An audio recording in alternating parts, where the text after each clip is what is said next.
So, hallo und herzlich willkommen zu einem weiteren Samstag. Hallo und herzlich willkommen im Wochenende. Hallo und herzlich willkommen bei Asterigos. Und hallo und herzlich willkommen Doc Schnabel, Jorinde und Geisterfuchs. Schön, dass ihr schon reinschaut.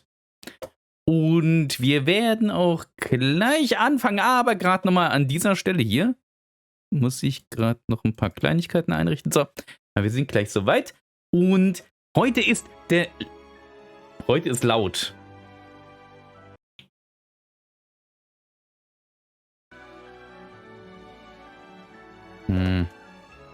Das kann ich aber, glaube ich, nicht leiser machen. Nee, dann ist es halt direkt. Wobei, ich glaube, für euch war es, glaube ich, okay von der Lautstärke. Nur für mich hat es in den Ohren getrönt. Okay, dann machen wir das nur mal für mich leise. Heute ist der letzte Stream in diesem Jahr, zumindest regulär. Da geht es dann im neuen Jahr weiter, ganz normal. Aber wir werden dann erstmal jetzt 3 Wochen Streampause machen. Es kann aber sein, und es ist sehr wahrscheinlich, dass wir zwischendurch noch ein paar spontane Streams machen. Vielleicht 2, ich weiß noch nicht. Aber das wird dann nicht Asterigos und auch nicht Prey sein, damit auch niemand was verpasst. Das werden dann irgendwie so Sachen sein wie Hand oder vielleicht schiebe ich auch mal Final Fantasy 14 rein. Mal schauen. So wie ihr das sagt, klingt immer wie Jorinde. Wie geht's dir so? Jorinde, klingt doch gut. Ich finde auch, klingt gut. Warum? Reine Bosheit. Man kennt mich. Ich bin boshaft. Man kennt mich einfach. So, wir können ja schon mal starten. Ich bin mal gespannt. Wie das mit dem Sound ist. Wenn der Sound zu leise, zu laut ist, dann sagt Bescheid. Gerade ruckelt das hier mal wieder. Das hatte ich schon mal. Ich habe jetzt hier die... Das ist ja jetzt ein neues PC-System. Das ist eigentlich ein besserer Rechner. Mal schauen, ob der das hinbekommt. Der andere hat es ja nicht so ganz hinbekommen. Asterigos auf höchsten Einstellungen. Und du bist ein böser, alter, ergrauender Mann wie ich. Nur eine Bösewicht-Qualität hast du nicht. Das stimmt nicht. Erstens bin ich 22. Ich bin nicht alt. Ich bin auch nicht ergraunt. Das sieht nur so aus. Das ist ein Farbfilter. Und ich bin voll der Bösewicht. Jetzt tu nicht so. So. Wenn es zu leise ist, dann sagt Bescheid. Haben wir hier irgendwas gehabt? Ne, wir haben auch kein Geld zum Einkaufen. Wir könnten hier Orichalcum Core, ja. Orichalcum Ore kaufen. Ja, machen wir mal. Es ist zu leise. Echt, es ist zu leise. Gut, dann machen wir mal lauter.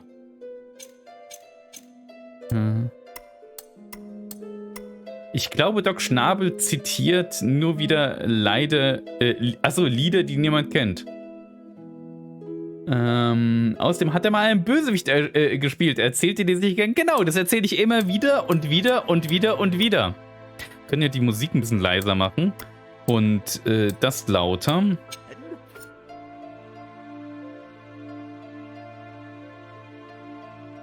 Dein Haar wird noch nicht Licht, du kleiner Wicht.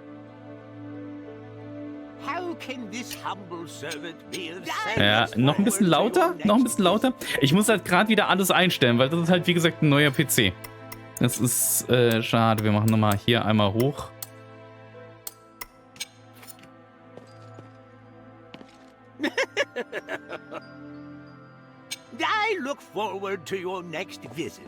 Und ich glaube, die Musik im Hintergrund, das ist nicht ganz so laut, das ist in Ordnung.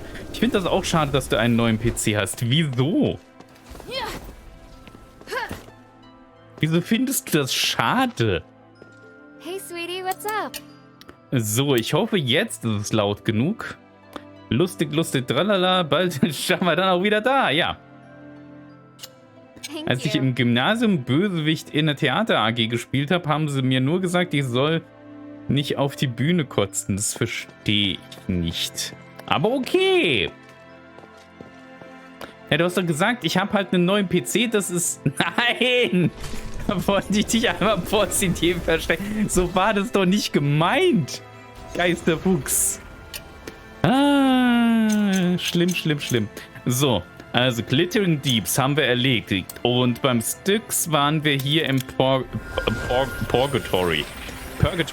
Und hier nochmal die tolle Tasse, die mir Geisterfuchs geschenkt hat zum Geburtstag. So, da will Geisterfuchs sein Image aufpolieren und Jammer verweigert ihm sogar das, ja. So bin ich. So. Tasse zeigen, bitte. Echt, die hast du. Ich habe die doch gestern schon gezeigt.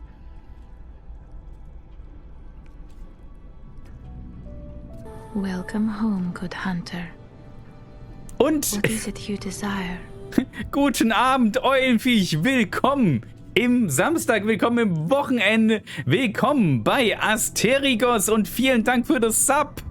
Und es tut mir leid, es ist heute der letzte Stream vor der Weihnachtspause, aber trotzdem vielen Dank fürs Sub, es tut mir doch so leid. Aber es wird wahrscheinlich zwischendurch auch Handstreams geben. Also es ist nicht so, dass gar nicht gestreamt wird, aber Freitag, Samstagabend, vielleicht wird da auch tatsächlich ein Stream sein, aber ich halte es mir erstmal offen. Und wenn, dann werden es weder Asterigos noch Prey sein, damit niemand was verpasst. Wir werden dann irgendwas Kleines spielen wie Hand oder vielleicht spiele ich auch einfach mal Final Fantasy und zeige euch da ein paar Dungeons, die sind ja auch super.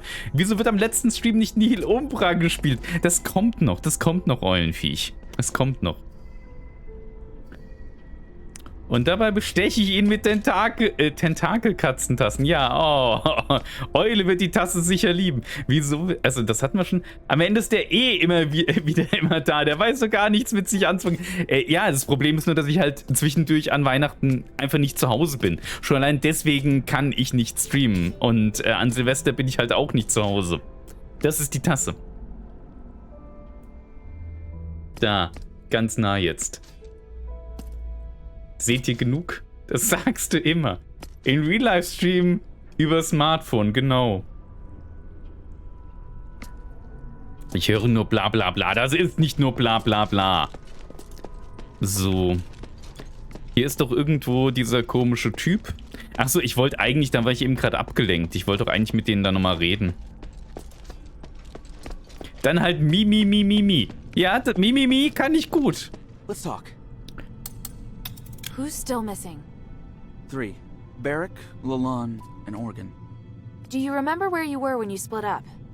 Barrack went missing when we ran into the Black Warden.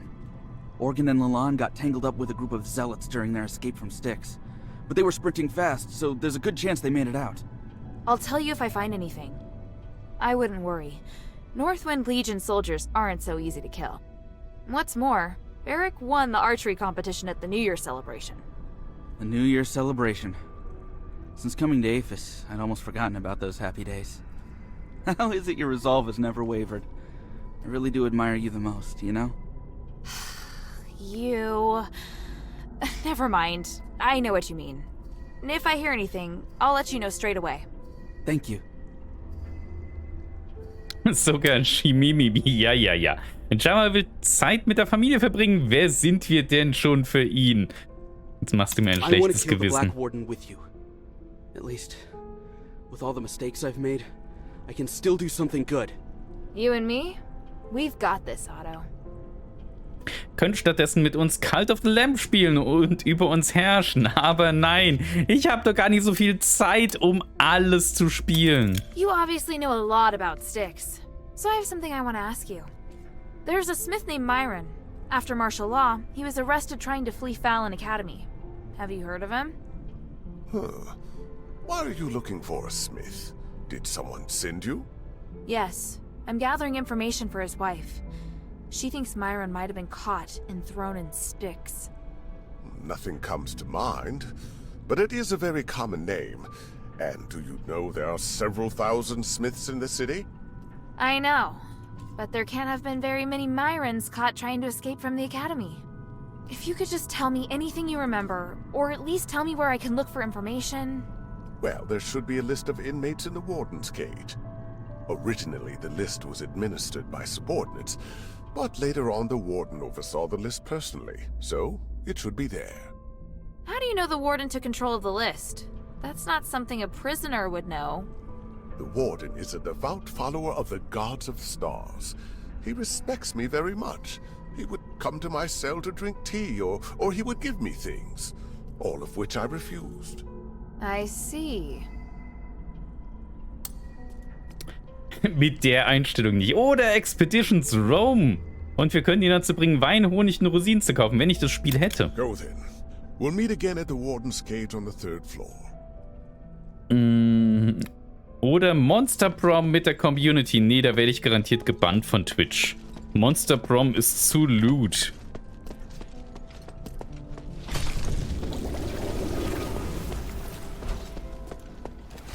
Wenn ich das Spiel hätte, ist selten ein Problem.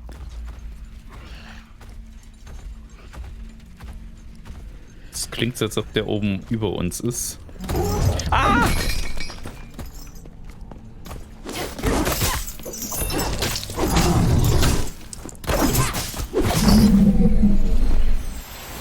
Och, hat er mich erschreckt.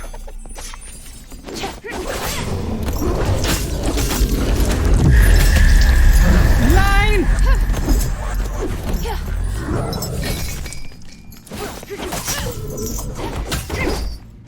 Und weg mit dir. Ja, war irgendwie schon oben drüber. Ja, klang so, ne?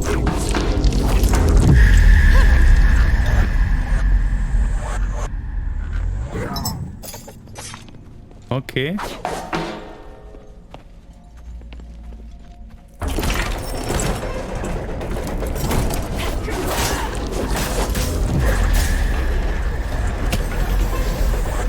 Nein! Oh, oh, oh, oh, oh, oh, da kommt er. Nein! Nein! Geh weg!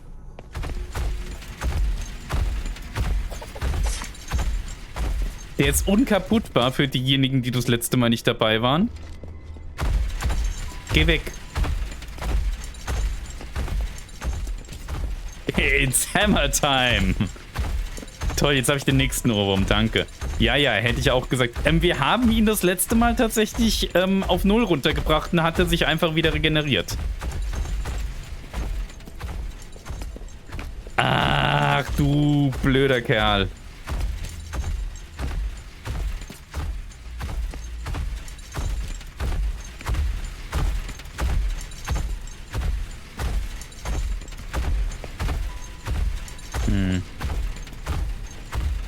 Dreht er sich um? Nee. Okay, gut. Also hier haben wir jetzt das Ding aufgemacht.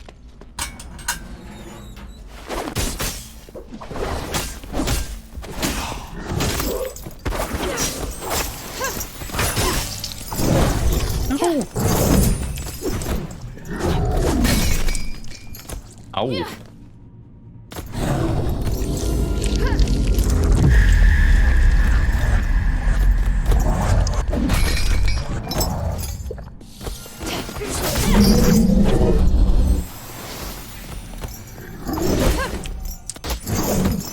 Au!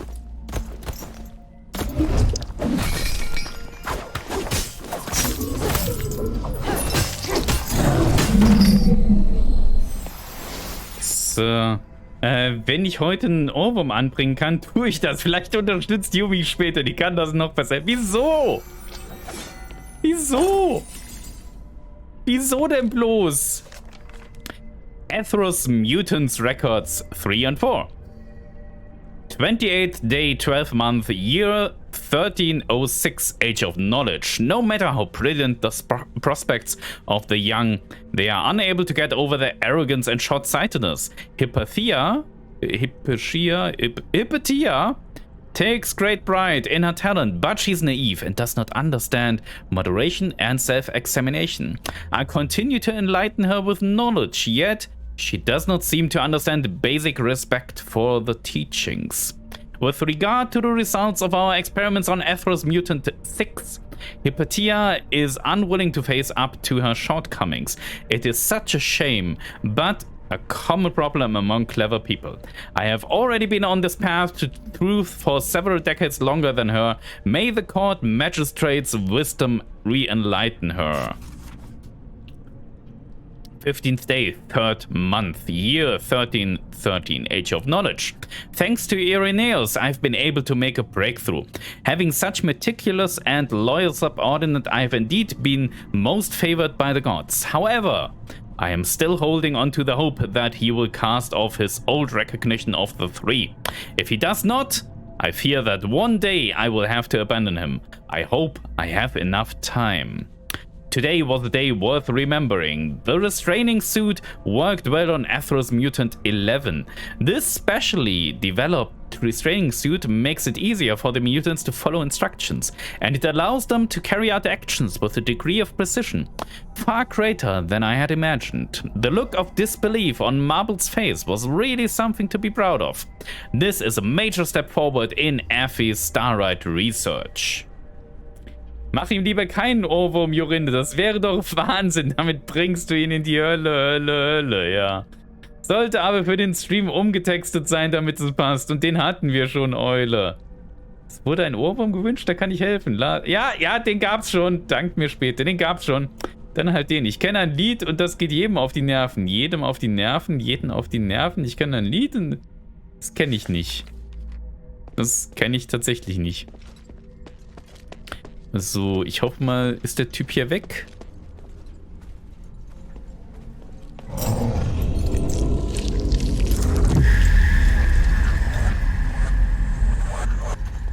Na, der kommt da hinten.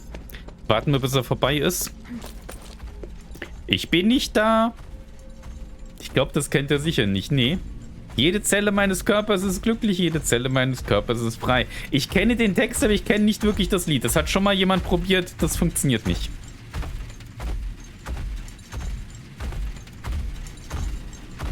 So, geh weg.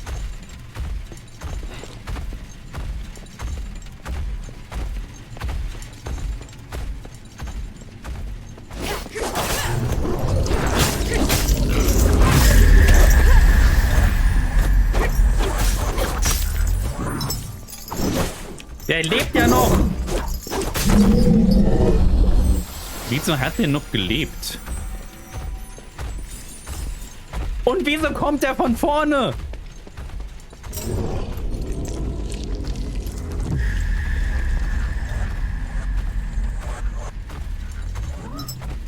Das mag mich, das ist so geisteskrank, dass es mich nicht stört.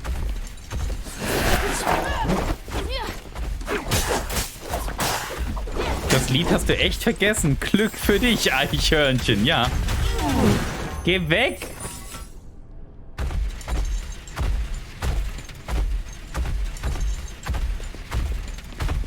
Ich bin nicht da.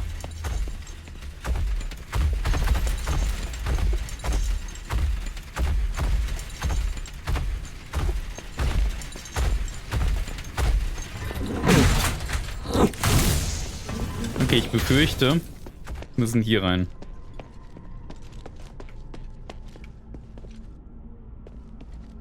Wieso bewegt er sich jetzt nicht mehr? Ich höre ihn nicht mehr.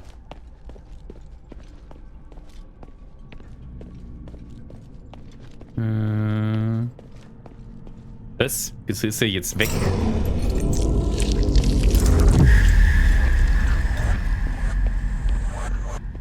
Okay.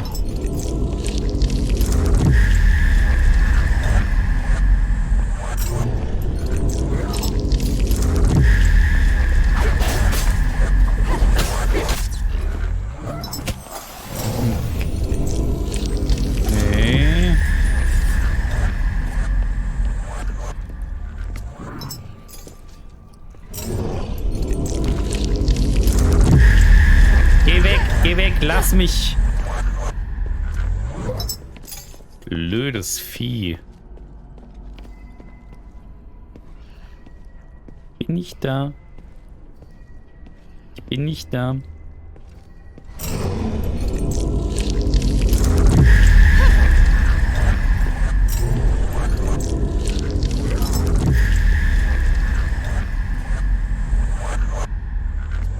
Ich sag nur Toradora Christmas Song. Oh. Das ist fies. Das ist aber schön. Und fies.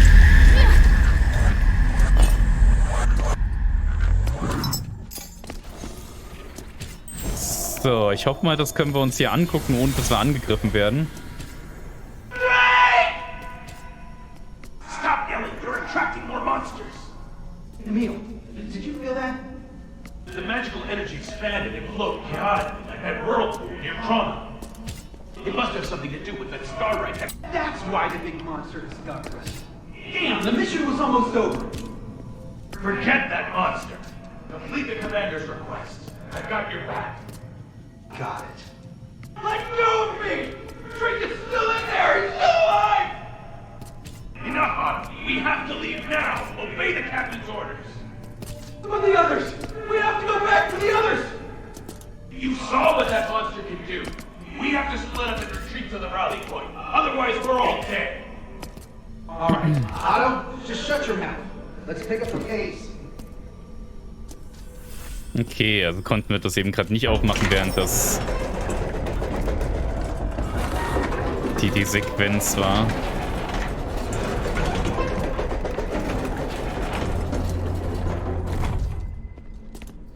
Hier ist der. Ach, der nervt. Immerhin bisher noch kein Blind Guardian. Wie kommst du jetzt auf Blind Guardian?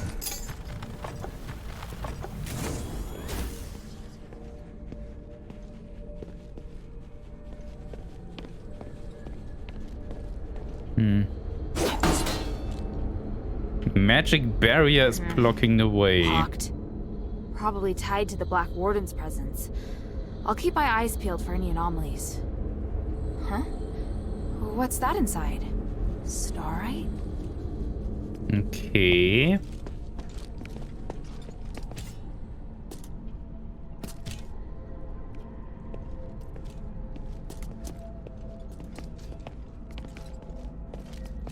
Ich wüsste zu gerne.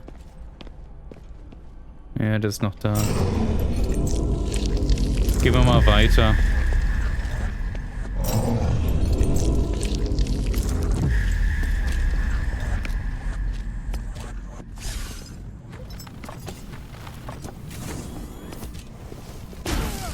Au!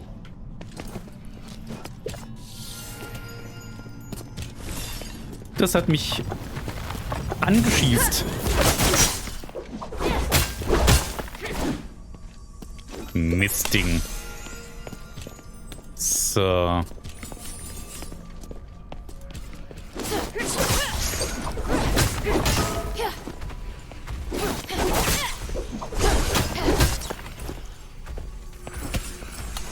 Ah, da kommt er wieder. Oh. Kommen wir hierher? Ja, ich glaube, hier kommen wir her, ne? Ja. Ja. IQ 88Q? Besser angeschießt als angenießt. Hast du was getrunken, Jorinde?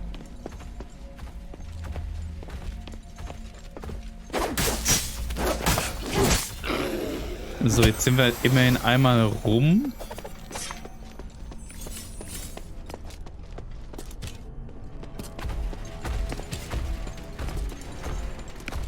Okay, vielleicht können wir jetzt dann da hinten hin.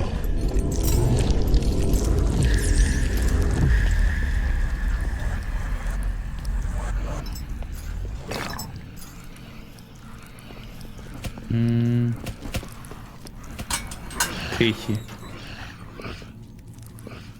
So. Hallo!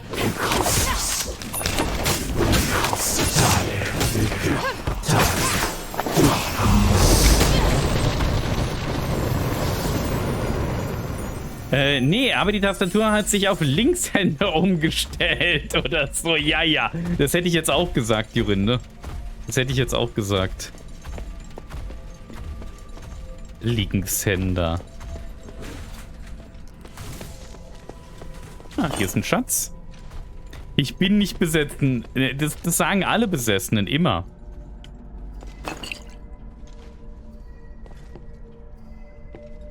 Ich glaube ganz, wenn wir jetzt hier lang gehen, das ist garantiert doof.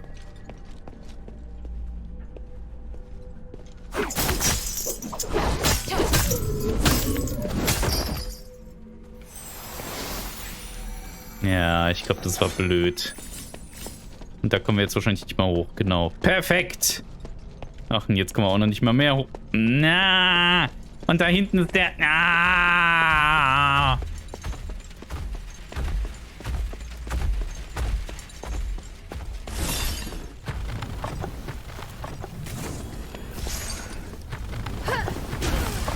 Au!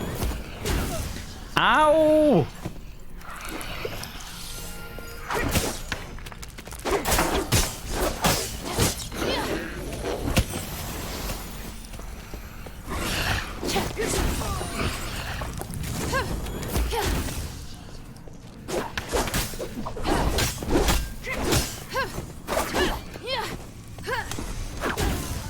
Ah!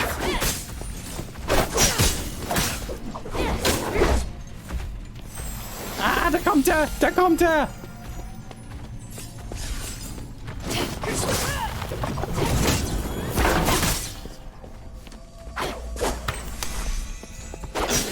Lass mich durch! So, wie komme ich denn jetzt wieder hoch?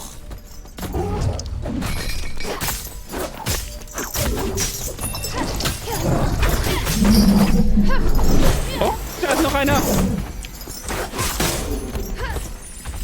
Und da kommt der Dicke!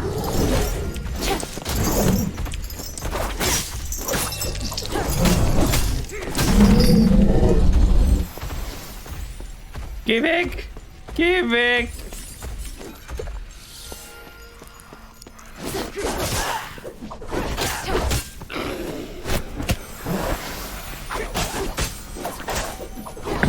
So. Okay. Nein, nein, nein, nein. Nicht runter, nicht runter. Hoch. Hoch.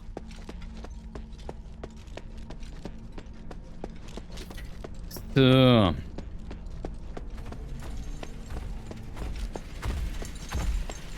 Ja, ich höre ihn. Ich höre ihn.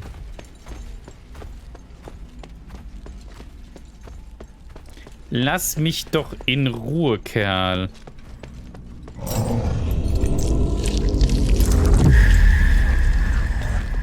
Kommen wir hier rechts irgendwo rein?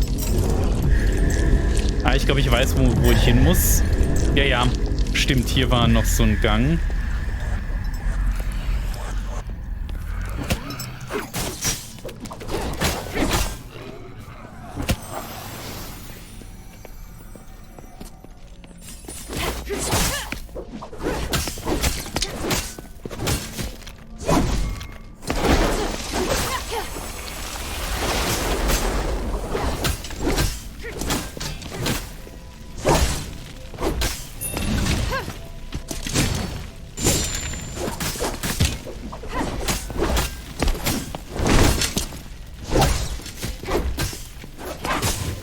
Uff. So. Weg mit dir.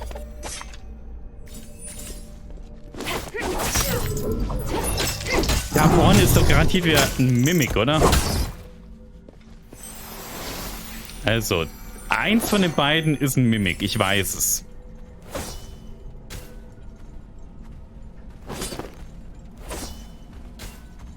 Oder auch nicht.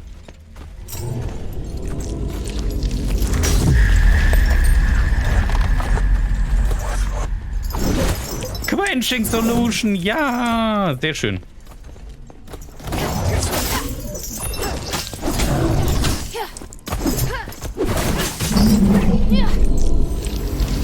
Okay. Nein!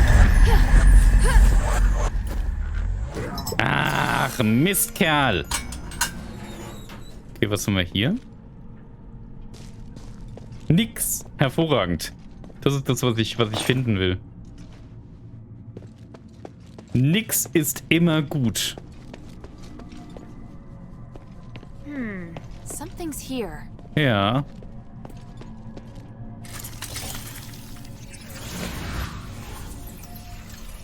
Oh, it's open. Ja, gucken wir uns nochmal hier ein bisschen weiter um.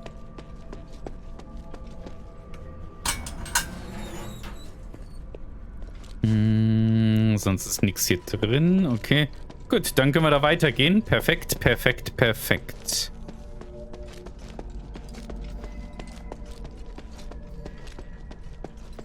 So.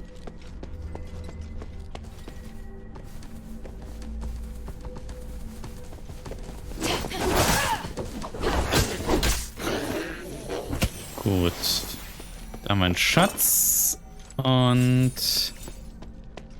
jetzt kommt wahrscheinlich... Hund. Nein, noch mehr Hunde.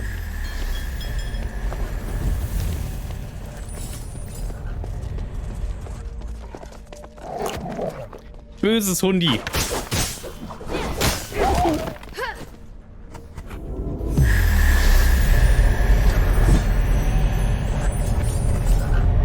So. Ja, da war jetzt hier der Feuertyp.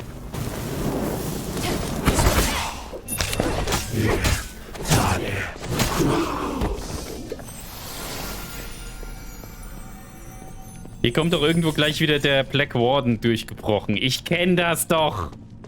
Ich kenne das Spiel doch. Oh, da ist wieder so einer. Was haben wir hier? Du bist doch ein Mimik, oder? Nee. Kein Mimik. Haben wir ja auch bei Prey gestern genügend gehabt. A Lab Key, okay. So.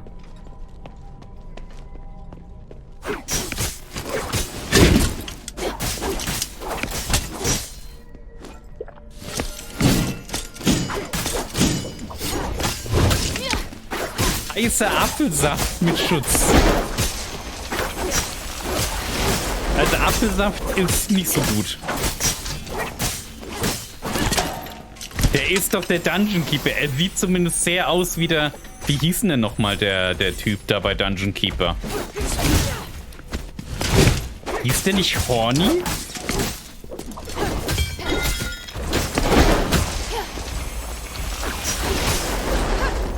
Ah, der Black Warden.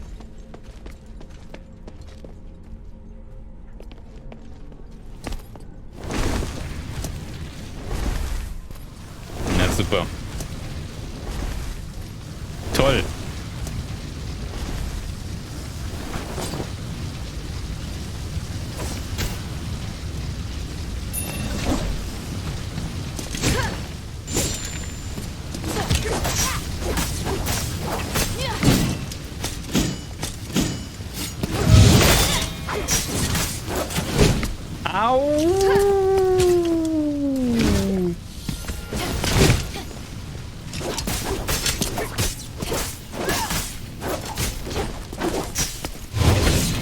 Au! Du hast doch keine Hitpoints mehr gehabt. Mistkerl. So. Okay, da hinten ist wieder so eine Wache. Ja, Horny hätte ich nicht mehr gewusst. Ja. Ich habe das lange gespielt damals. Da gab es doch auch irgendwie so ein ganz komisches Musikvideo zu Dungeon Keeper, oder? Wo ist Geisterfuchs? Du hast Horny gesagt. Ja, wundert mich auch. The blood leads this way.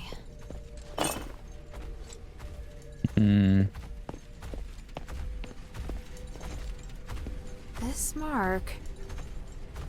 So he climbed up.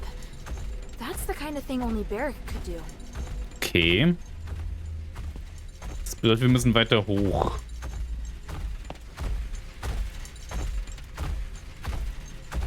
Ach, der ist unten. Der ist unten. Ja, ich verstehe auch nicht, warum Geisterfuchs da noch nicht auf seine Q reagiert.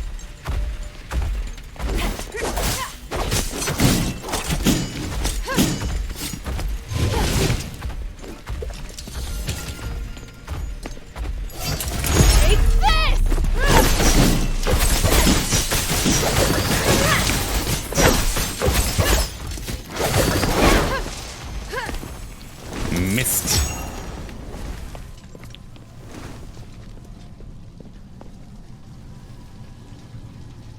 Hände am Handwärmer wegen Tag auf Weihnachtsmarkt, okay?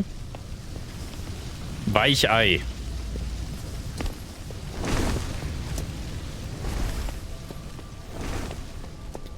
Toll, die mit ihrem Feuer.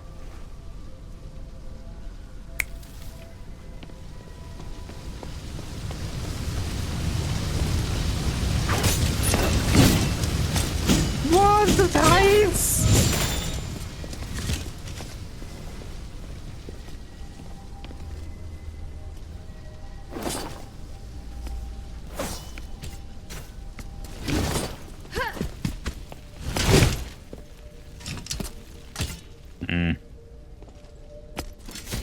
Na komm. Super, das war aus.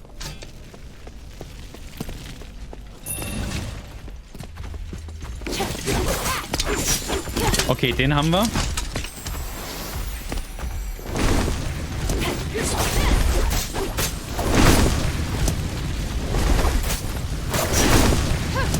Nein, Feuer! Und Kamera! Turnbeutel vergesse. Ich war auf dem Nikolausmarkt. Ich war auf gar keinem Markt.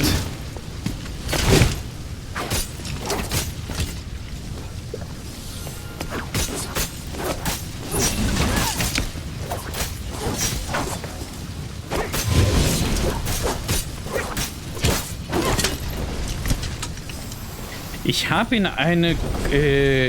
habe ein in Goldfolie eingewickeltes Ding gefunden. Es sah unter der Goldfolie aus wie Schoki. Es roch wie Schoki, schmeckt wie Schoki, als ich sie angeleckt habe. Aber als ich dann abgebissen habe, zeigte sich, es war Nougat mit Rum. Das klingt doch jetzt auch nicht so verkehrt. Ich dachte schon, er sagt, ich war auf der... Nein! Geisterfuchs. Du immer. Okay, was macht er jetzt hier oben?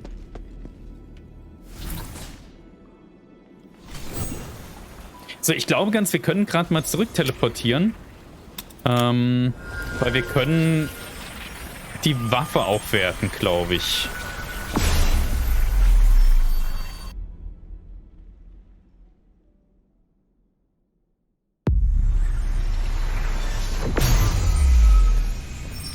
So.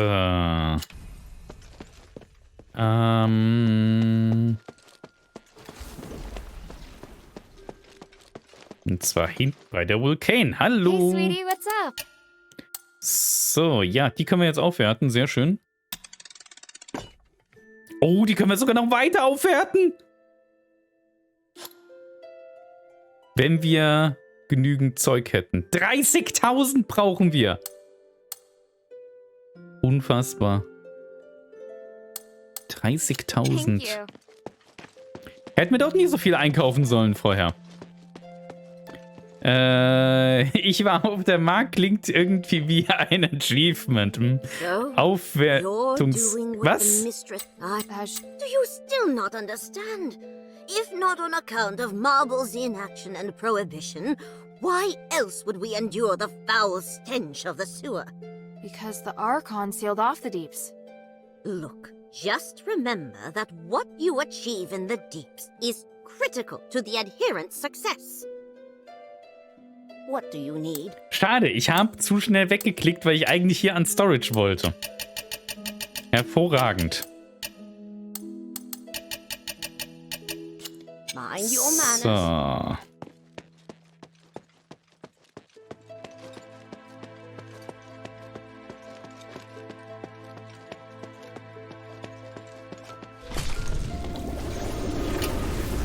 Gut, dann mal wieder zurück und zwar hier hin.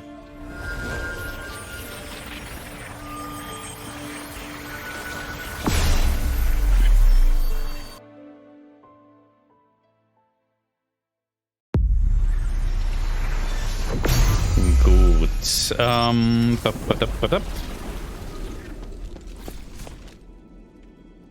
war nicht hier irgendwo noch was? Hier war doch was, genau.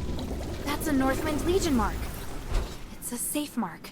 Looks like whoever left it made it back to Eumenides. Hey, I remember Organ's scrawly writing. This has to be his. Okay, was bedeutet das aber?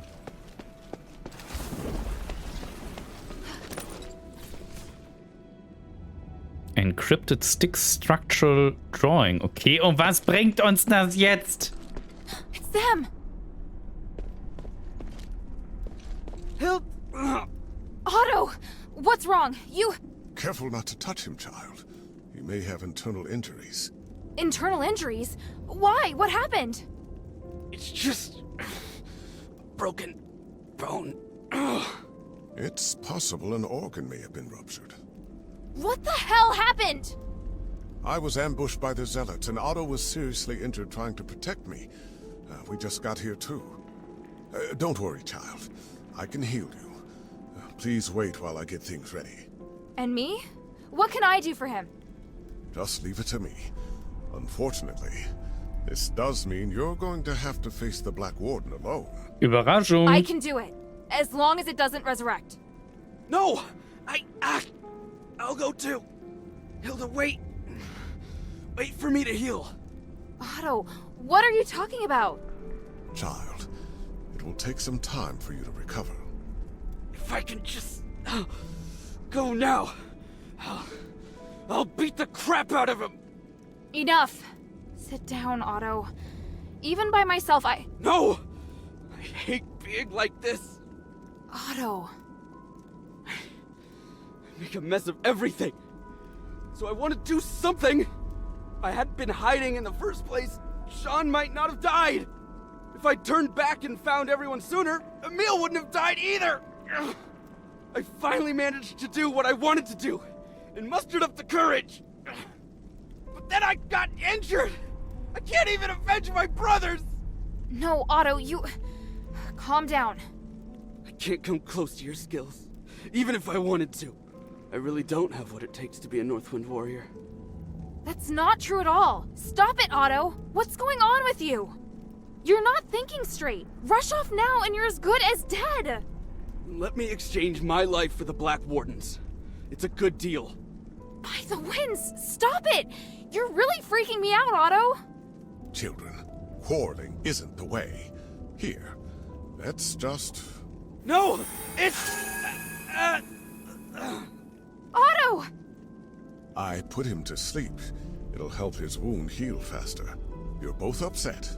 Please try calming down. Otto, I...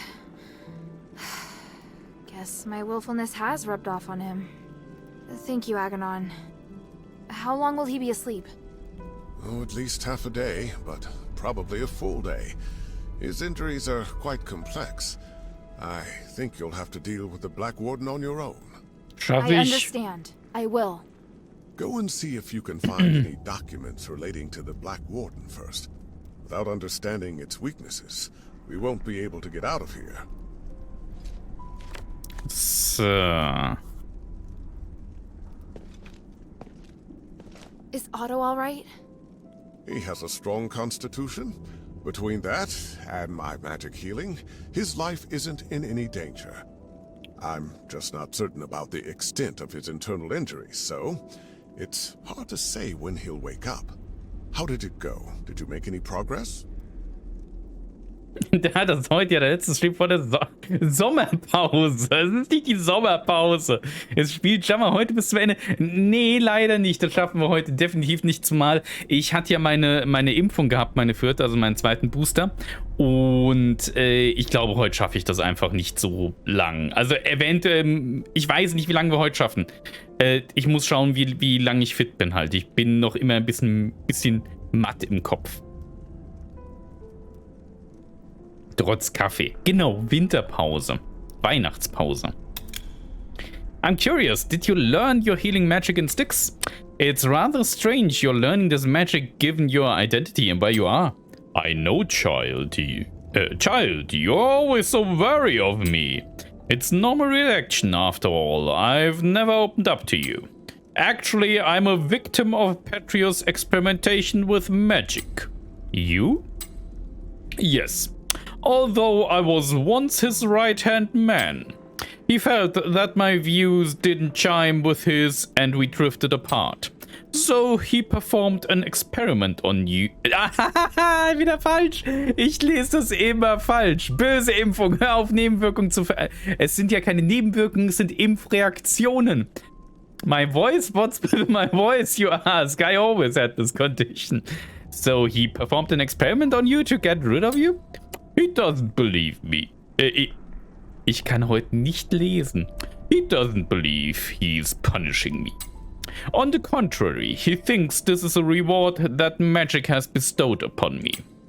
Only by personally having me bond with magic will I be able to comprehend his insight. That's insane. Haha. I appreciate the honest response. It's reassuring to know your sentiments echo my own. What did Patrius do to this place? You must have witnessed for yourself how the prison's changed. Before he came to Styx, he was a charismatic figure. In Styx, no one dared to offend him. Even the warden asked him to help with his prayers. After the outbreak of the curse, he was the one who reassured everyone in Styx. The warden, the prison guards, even the prisoners. They all prayed for Patrius's help. But wasn't Patrius guilty of a crime? Everyone in here has committed some crime or other. Even the prison guards will have 1 or 2 skeletons in the closet. This is a special place that is outside the realm, the rule of law. Patrius's wrongdoings only win him more admiration. I can't understand anyway, what did he do to this place? He gradually turned this prison into a giant laboratory. And because of that, he attracted the students of his academy here. In the beginning, everyone kept a low profile, but later, as you know, Patrius had no need to hide. He finally showed his true colors, turning this prison into his own personal domain and completely changing the rules of the place. Without any resistance, Patrius took leadership of the prison. That's shocking. No decent person would do this to a prison. You've never met him, so it's easy for you to see him for what he is. It's hard to... how should I phrase it? If he's able to hold the city in the palm of his hand, then how difficult would it be for him to take control of a prison? His own personal domain, he jokingly referred to it as his Geisterfuchs. Das lese ich nicht vor. What experiments are those zealots doing? Why do they want to attack us? You don't want to know. They are using breakthroughs in the field of magic as an excuse to commit brutal and inhuman acts. They don't care whether it's women, children, or old people that they dissect or murder. Not even the worst of criminals deserves to suffer their evil. But have they really? What breakthroughs have they actually made? They've found many strange kinds of magic. Biological modification, space distortion, energy transformation. But in the course of their experiments, the minds of many people have been destroyed. Originally physicoi, they've now become maniacal zealots protected by the Black Warden. We must be merciless with these people. They are already beyond the help of the gods of stars. Ich war nicht so oft bei den Magiaten. Ja, Geisterfuchs, ja. Earlier you mentioned a relic in Patrius' secret chamber. Ich weiß genau, was Geisterfuchs jetzt wieder komische Sachen macht. Nein. Wieso liefern die ihm auch immer so Vorlagen? Ach.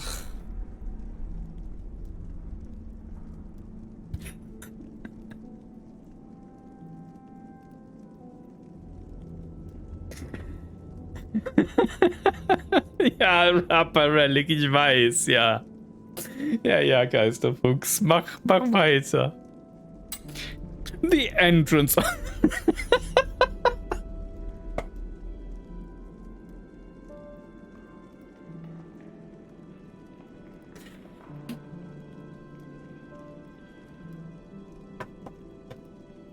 Ich muss mich gerade sammeln. Es tut mir leid.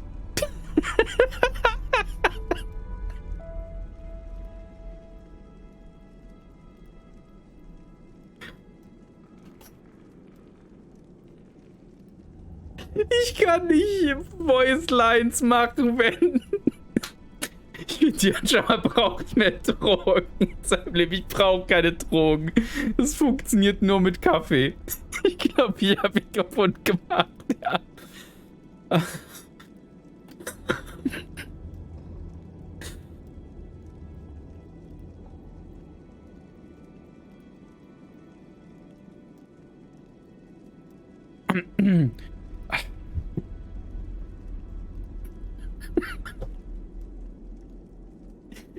Könnt ihr die Voicelines machen? Ich krieg's nicht mehr hin heute, glaube ich. Wieso? Er quietscht doch noch gar nicht. Bisschen WD-40 dran und gut ist. Wieso WD-40? Hä? Diese Käsen. Nein! Doch, jetzt tut mir mein Mund weh. Ich bin geboostert. The entrance is on the lower ground floor. The Black Warden has the way to open it. Can you elaborate? I've been very clear. You can't get the relic without passing his test. The Black Warden is part of the test. He always likes to use tests to make things difficult for people who want something. He showers those who pass the test with gifts, but for many people, it's a kind of twisted curse. I don't quite follow. I mean literally what I said. Jammer hat noch nie Öl gewechselt. Doch. Ich habe tatsächlich Öl gewechselt. Also ich habe Öl nachgefüllt, aber nicht gewechselt so wirklich. Ja, Geisterfuchs. Ghost Boosters, ja. Bedeutet das nur, dass er mit... Ihr macht mich fertig. See if you can find any documents relating to the Black Warden first. Without understanding its weaknesses, we won't be able to get out of here. Aber ich kann euch beruhigen. Ich meine, also auch wenn das jetzt der letzte reguläre Stream heute mit Asterigos sein wird, im neuen Jahr geht es ja dann weiter, genauso mit Prey. Aber Sweepy und ich, wir haben total Bock. Es gibt nämlich jetzt, ab nächster Woche gibt es das Weihnachtsevent in Hand. Und da wollen wir eigentlich mindestens einen Event-Stream noch machen. Und da könnt ihr mich komplett aus der Fassung bringen. Und das ist doch noch viel schlimmer in einem PvP-Shooter, wenn andere Hunter mich beschießen und so Sachen dann passieren wie gerade. Das ist unsere Aufgabe in deinen Streams. Ja, offensichtlich. Offensichtlich anscheinend. Ich wusste das bisher noch nicht und ich dachte immer, ich würde das Konzept meines Streams kennen. Myron. I can't find the name. This list hasn't been updated since Petrius took control of Styx. Even if Myron was transferred to the prison, it probably wasn't recorded here. This list hasn't been updated since Petrius took control of Styx. Konzept? Nein, Geisterfuchs. Scheinbar kennst du das Konzept deines Streams nicht, wenn dir nicht bewusst ist, was unser Part dabei ist. Ich hatte einen anderen Part gedacht. Ich habe nicht gedacht, dass ihr mir das so schwer macht. Was ist denn das hier? Strange Starlight. Gift for the Warden. Aegidius. These last years... Petrius, oh. These last years, your loyalty to the gods of stars has been plain to see. You have taken care of all my needs and allowed me to make unprecedented achievements. The gods, too, have witnessed your deeds and will reward you for your loyalty and service. I hear from Irenaeus that you are becoming wary of your work in Styx. So the results of the Black Warden's experiment will be the perfect parting gift for you. The Black Warden is immortal. With its resurrection device, its body can regenerate if infinite times, and it will no doubt become the best custodian of Styx during the curse. However, there's always a mutual attraction between the body and the soul, so you must guard the soul container well and not allow it the chance to get close. If the soul returns, then this gift will lose its greatest application. Use this well. Okay, also bedeutet, hier ist, sehe ich das richtig? Ist da die Seele drin jetzt in diesem Starride? The Starride is very unusual. There seems to be something flowing inside the container. There are notes written on it. The results of the Black Warden experiment. What does that mean? The soul and the flesh attract each other. I'd better go ask Aganon. Okay.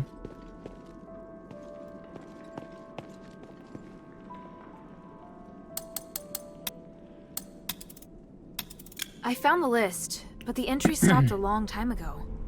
So there's no record of Myron's transfer? No. That's unfortunate.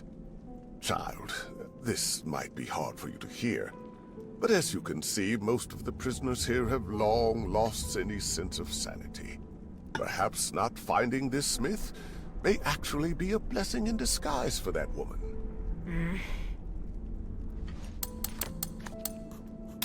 I found a document with the words, "The soul and the flesh attract each other," written on it. What does that mean? Oh, I see. When the soul is separated from the body will be immortal. And what does that mean? One of the experimental results Petrius is most proud of. The main reason the Black Warden is immortal is because his body and soul are separated. Provided the soul is not destroyed, it can continue to repair the flesh with magic. The soul? Is that real? In our country, we also have the concept of soul, but mainly in legends and superstitions. But with the Black Warden, it's obvious that the soul is indeed real. What? Anyway, the Black Warden's soul should be kept somewhere by the Warden. Is it in this small box? Oh yes, that's it. Let me see. There is a seal here. It's to prevent the Black Warden from coming to this floor to retake the soul. I can weaken the seal. The Black Warden will come looking for the soul, and when he's close enough, the soul will go back to him. But this is not an ideal location for a battle. You need to choose somewhere that won't affect Otto. Makes sense. I understand. You are too young to know what the document means. Behind the Warden's cage, a spiral staircase leads down to an underground dungeon. There's a huge laboratory there. It's the place where the Black Warden and many other terrifying creatures are born. By opening the soul container in the laboratory, you can attract the Black Warden. After that, be very careful. Ja, ja, der Geisterfuchs wieder. Yeah.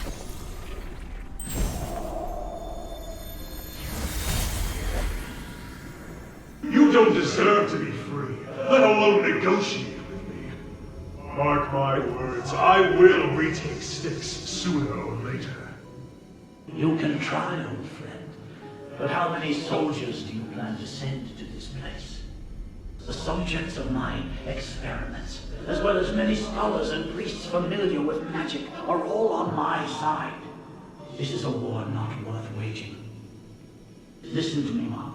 We all want to remove the curse of stars, and I can help. As a disciple of the gods, I can't bear to see you carry this burden all on your own.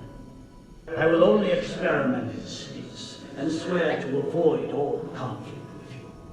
You may even continue to send prisoners. I'll receive and take care of them for you. Don't be ridiculous. You're a criminal. You are in no position to negotiate with me. I know exactly what your experiments are for. Why bother with such insignificant details? The city is in crisis. You have to learn to stop being so stubborn. After quelling the riot in Styx, I am near to a god in this place. No one can put me back in the cell. You betrayed me before, Marble, but I'm willing to put that behind me. When you're forced to impose martial law in order to fight the enemy, you'll understand that I'm on your side. We must help one another. No. You will only ever be the villain. I will never trust you. We don't need to trust each other to cooperate. If you truly had the power to do with me as you wish, you wouldn't be standing here looking so angry. I hope you will have made the right decision when next we meet. Farewell for now, Archon Marble. Okay, da drüben leuchtet's noch. Oh, und da ist eine Truhe. Das.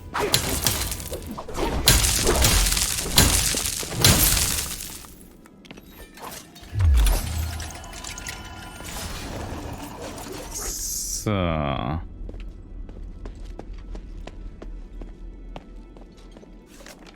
Damaged note 2. Everything else depends on getting tranquilized. If I can't get that, then we'll be unable to move forward with this plan. 3 classes of... Okay, brauchen wir glaube ich nicht. So, was haben wir hier? A dog tag? Why is it hanging here? Agidios is engraved on it. Looks like I'll need to let Bion know about this.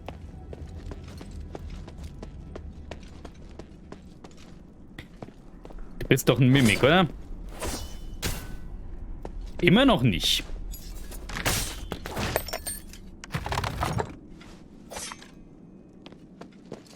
So.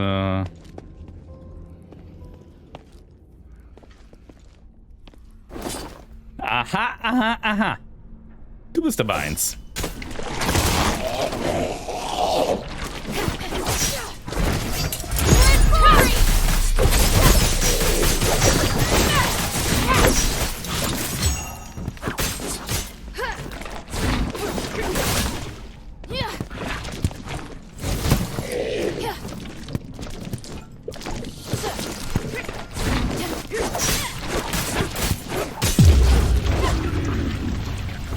Uff.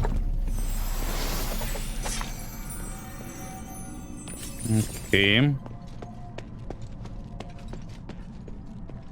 Jetzt kann man wieder aufsteigen. 4 Punkte. Nehmen wir Schaden oder ein bisschen Leben, glaube ich.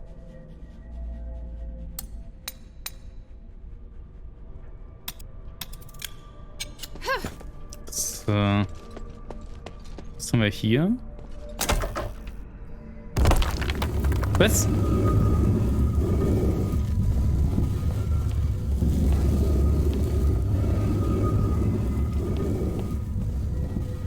Okay.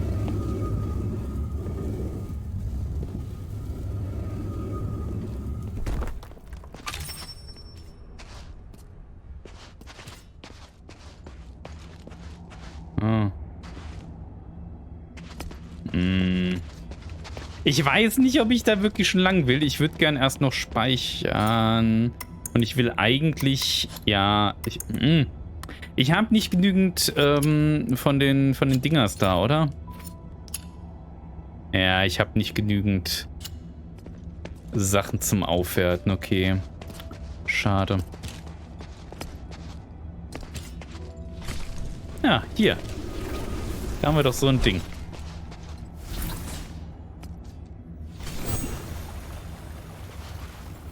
So.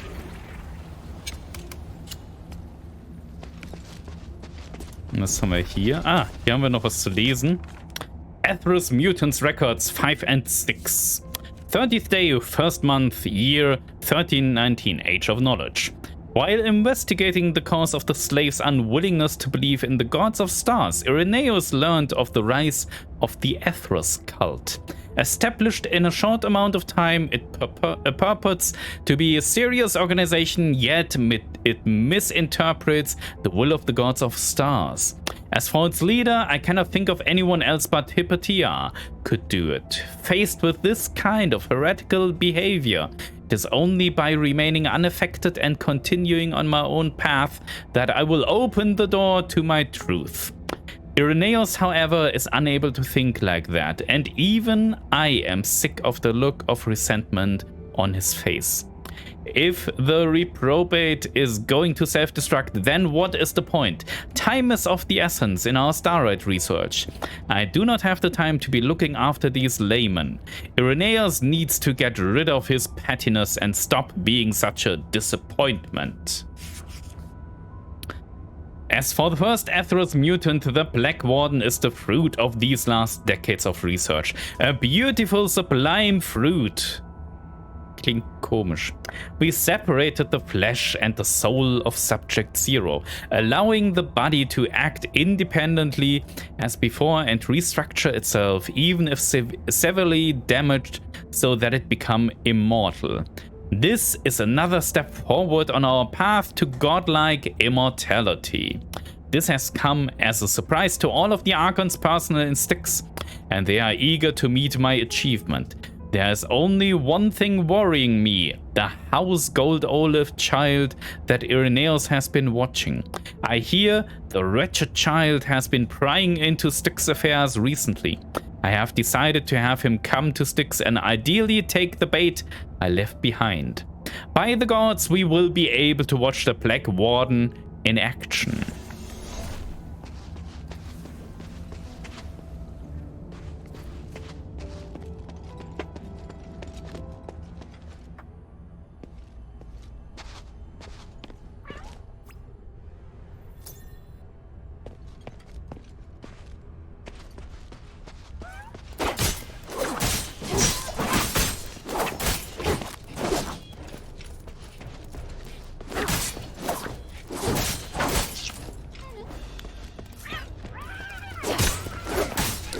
Jetzt gib das Zeug her!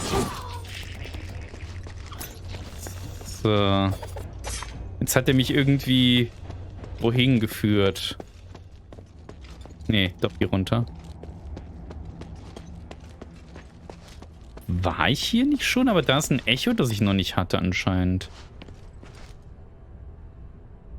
You've been back to Styx so many times. What are you up to? Outsider, you've been back to Styx many times. What's your purpose here? This is the first time I've been here. I'm looking for the person you're talking about. So you're looking for someone. Haha, naive child. I don't know where the person you're looking for is. How about this? Help me with a little something and I'll tell you a big secret about this prison. Even Aphes prisoners like to haggle? Listen, you don't want to miss out on a good deal like this. I don't need more information about Styx. What do you want help with? The storeroom on the first floor is where the prisoners deposit their personal items when they enter the prison. My favorite spares there. Und guten Abend, Ratzepalto. Willkommen im Samstag, willkommen im Wochenende, willkommen bei Asterigos und vielen Dank für das Abo. 15 Monate. What does it look like? It's 250 centimeters long, weighs 6 kilos, and is made of 98% steel alloy. It's an Ephesian Legion spare, and it's particularly good for skewering the enemy. Great, I'll handle it. Ich glaube, den haben wir doch schon. Think this is what you wanted? I can't believe you actually brought back my spear. Ja, ich hatte ihn die ganze Zeit dabei. Ah, I've really missed that weighty feeling in my hand. How did an Aphes Legion soldier end up in prison? My personal history is none of your concern. But I'll fulfill my promise first. The lower ground floor has a passage to a warehouse. It used to be where the Colossi were preserved. It was also where the Colossus power ritual was conducted. Warehouse? How do you get in? Ah, I only said I'd tell you one secret. Oh, very shrewd. Your cell doesn't seem that solid. Do you plan to escape? Even if I could get out, I'd still be trapped in the big cage of Aphes, and that wouldn't be very safe. So then, what's the spare for? It's something that belongs to me. What's wrong with having your own things beside you? Nothing. Okay, das hatten wir schon. Super. Ganz toll. War hier noch irgendwas? Zum Glück nicht noch mehr lesen.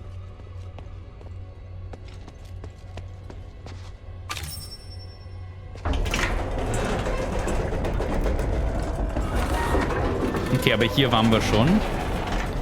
Da haben wir jetzt also hier so eine Art Shortcut freigeschaufelt. Was bringt denn das, bitteschön? Da haben wir noch ein Echo. Da drüben haben wir noch ein Echo. Machen wir erstmal das Echo hier. Gucken wir uns erstmal um. Starlight Ore Chunk.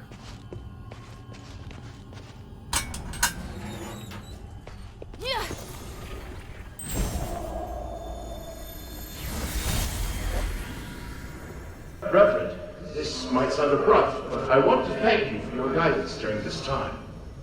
All in service to the goodness of the gods. Please, take this statuette for free I made for you. Oh my. Fine craftsmanship indeed. Your love and respect for the gods radiates from it. It is an excellent piece. As for me, it is simply my humble duty to guide more followers toward the paths of the gods. But I will keep it with me and be reminded of you whenever I use it to pray. May they forgive your sins and make you a better citizen. Thank you, Reverend.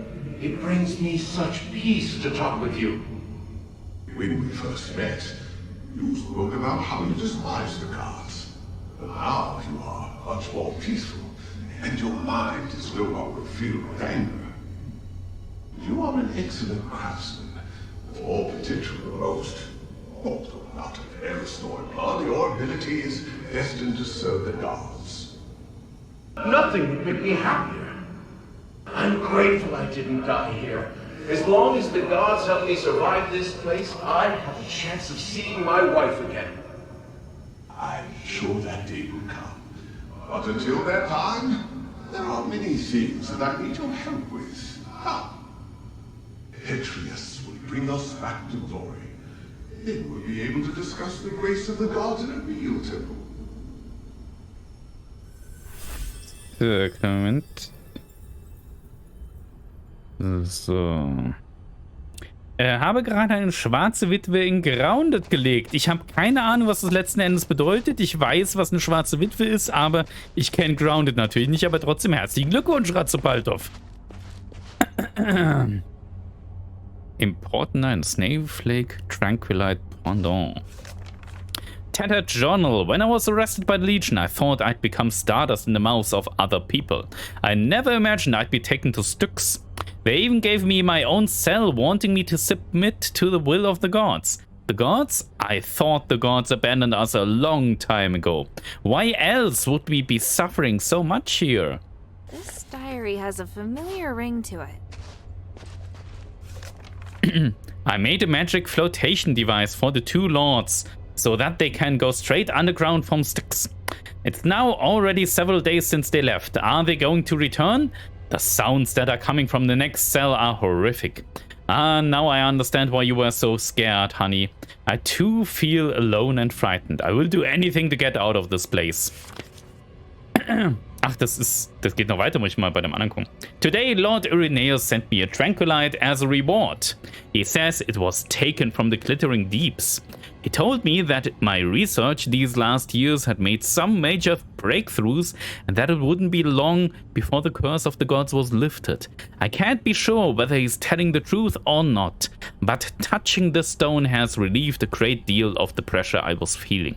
It's the first time during my days here in Styx that I've felt calm. I carved a statue of the court magistrate today and gave it to Lord Irenaeus. It was to thank him for looking after me in Styx. Whatever happens, I have to keep believing that he and the others will succeed. Only then can I believe that we will be united, honey. Having been at Lord Irenaeus' side day and night, I know he and Lord Petrius are different. The great Archon's mind has always been a mystery to me, but I can sense a subtle change in Lord Irenaeus' tone. What I find strange, though, is that he doesn't seem happy, even though they are getting closer and closer to succeeding. Today, Lord Petrius came to my cell in person to ask me if I'd be willing to be the test subject to demonstrate that Asterigos can be removed, saying that once it was over I would gain my freedom. so that I could see my beloved honey. I agreed.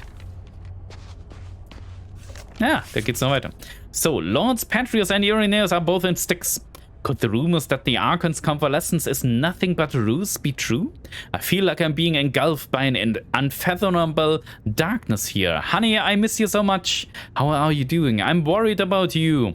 Do not become a member of the Athors, even if the gods of stars abandon us. I'm really disappointed in Lord Irenaeus. I remember once listening to his knowledgeable evangelical discourse and smart replies. Why then, when I hear it today, does it make no sense to me at all? Have I lost my faith in the gods? Lord Irenaeus wants me to make devices for them. It's for the future of Aphes, he says, to remove this curse that has befallen us all. I thought I no longer cared about the gods. It's just debating the doctrines I was taught with Lord Irenaeus has become a way to dispel this unease I feel. Lord Irenaeus has a good idea of what Lord Patrios is planning, yet his actions run contrary to what he says the gods teach us. The devices I'm making should not be used in that way. As I was leaving the cell today, I heard a pitiful cry coming from another lab. I felt scared. I don't want to be a killer. My hands were meant for greater things and are meant to be soaked in blood. But could Lord Patrios commit similar things? Did I always think him to be as pure and holy as it appeared on the surface? Isn't he the Archon of Clergy? This diary has a familiar ring to it. Ja, das war der Schmied. Der Schmied war das. So, und da unten haben wir wieder...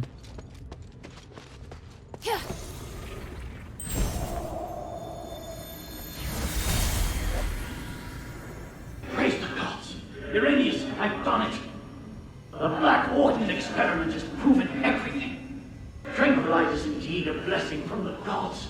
It provided the enlightenment I needed to finally reach this achievement. An astonishing achievement. But Master, your body, it's changed. What is wrong with you? My body no longer holds me back, and my soul is with the gods. If I can become a god, why struggle on as a mere mortal? I thought this pursuit was all for the benefit of our political and religious careers. The doctrine doesn't task us with seeking to become gods. This is heresy. I still respect the teachings, but how could this possibly be heresy when this miracle is gifted us by the grace of the gods themselves? A miracle that only you and I can achieve. And what of Aphes? We've worked so hard for so long. Now you say these things no longer matter? I do. They are just trivial things now. I can't believe it. Are you saying that our reputation, our status, our believers don't matter? We've worked so hard to get here. Now you just want to abandon all that we've achieved? Oh, Irenaeus. Okay, ich glaube ganz, wir kommen jetzt so This langsam... must be the place Aganon mentioned. Ist das jetzt ein Boss?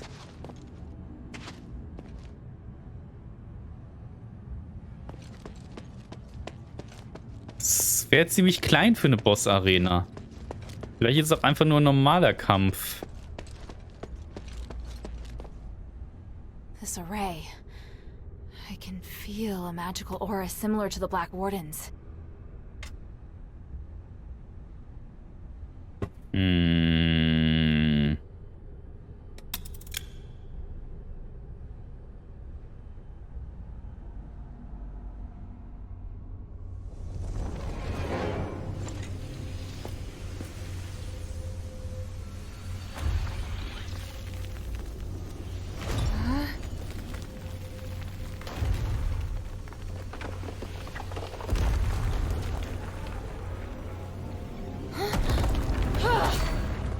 Ich glaube, das ist ein Bosskampf.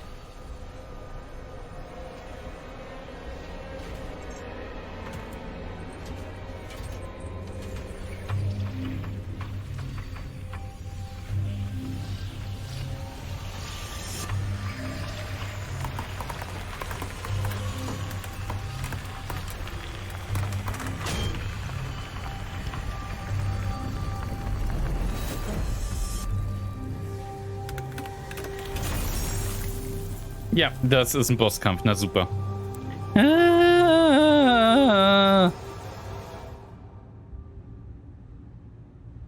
It must be tracked into the soul container.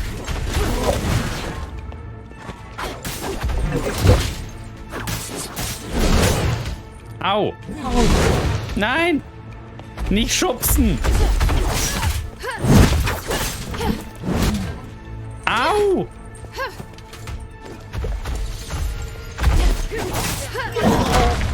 Au.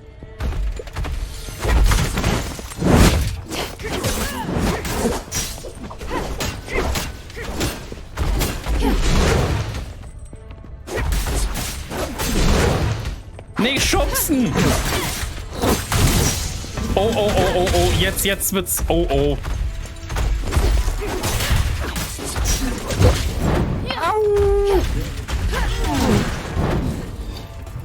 Au! Lass mich in Ruhe! Oh.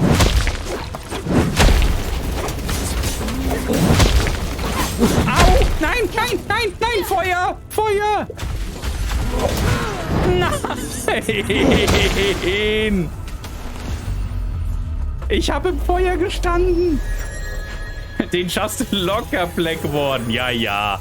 Ja, ja. Don't stand in shit that hurts you. Ich hab's nicht gesehen. Ich hab's nicht gesehen. Also, ich hab's schon gesehen, aber zu spät. Mist. Der hat eine gute Rechte. Dots, more Dots, ja, ja. Mist.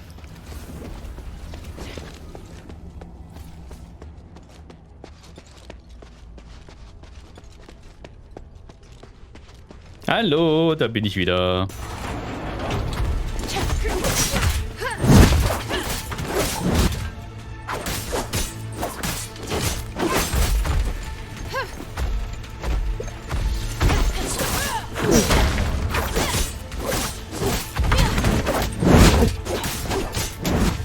Au. Wenn du noch mal im Feuer stehst, minus 50 DKP. Oh ja, das kenne ich auch noch.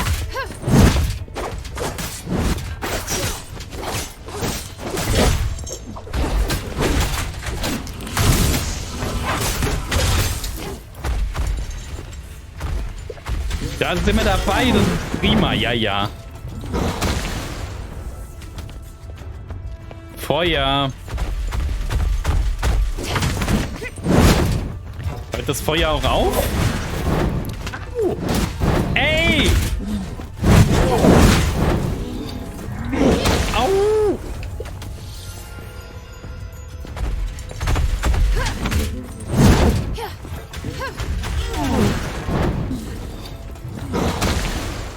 Wieso macht ihr überall Feuer?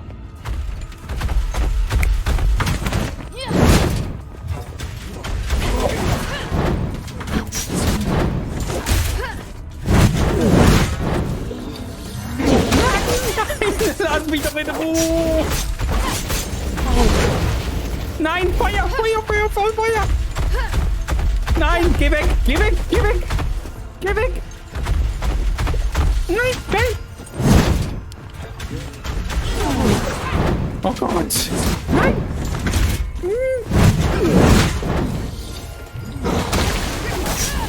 Nein, Feuer, Feuer, Feuer! Ui!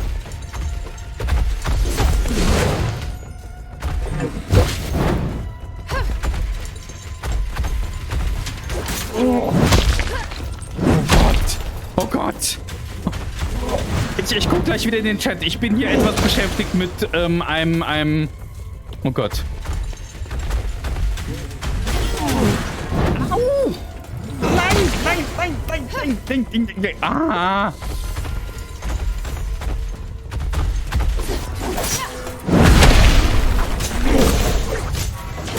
Oh, oh, oh, oh, oh, oh, oh.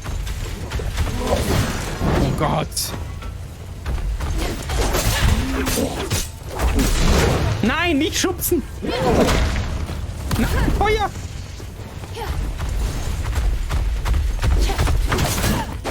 Nein! Nein! Wieso ist das so?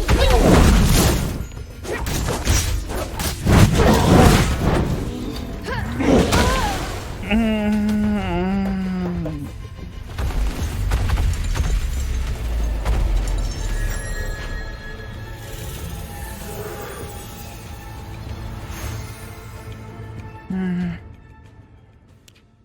ist nicht ohne. Da sind wir dabei, das ist prima. Der ist halt heiß. Und guten Abend, Nirahel. Willkommen im Samstag, willkommen im Wochenende, willkommen bei Asterigos. Und Jamapi wird zu Brei gehauen. Und er möchte, dass du genauso heiß wirst. Ja, ich glaube auch. Ich glaube, der sieht das als Waffeleisen und will einfach eine Waffel aus mir machen. Warum hat der Boss als Waffel einen übergroßen Toaster? Er mag wohl auch... Ich meine, Toastbrot ist gut. Toastbrot to go, ja. Toastbrot ist lecker. Wir haben auch Toasties derzeit da. Die sind auch gut. Waffeleisen auch gut. Ich meine, guckt mal, das ist ein Waffeleisen oder so ein Schnitzel. Wie heißen die? Schnitzelklopfer halt. Mit dem man halt die Toasties... Ja, die sind so gut. Wenn man dann die Butter richtig schön direkt nachdem die aus dem Toaster rauskommen, die Butter drauf schmiert und dann die Butter so richtig schön zerläuft. Da braucht man gar nichts mehr irgendwie drauf. Oh, ist das lecker. Ach. Also vor dem Hintergrund verstehe ich, dass der... Oh, ich habe kaum noch Heilung, fällt mir gerade auf. Scheiße, jetzt habe ich Hunger. Es tut mir leid. Das wollte ich nicht. Aber die Strafe folgt hier offensichtlich gerade auf dem Fuß. Oder auf dem Hammer, besser gesagt. Ich habe den noch nicht verstanden, den Kerl.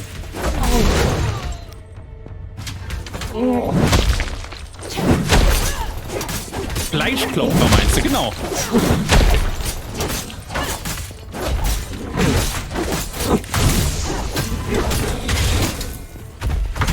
Okay. Ah. Nein!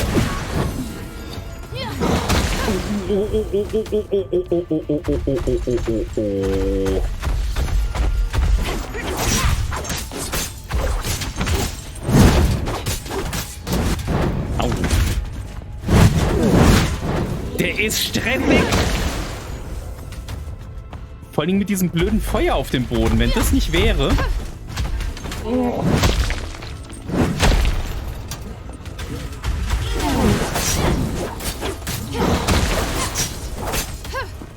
Wenn das Feuer auf dem Boden nicht wäre.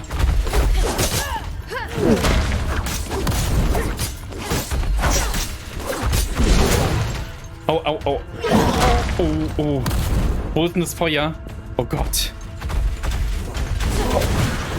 Ah, ich bin... Oh.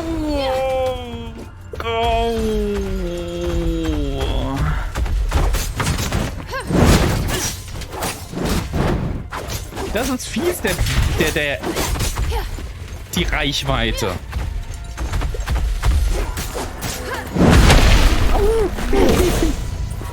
Oh Gott. Geh weg mit deinem Waffeleisen. Oh, oh nein. Feuer, Feuer, Feuer, Feuer. Ich spring auch an.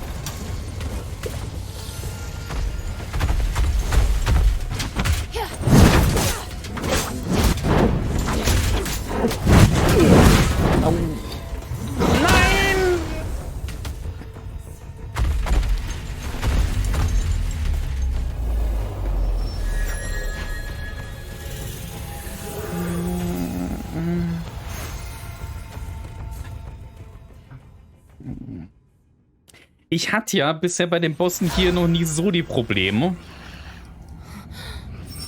Aber der prügelt's in mich rein. Und ich habe keine Heilung mehr. Okay, wir müssen mal kurz zurück. Das ist das einzig Blöde bisher an dem Spiel, finde ich, mit der Heilung. Das ist so dieses Plattform-Prinzip. Und jetzt müsste ich theoretisch Heilung wieder farmen. Das ist halt nicht schön. Das ist so das Einzige, was ich am Plattform nicht mag, die Heilung farmen. Also...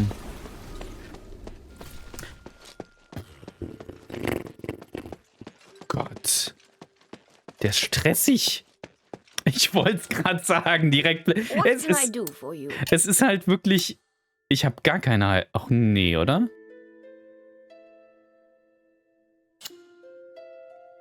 Mind your manners. Okay. Okay, wir müssen Heilung farmen. Das ist ja toll. habe bei Beschreibung der Toaster-Waffel-Eisen-Fleischklopferwaffe in den Discord gepackt. Müsste an der richtigen Stelle losgehen. Inwiefern? Wie farm ich das jetzt am besten? Ich habe keine Ahnung, wie ich hier Heilung farm in dem Ding.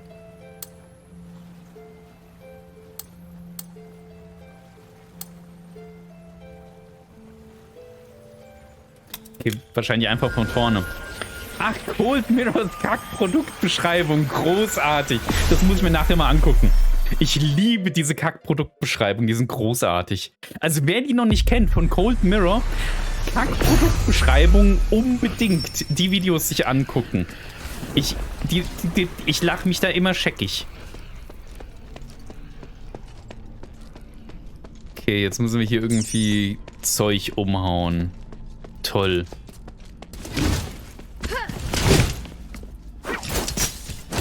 Die sind klasse. Ja, definitiv. Und schön ist halt, dass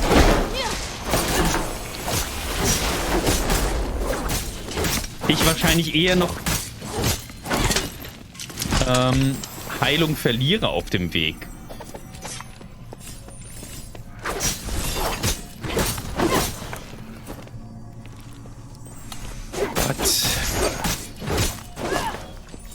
Der Link ist aus der kompletten Playlist. Auf YouTube kann man also alle Folgen bingen. Oh Gott. Du weißt, dass das schlimm ist, wenn man das die ganze Zeit durchgucken kann. Ganz, ganz schlimm. Da verfliegt die Zeit auf einmal.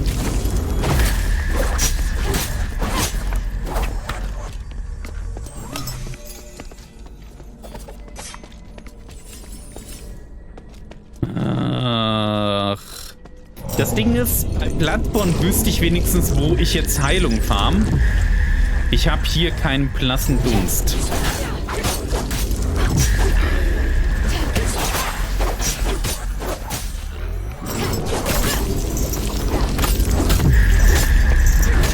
Nein, nein, nein!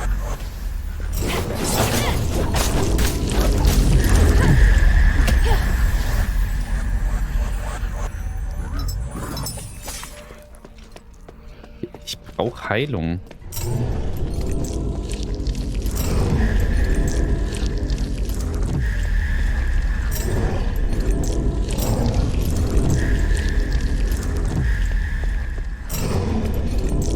Ich will den Boss doch machen. Spiel. Ich will den Boss machen, nicht hier diese Dinger farmen.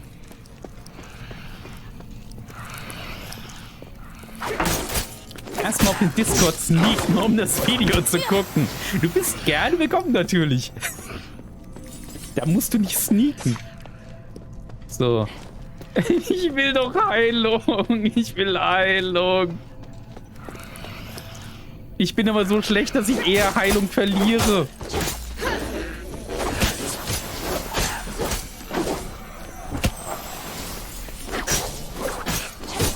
Ach, Mensch.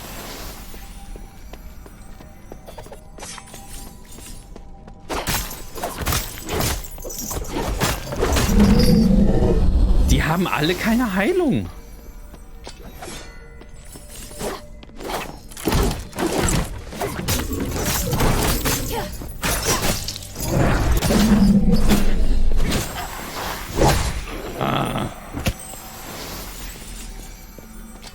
Okay, das ist alles blöd. Das ist alles keine Heilung. Okay, und ich sterbe hier auch noch eher. Ich meine, ich kann Heilung kaufen, ja. Ja, wahrscheinlich ist das, was ich am besten machen sollte. Ah, Heilung!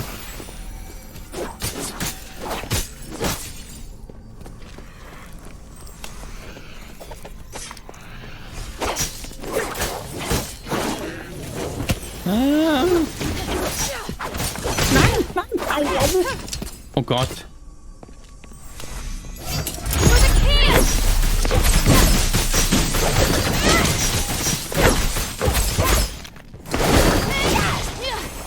Geh weg.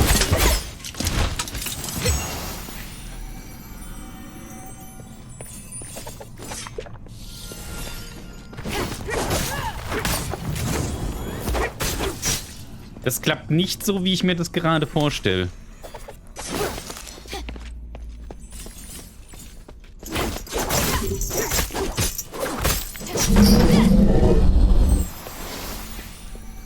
Und jetzt habe ich mich auch noch verlaufen, weil ich nicht mehr weiß, wo ich hier... Oh, da ging es runter. Da ging es runter.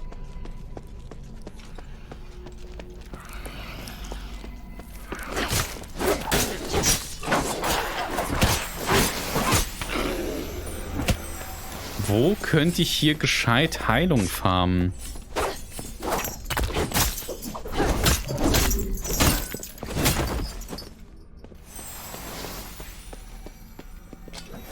Ich bin gerade etwas überfragt. Ich will den Boss doch nur machen.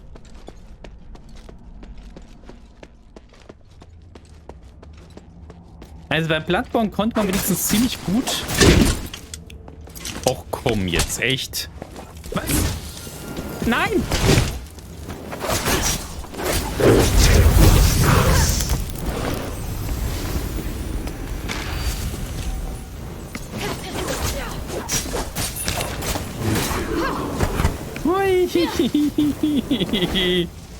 Wieso?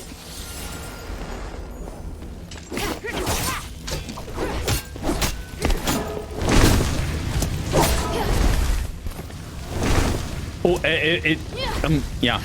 Was mir gerade noch einfällt. Also,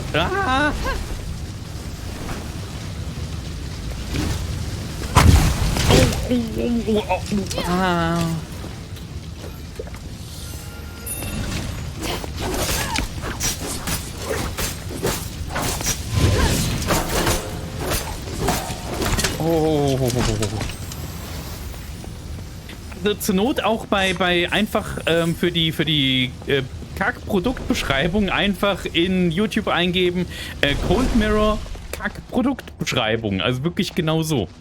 Da müsste man direkt drauf kommen.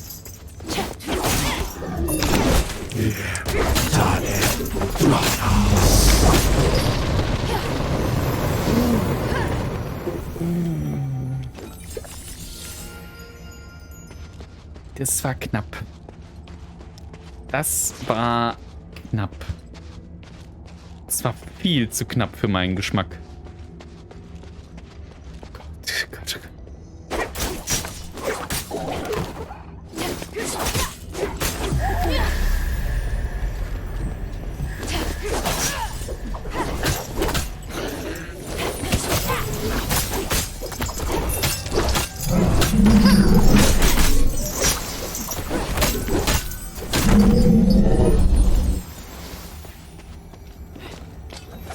Das Ding ist, ich will ja eigentlich auch meine Waffe aufwerten. Das wäre halt auch noch schick. Ja, endlich mal ein Heiltrank. Oh, da ist ja ein Magier.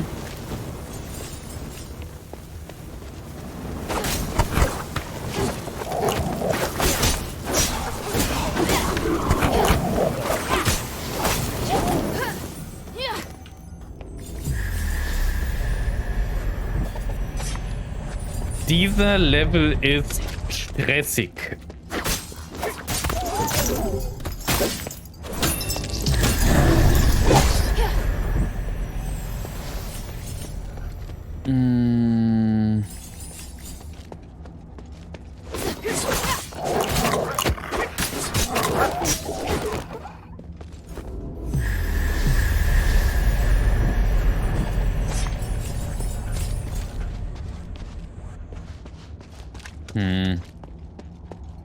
Das Ding ist halt, ich könnte jetzt für die Sachen, die ich jetzt hier gefarmt habe... Ja, machen wir halt. Wir gehen jetzt mal zurück.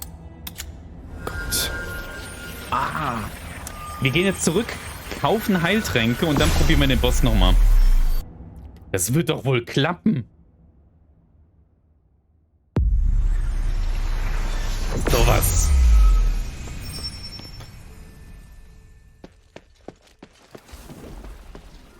Wobei mehr Schaden auf der Waffe ist halt auch verlockend, ne?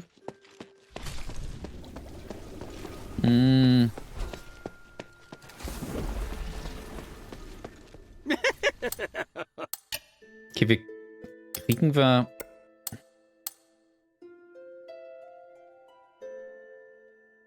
wenn ich das hier verkaufe, habe ich von irgendwas von denen habe ich besonders viel. Kaufen wir die mal. So.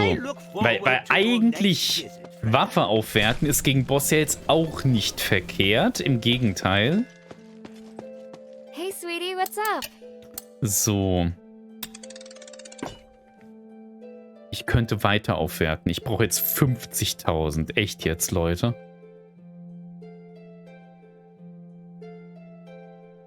50.000 im Ernst. Okay, Thank you. machen wir. Ich verkaufe jetzt einfach. Das dauert sonst zu lang. Oh Gott, ich bin so gestresst. How can this humble servant be of service, friend? Kaufen einfach ein bisschen was von den Sachen hier. Da haben wir ja ein bisschen was.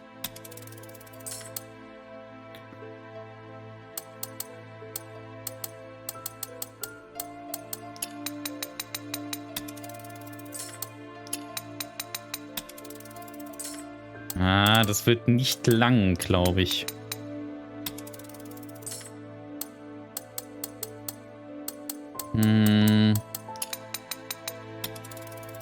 Ich will nicht unter die 10 kommen. Ja, vielleicht haben wir es gleich.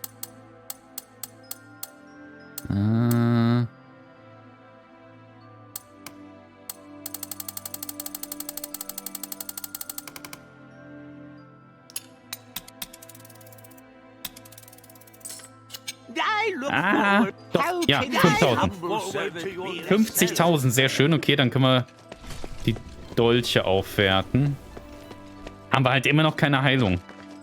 Hey, sweetie, Vielleicht können wir die dann besser farmen.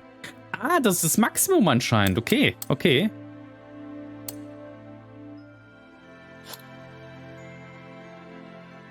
Und den Speer können wir natürlich dann auch aufwerten.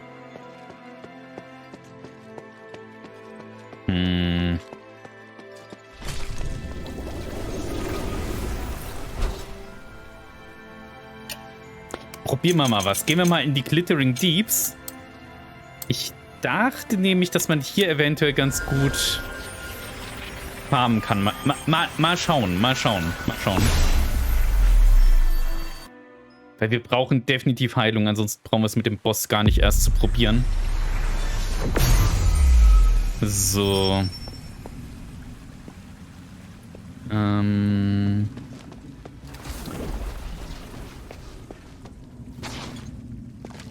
So, hier war... Wo muss ich denn jetzt nochmal lang? Da waren doch irgendwo hier diese großen Viecher.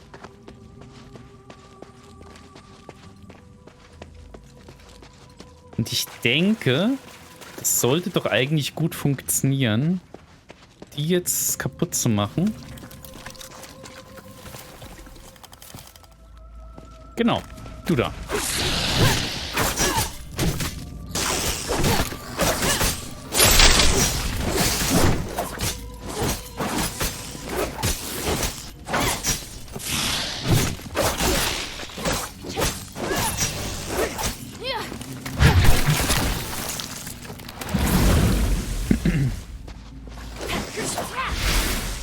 Ah ja, klar. Aha. Die geben also Heiltränke, okay.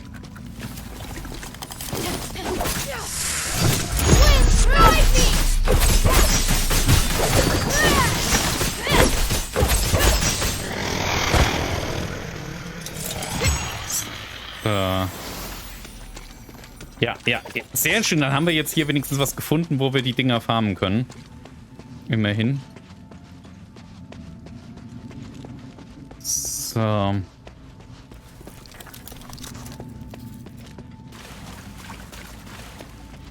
es ist trotzdem... Ich bin nicht so begeistert von so einer Mechanik. Das ist tatsächlich...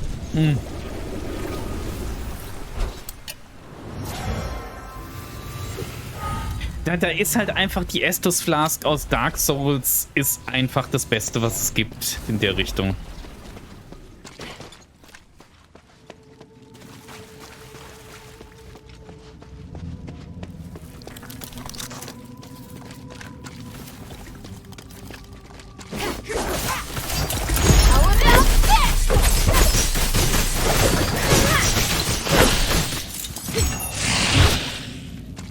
Nein!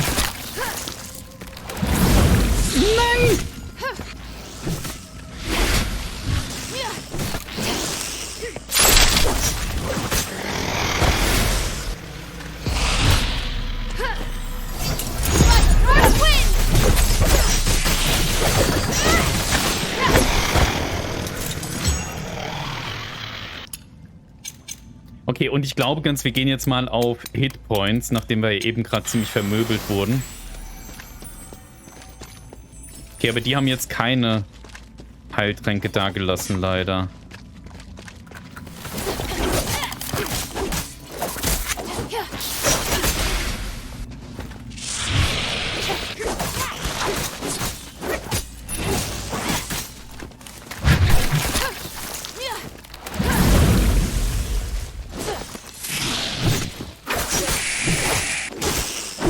Nimm das.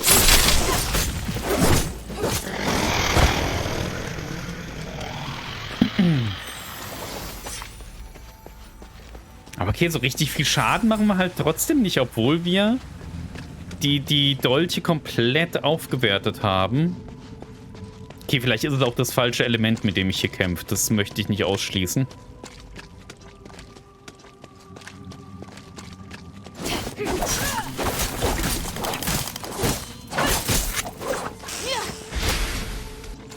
Ja, super.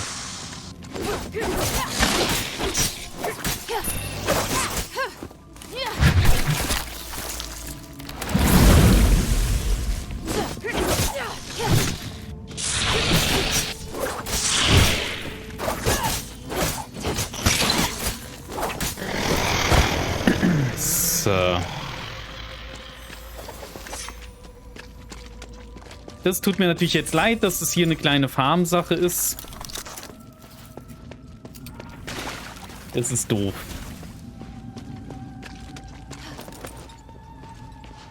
Aber gehört halt mit zum Spiel dazu. So. Vielleicht kriegen wir ihn ja sogar beim nächsten Mal hin. Bisher waren die Bosse ja jetzt nicht so eigentlich schlimm, aber der haut halt einen ungeheuren Schaden raus.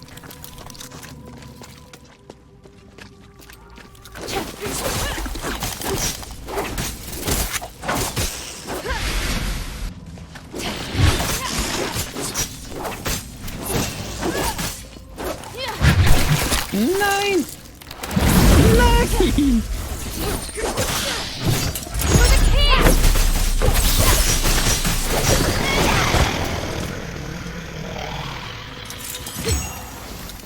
Ach, diese blöden Fliegeviecher da. Die nerven. Lass mich doch, lass mich doch.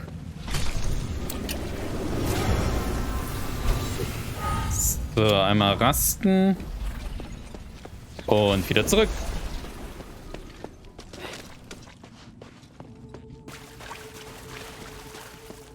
Ich meine, ich könnte auch die blaue Flask durchnehmen.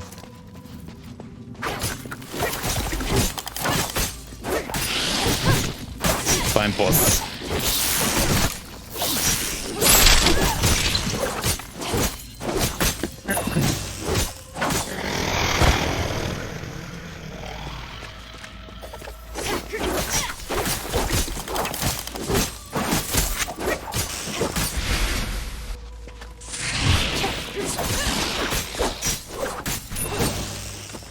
Geh weg.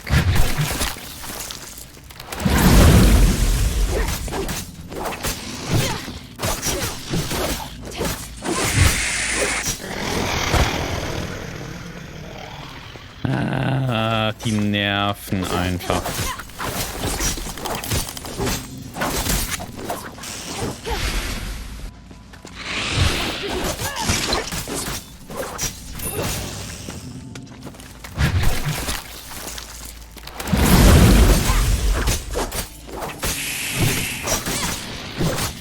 Ich meine, die funktionieren ja ganz gut.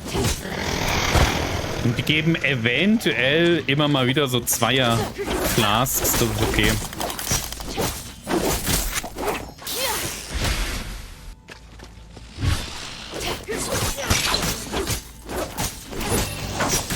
Und weg, weg, weg, weg, weg, weg. So.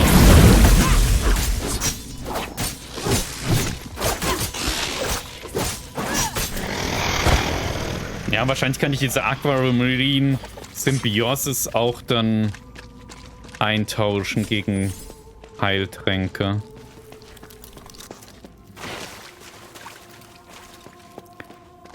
Dumm.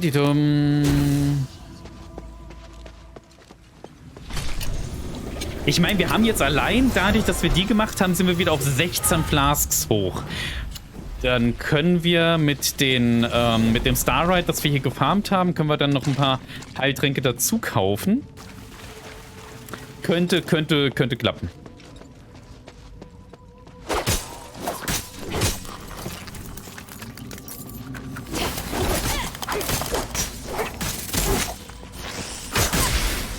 Au.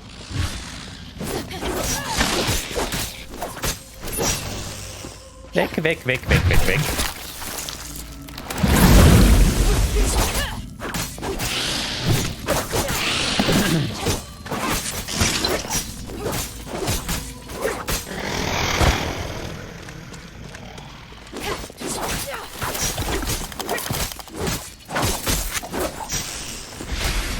Au. Ja, das hat immer dieselben Movement setzen, dass ich jetzt mal reinhusche, weil ich ungeduldig werde und übermütig. Das ist so typisch. Wenn ich denke, ich habe die drauf, die Dinger, dann klappt es natürlich nicht mehr.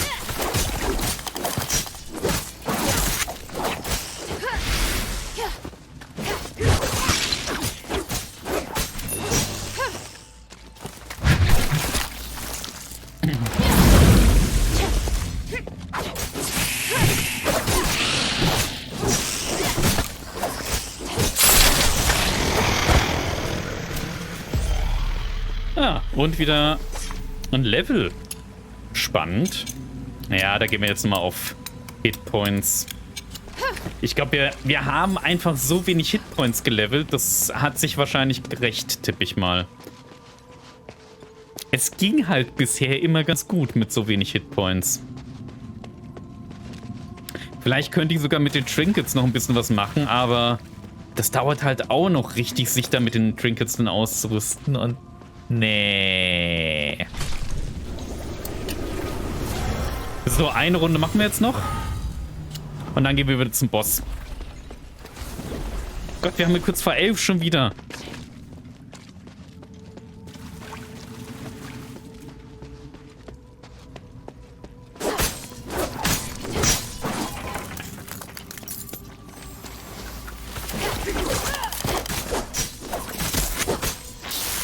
Geben aber auch gut EP.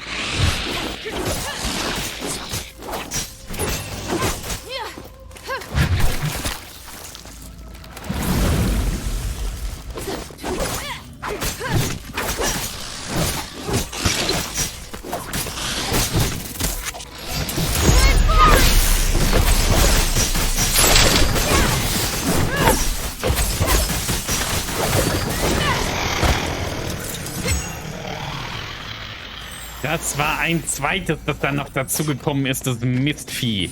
Ach, das war das hier hinten war. Das ist ja super. Okay.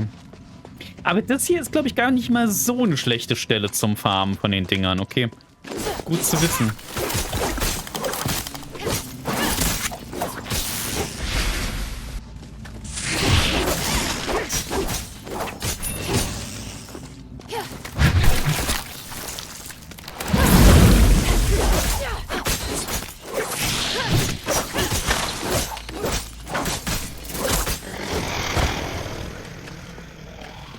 So, und das dann machen wir noch.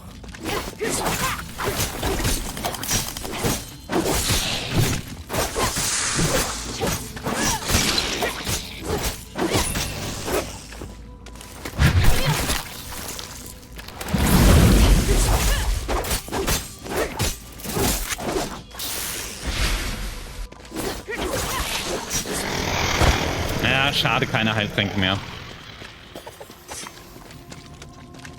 So. Das sollte doch jetzt erstmal wieder für ein bisschen Heiltränke langen. Gut, gut, gut. Und dann schauen wir uns den blöden Kerl dann nochmal an. Ich habe nichts mehr zu trinken. Kaffee leer, Tee leer. Doof. Alles doof.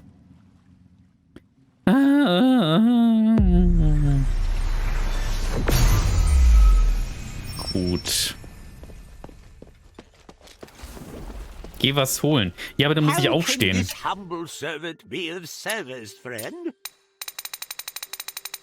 So. Ja, und? Ja. Ja, es ist traurig. Es ist tatsächlich traurig. So, jetzt haben wir Heiltränke. Gut. Den Boss probieren wir jetzt wieder.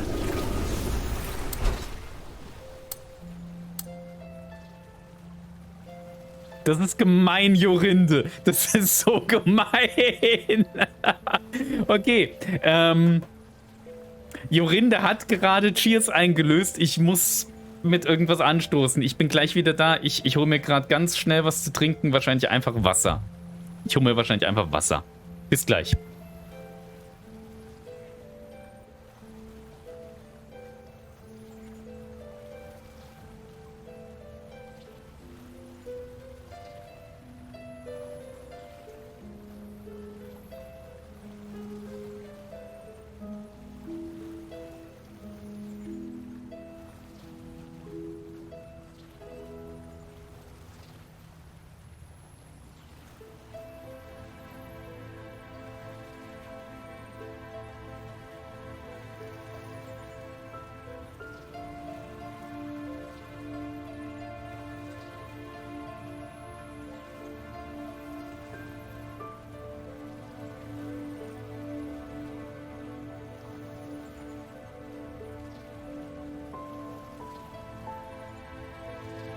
So, aber auf Wasser performt er doch gar nicht.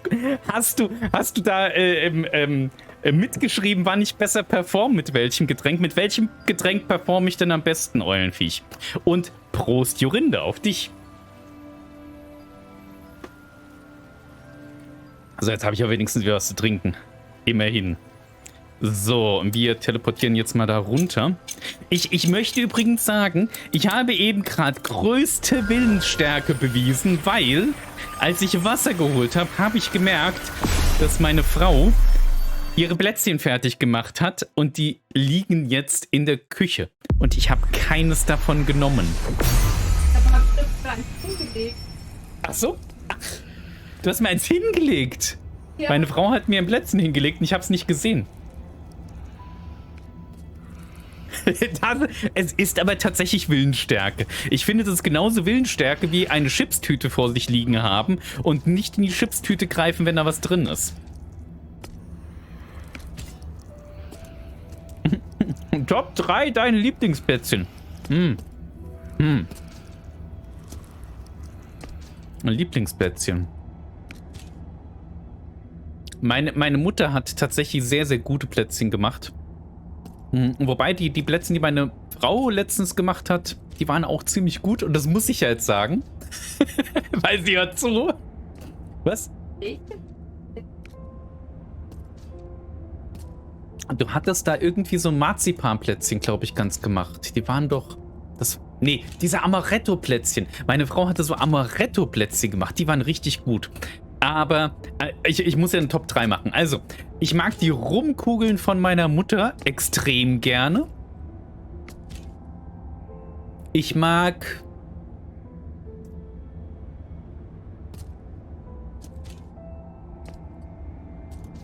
Das waren, glaube ich, Amaretto-Plätzchen, die du da gemacht hast, die so aufwendig waren, ne? Mit dem... Das waren... Amaretto-Marzipanplätzchen waren das. Die waren richtig lecker. Sind Rumkugeln... Ja, Rumkugeln sind Plätzchen, finde ich schon. Also die Rumkugeln, wenn meine Mutter Plätzchen gemacht hat, da war immer eine Packung Rumkugeln mit dabei. Also so ein Blech, ein Dings. Ich finde schon, dass Rumkugeln Plätzchen sind, oder? Und dann bin da ich, die nach dem Backen wegen einem Plätzchen die Tupper nicht zubekommt und nicht dran denkt, das eine einfach zu essen. Okay, auf die Idee würde ich tatsächlich kommen. Und ich würde wahrscheinlich noch ein zweites essen und noch ein drittes. Aber ich bin ja auch Hobbit dafür. Niran, soll ich dir meinen Mann vorbeischicken? Dann hast du das Problem mit der übervollen Tupperdose nicht mehr. Ich kann auch helfen. Ich kann da auch helfen. Bin da sehr gut. Hobbits helfen bei sowas. Und sind Rumkugeln und danach Rumkugeln auch in meiner Top 3. Also, Top 3 Plätzchen. Also die Marzipan-Amaretto-Plätzchen, die meine Frau letztens gemacht hat. Das war, glaube ich, nicht letztes Jahr, vorletztes Jahr, ne? War vorletztes Jahr. Die Rumkugeln und dann, Moment, ich weiß gar nicht, ob das tatsächlich offiziell die Bezeichnung dafür ist. Meine Mutter hatte noch Plätzchen gemacht, die hat sie immer Kissinger Brötchen genannt. Ja, Kissinger Brötchen gibt es tatsächlich. Aber das Problem bei Kissinger Brötchen ist, das waren früher meine Lieblingsplätzchen und ich konnte die irgendwann nicht mehr essen. Beziehungsweise ich habe mich immer mies danach gefühlt und ich wusste es am Anfang nicht. Und das ist eines der Nahrungsmittel, bei denen ich herausgefunden habe, dass ich Lebensmittelallergien habe. Weil da ist eine Walnuss drauf und ich bin gegen Walnüsse allergisch. Und gegen die Haselnüsse, die da außen rum sind. Deswegen habe ich dann irgendwann meine Mutter dazu überreden müssen, dass sie die Kissinger Brötchen mit Mandeln macht. Mit Mandeln funktioniert das nämlich für mich. Dann kann ich die essen. Sie hat es dabei lange Zeit nicht probiert. Sie hat es mir nicht geglaubt. Mozartkugeln sind auch gut. Ja, aber die kaufe ich halt. Ich glaube, Mozartkugeln zu machen ist nicht einfach. Aber Kissinger Brötchen. Also ich glaube ganz tatsächlich, auf meinen Top 3 sind Rumkugeln, Kissinger Brötchen und die Amaretto Marzipan von meiner Frau. Was mit den Zitronenplätzchen? Die sind auch gut, aber ich muss eine Top 3 machen. Ich habe ja auch noch Vanillegipfel, die ich auch nicht drauf getan habe. Die sind auch gut. Also die sind gut, aber die haben halt Zuckerguss. Und du weißt, dass ich Zuckerguss nicht so. Aber die Amaretto Marzipan.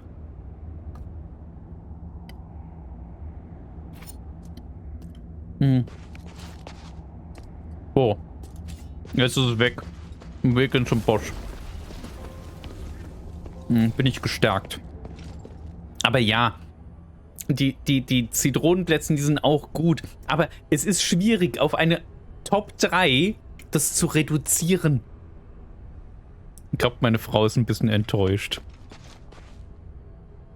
Zimtsterne. Nee, Zimt geht nicht an mich. Ich mag kein Zimt. Zimt ist fürchterlich. Lebkuchen, nicht so ganz. Schokominzplätzchen klingt gut.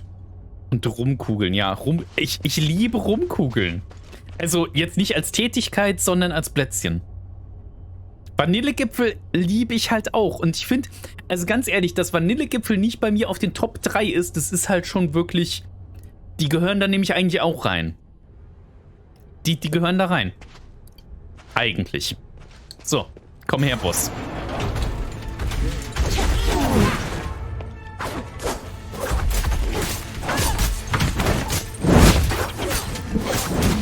Au! Du hast aber auch eine Reichweite, Kerl. Nicht schubsen.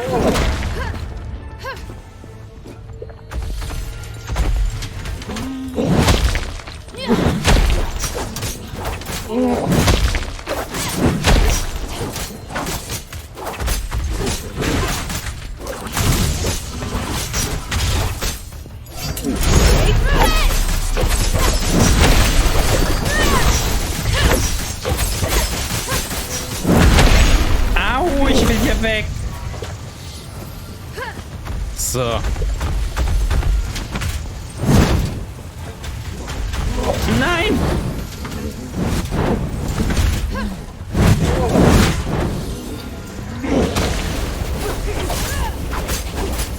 Ah.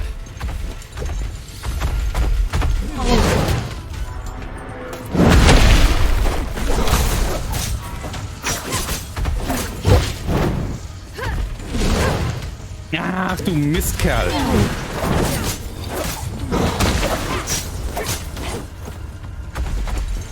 Oh Gott. Komm her.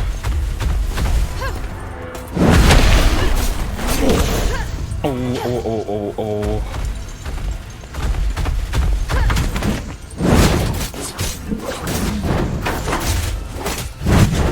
Au!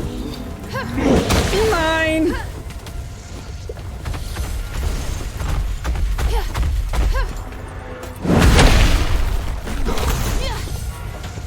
Oh Gott.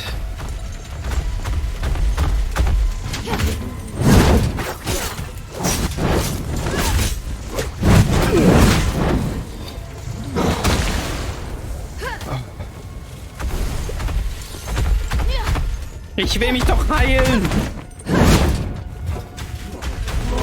Nein! Oh Gott.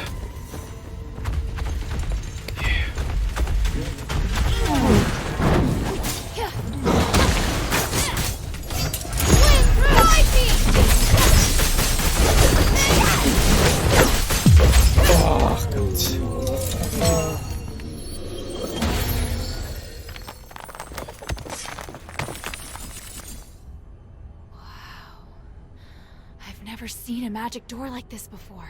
I get it now. The Black Warden itself is the key. Gott. Da habe ich aber auch ein bisschen gemogelt, indem ich diese Fähigkeit eingesetzt habe. Gott. Ich liebe Zimt, aber in Zimtsternen sind auch Nüsse oder so ein Quatsch. Echt, in Zimtsternen Nüsse? Ich glaube ganz... Also ich kenne Zimtsterne eigentlich nur ohne Nüsse, aber ich mag halt Zimt... Also ich bin... Also Zimt funktioniert manchmal, aber grundsätzlich bin ich immer eher gegen Zimt. Ich habe mal mit Erdnussbutter gefüllte Schokoplätzchen gemacht. Oh, die waren auch gut, aber da bin ich auch leicht allergisch. Oh, das ist schade. Aber Erdnussbutter ist okay für mich. Und das klingt sehr, sehr lecker. Das klingt sehr gut. Stop, Hammer. Danke für den Ohrwurm. Yay. Ja, ich habe es geschafft.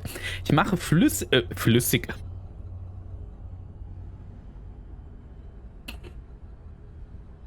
Ich mache fluffige Schokoplätzchen, die finde ich am besten. Passen auch sehr gut zu Rotwein. Es ist auch sehr bescheiden, Ratsupaltov, die eigenen Plätzchen so gut zu finden.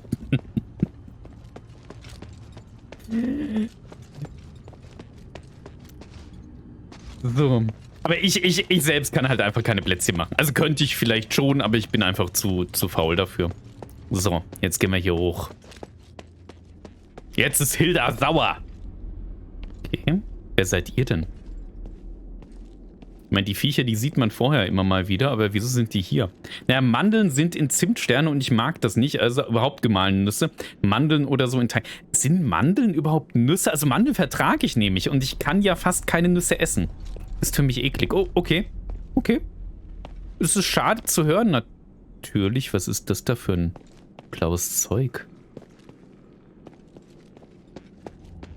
Aber so sind die Geschmäcker natürlich unterschiedlich. Ja, toll, hier ist eine Sackgasse. Hervorragend. Ganz toll. Ganz toll. Bin so begeistert.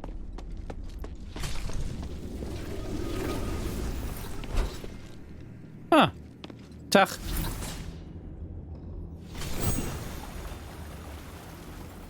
Gebrannte Mandeln sind hervorragend. Gebrannte Mandeln sind super. It's not Irenaeus or Hypatia. It's a strange outsider. This is truly an unexpected miracle. Congratulations. You have witnessed the power of Aphes' pioneering test subject and finally made your way to my study. What? You're... I am Archon Petrius, the true leader of Aphes. Young stranger, you have surpassed all Ephesians in both bravery and wisdom. You must be blessed by fate. Hang on, you're Petrius? I am a copy of Petrius's will. My existence represents all of his thoughts from 500 years ago. I don't really understand. Is this another Starite power? The process and theory are much more complicated than that. But yes, essentially. I had to leave Aphes to pursue loftier goals. But I left part of myself here to continue to guide the people. Feel free to ask questions and I will quell your doubts. Toll, jetzt darf ich wieder vorlesen und Voice-Over machen. Super. Ich lese jetzt erstmal euren Chat. Generell, ja, gebrannte Nüsse sind immer gut. Wobei, die meisten gebrannten Nüsse kann ich halt nicht essen. Also, gebrannte Erdnüsse sind auch gut, die kann ich auch essen, aber es sind ja auch keine Nüsse. Ich hätte gern das Rezept. Nüsse sind bei mir leider schwierig. Ja, bei mir leider auch. Also gerade Haselnüsse gehen bei mir leider gar nicht. Aber gebrannte Sonnenblumenkerle...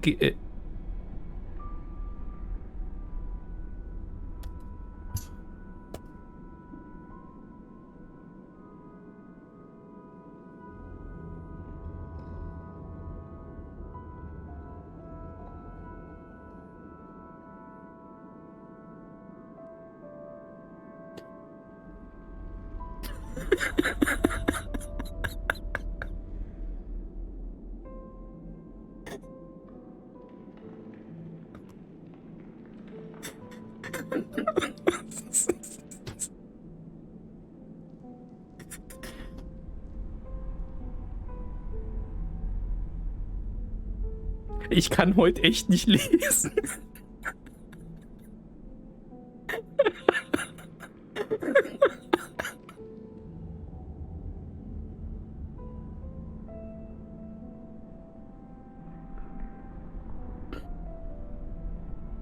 Ich schieb's auf die Booster-Impfung. Ich bin geboostert. Ich schieb's auf die Booster-Impfung. Ich kann's nicht lesen. Aber gebrannte Sonnenblumenkerne gehen bestimmt. Die sind auch...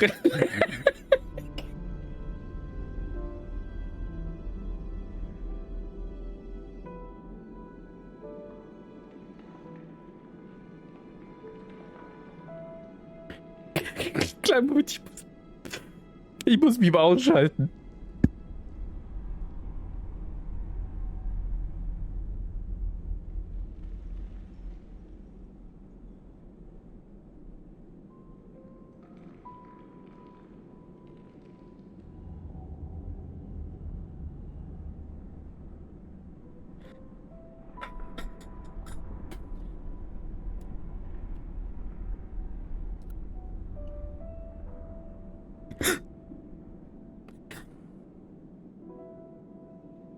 Dann hol dir jetzt wenigstens einen Wein. Nee, ich bin ja geboostert und da soll man ja erstmal keinen Alkohol trinken, damit ja die Boosterimpfung nicht, damit der Körper nicht abgelenkt wird, sondern halt auf die Impfung reagiert und nicht auf den Alkohol. Ja, aber du glaubst, meine Frau meint, ja, dann trink doch, aber das ist doch nicht so schlimm. Nein, ich sag, könnt ihr. Ja, meine ich ja, dass du das... Ja, aber überlegt mal, wenn ich jetzt schon ohne Alkohol so einen Mist vorlese, wie das dann wird, wenn ich jetzt mir noch einen Wein hole. Das wird doch fürchterlich. Okay, also wir probieren es nochmal. Ah, witzig, ja. Dass du das wieder witzig findest, Jorinde, klar. Also, ich versuche jetzt nochmal euren Chat zu lesen. Es wird schwieriger als der Boss von eben. Aber gebrannte Sonnenblumenkerne gehen bestimmt. Die sind auch lecker. Wir ignorieren jetzt, wie dieser Satz geklungen hätte, wenn ich den so komplett vorgelesen hätte, wie ich ihn vorhin angefangen habe vorzulesen. Die Lebkuchen von meinem Schwager sind auch super. Gut, hat funktioniert. Stimmt, das geht. Das nächste von Jorinde lese ich nicht. Klammer befindet sich in einem Zustand tiefster Verzweiflung. Stimmt. Ganz normales Wort. Weiß nicht, was du hast. Ja, ich finde, man kann mir da nichts vorwerfen, dass ich aus Versehen Sonnenblumenkerle vorgelesen. Jetzt muss meine Frau auch lachen. Wieso muss ich jetzt an die Geschichte der Gräfin... Was? Wer ist denn das Eulenviech? Was ist denn das für eine Gräfin? Und nee, Weinhol... Wederroter tut's auch. Witzig, Kürbiskerne sind auch... Toll, ich werde jetzt nie wieder irgendwas mit Kernen sagen oder lesen können, ohne dass ich Kerle lese. Kürbiskerne, die gebrannten.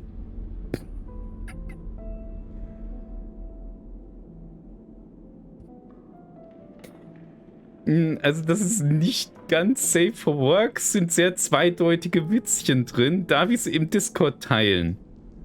Ja, du kannst es ja mit einem Spoiler machen. Du kannst es ja mit dem Spoiler machen. Wobei Discord sowieso... Im Discord ist es ja sehr viel unkomplizierter und unproblematischer. Auf Twitch wäre es ja ein bisschen problematischer eventuell. Ansonsten einfach bei YouTube suchen, okay. Wobei, du weißt doch, zweideutige Sachen verstehe ich meistens nicht. Das haben wir ja schon herausgefunden. So. Ich bin jetzt fertig. Ich bin jetzt wirklich sowas von im Eimer. Und eventuell können wir jetzt auch weiterspielen. So. Ich versuche jetzt das zu lesen. Es ist Englisch, das bedeutet, der Vorteil ist, dass ich wahrscheinlich nicht plötzlich anfange loszukichern. Wahrscheinlich. Ich lege nicht meine Hand dafür ins Feuer. Klar, gerne kannst du Rezept haben, wo die wilden Kerle... Jorinde. Ach, die verstehst du, Jammer, die sind sehr deutlich. Das habt ihr auch häufig gedacht. Das war mein Lieblingsbuch im Kindergarten. Wo die wilden Kerne wohnen? What on earth are you, Patrius? Are you a fake version of him? You don't seem to have understood. I'm Patrius's thoughts, used to view and test the truth seekers here, and give them the appropriate advice. I am amazed that you have surpassed my disciples so easily. Unwilling to risk their own safety, they refuse to fight the Black Warden. Evidently, their thinking has already become rigid, and they are beyond all hope. But in you, I see whole new possibilities. I'd like to ask, where's the real Patrius? That me left in the city for the plains. I wasn't planning on returning to Aphes ever again. But after 500 years, not even I know where he is. All I can say is that he's not here. What is this truth you keep referring to? The truth that created this world and that operates all things. I am forever grateful to those who sacrifice themselves so that others may acquire knowledge. I found a way to remove Asterigos long before I left. At the same time, I found a path that would never again be confined by Asterigos. If you found a way, then why didn't you help your people and save your country? If you always support a baby when it walks, then it will never learn to pick itself up. This process is a test that Ephesians must face. Helping them to overcome their difficulties will only make them stop and cease to move forward. I showed the Ephesian people the way a long time ago.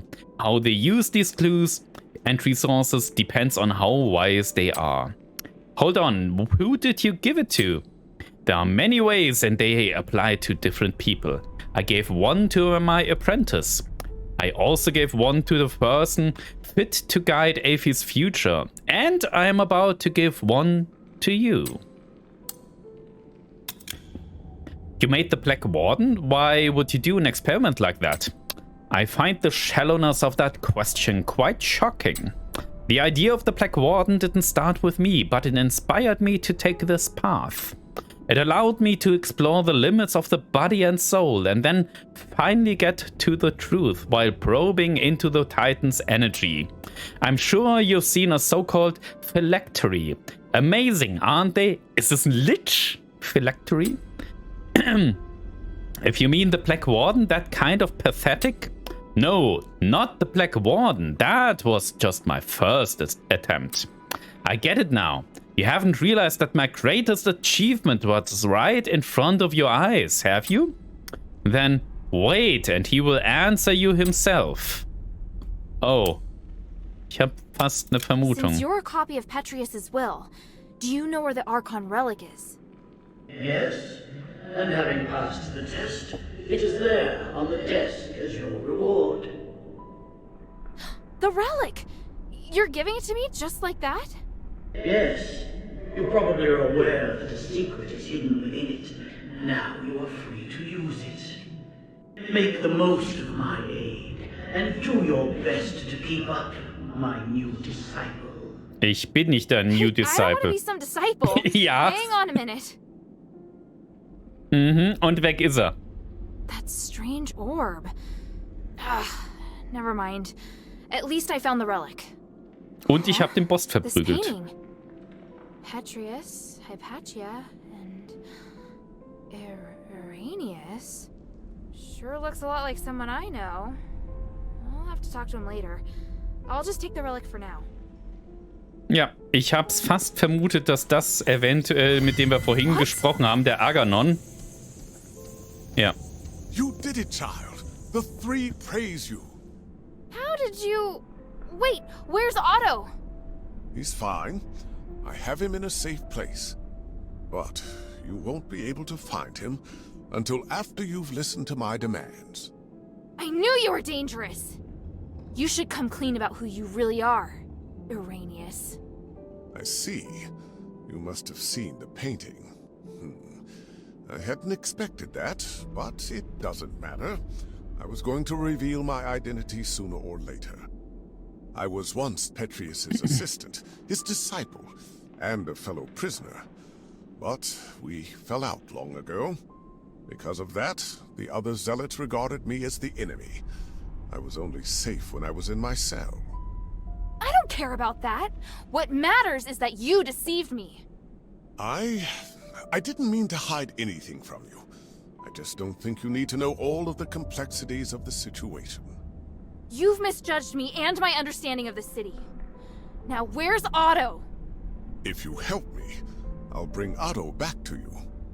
I want to join your group. Those who ask you to find the relic. I want to work with them. I know what you want to do when you find the relic. You intend to remove Asterigos, do you not? You... It's an excellent idea. I, too, observe the capabilities of the relic, but I feared I wouldn't be able to do the research myself, so I've never put the experiment into practice. I'd abandoned all hope. But then, you showed up, and you also understand what the relic can do. So, I want to help you. I can't guarantee that the others will accept you. Damn it. Did you take Otto just to threaten me? Yes, child. Super. I know, it's treacherous, but I thought it necessary for my negotiation. If you can guarantee my safety, and will work with me, I'll gladly tell you everything about Styx, including the whereabouts of Petrius. Even so...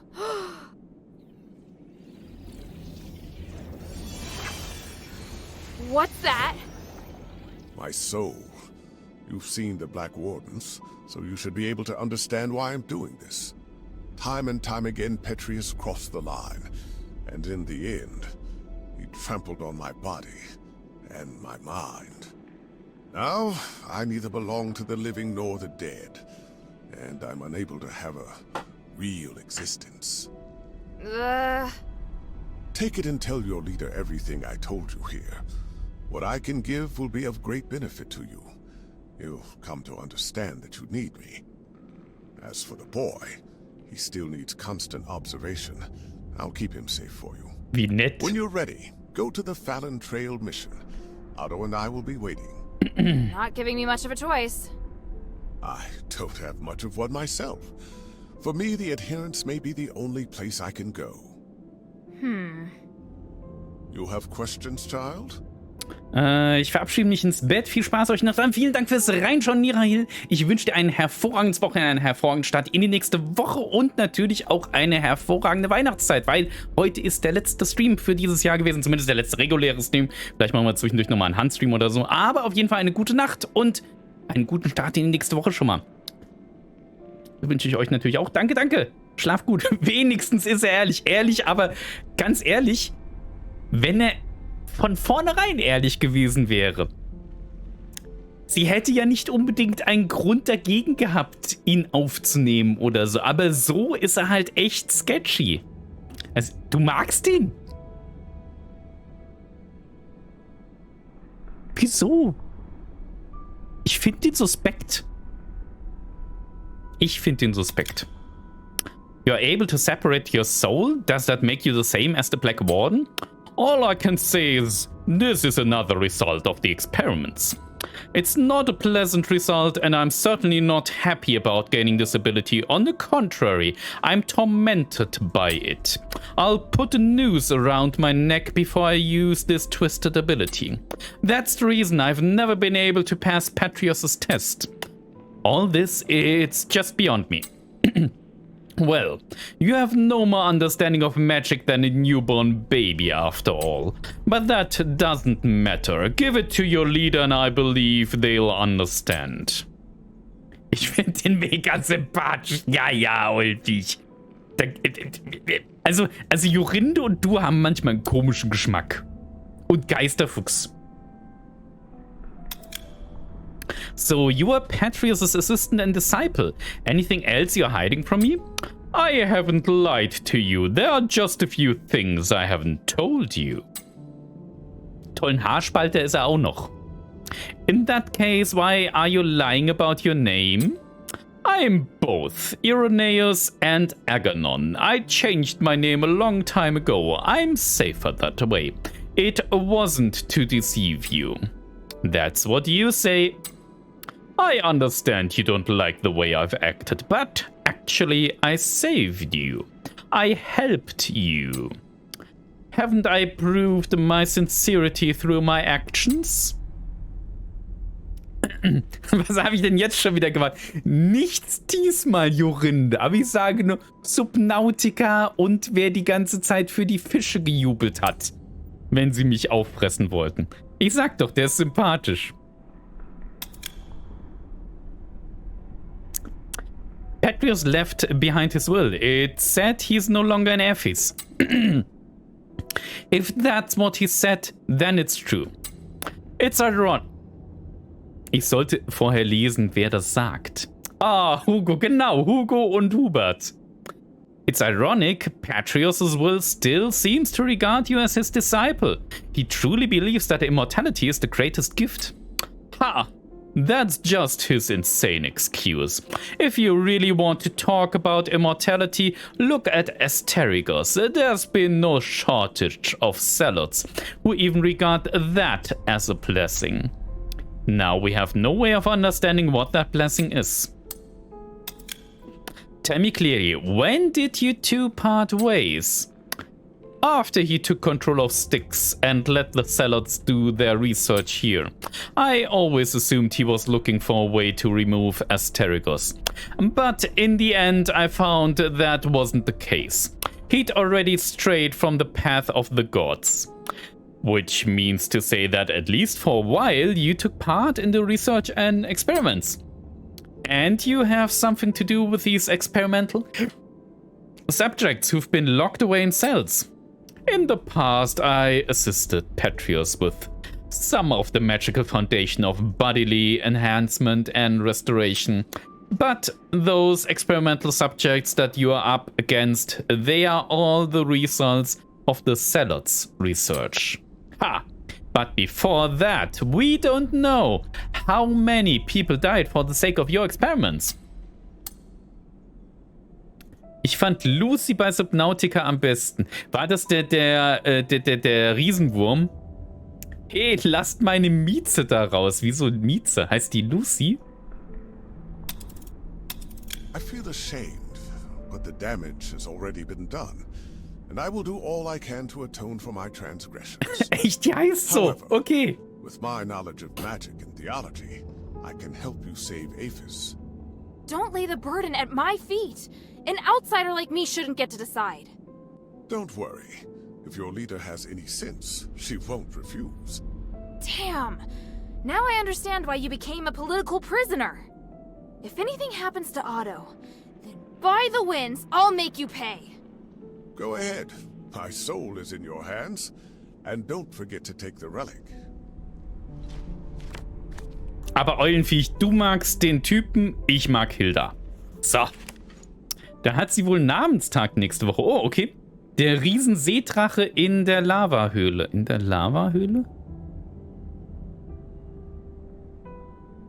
Ah, nee, da heißt der echt Lucy? Im ersten Subnautica. Ich dachte, du meinst im zweiten. Okay. Memorandum. Myron's mission is complete. Tomorrow I'll bring Irenaeus. Arrhenius. I have a bad feeling about this. I'll have to go ask Arrhenius himself. Na gut, das ist passend, okay.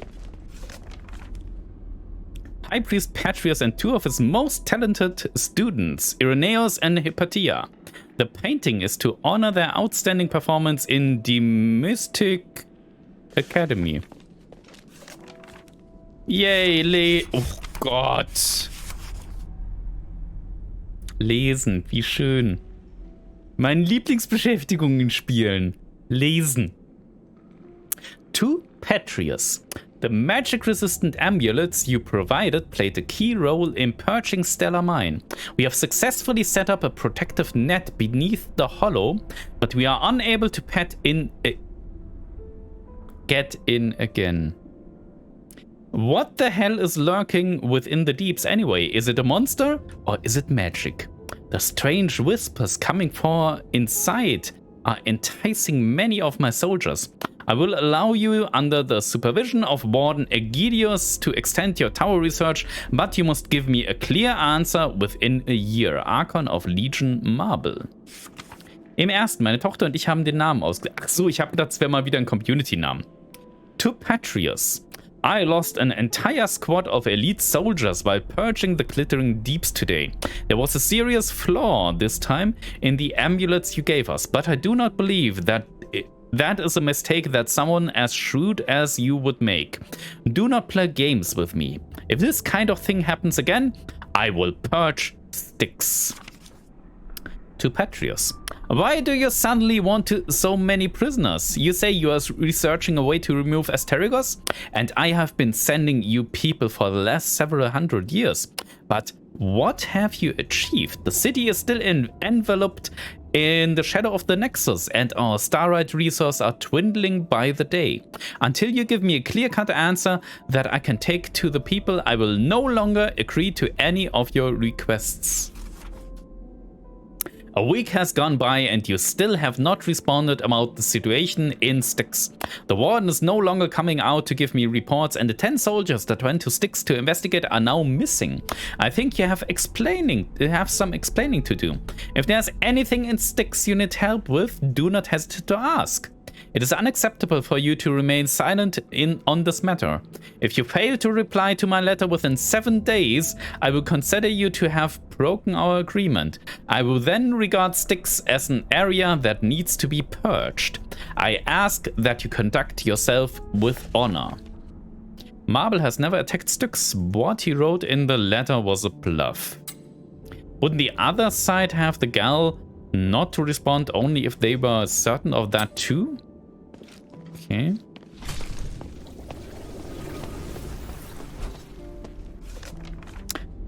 Farewell letter. Teacher, my research is finished and I'm leaving. And although I blasphemed against the mythology of the gods of stars, in the way the gods have not appeared or punished me, well, the gods do not exist after all. Still, I'm grateful for your teaching. Take care, H. Ja, wahrscheinlich Hypatia. Tippe ich mal. Und er wirft dich den Sonnenblumenkerl. Ich werde das wahrscheinlich nicht mehr los, oder? Die Sonnenblumenkerle, oder?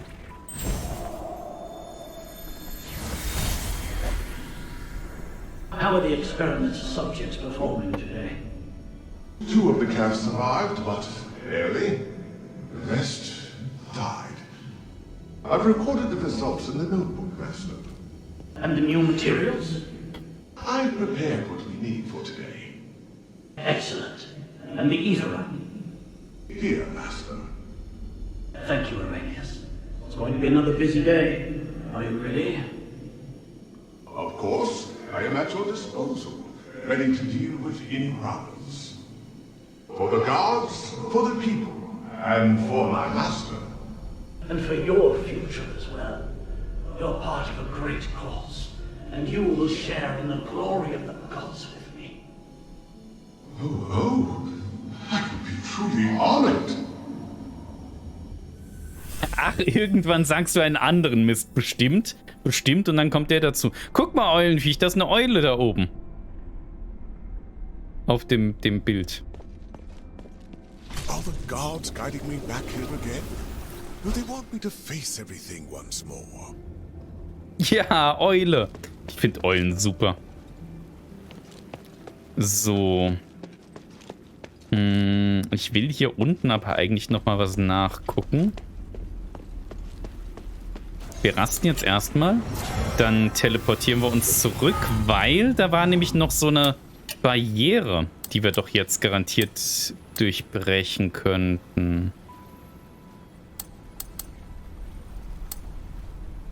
War das hier?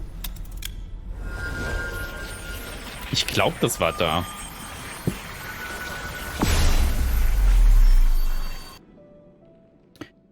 Uff, ich bin aber so geschafft einfach. Von diesem ganzen, von den blöden Sonnenblumen, ja. Es wird nicht besser heute.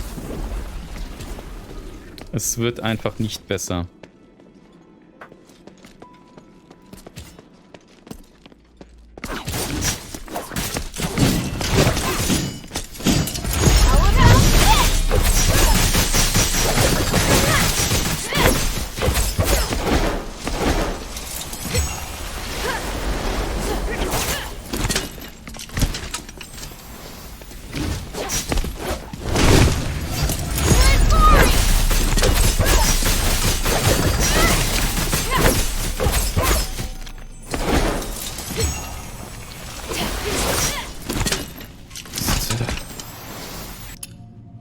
So, aber ich glaube ganz, wir nehmen nochmal hier ein bisschen Hitpoints jetzt.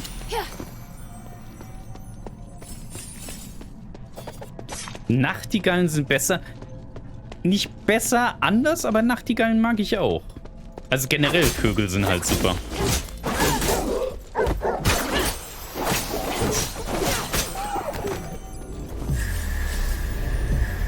War das überhaupt hier, wo ich hin wollte?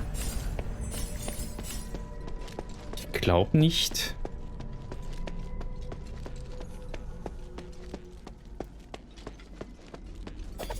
Ich bin gerade verwirrt. Atheros Mutants Sentence Record. Okay, das muss ich nicht lesen, glaube ich. Ja, hier waren wir schon.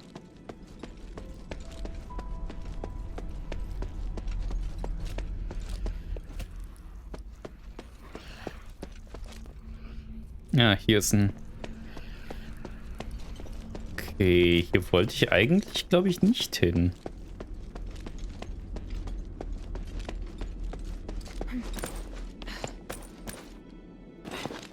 Ich muss das so sagen, Jorinde wird im Märchen in eine Nachtigall verwandelt oder je nach Version in eine Taube. Aber Nachtigall ist besser, definitiv als Taube. Wobei Tauben auch cool sind. Also ich finde, Tauben sind sehr, sehr unterschätzte Vögel. Die sind eigentlich sehr, sehr hübsche Vögel. Finde ich.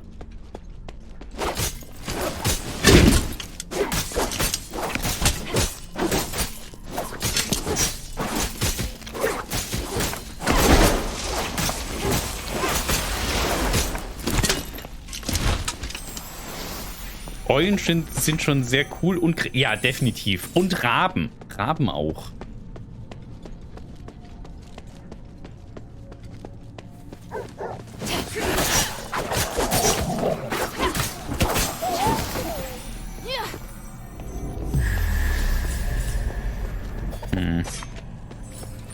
Wo ist denn diese Barriere?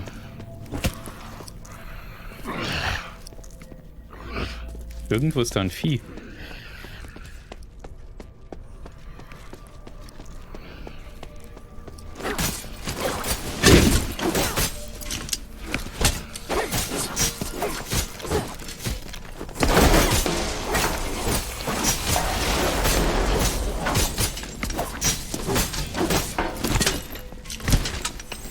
Toll, jetzt finde ich bei denen Heiltränke. Hervorragend.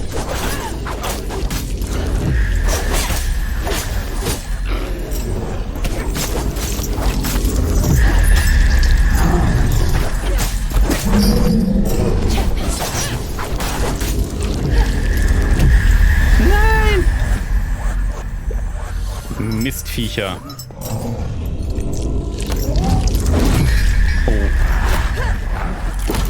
Was?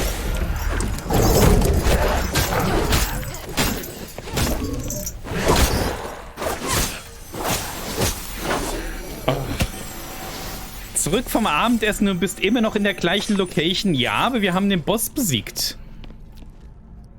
Wir haben den Boss besiegt. Und du hast etwas verpasst, Geisterfuchs. Au. Und ich verrate dir nicht was. Die Sonnenblumenkerle haben ihn aufgehalten. Na gut. Jorinde verrät es. Hervorragend. Danke, Jorinde.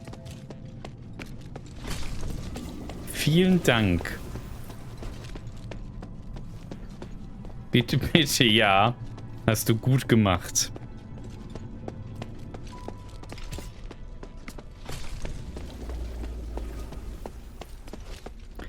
So, wo ist jetzt diese blöde Barriere?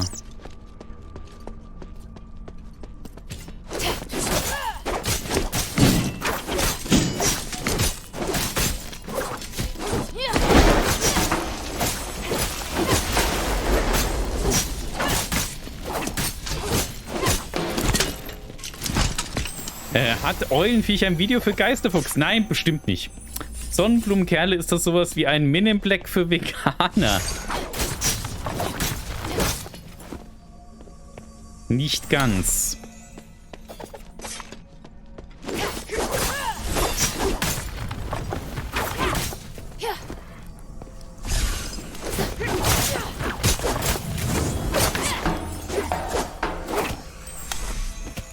Okay, aber ich glaube, ganz hier ist es auch nicht. Ach, ich hatte gehofft, jemand hat einen Clip gemacht. Ich leider nicht. Das ist sehr, sehr gut, dass keiner einen Clip gemacht hat.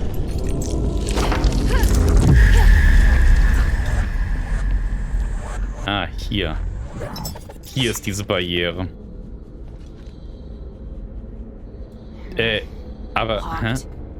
Probably tied to the Black Warden's presence. I'll keep my eyes peeled for any anomalies. Ja, aber das haben wir doch schon... What's that inside? Das haben wir doch dann schon fertig gemacht. Okay. Na gut. Nee, war zu doof zum Klippen. Sehr gut, sehr gut. Weiter so.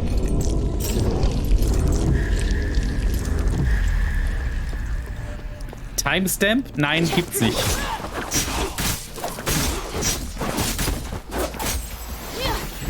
Timestamps sind eine Lüge.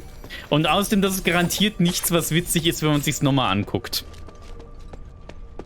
Das ist einfach nur meine Unfähigkeit, Sachen zu lesen.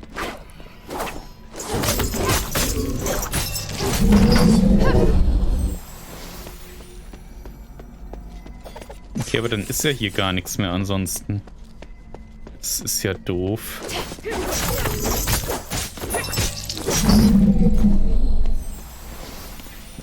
Wie komme ich jetzt wieder hier raus?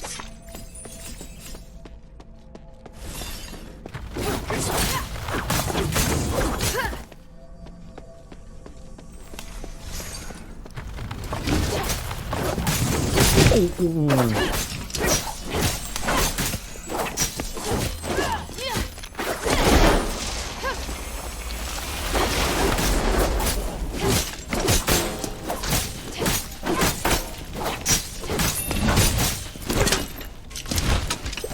Kommen wir da jetzt rein? Ja.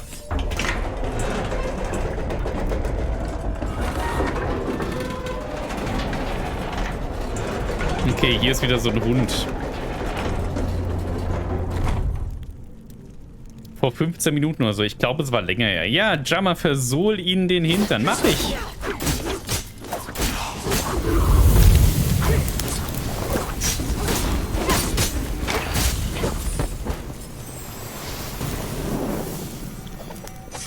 So, schaffen wir den? Probieren wir es mal.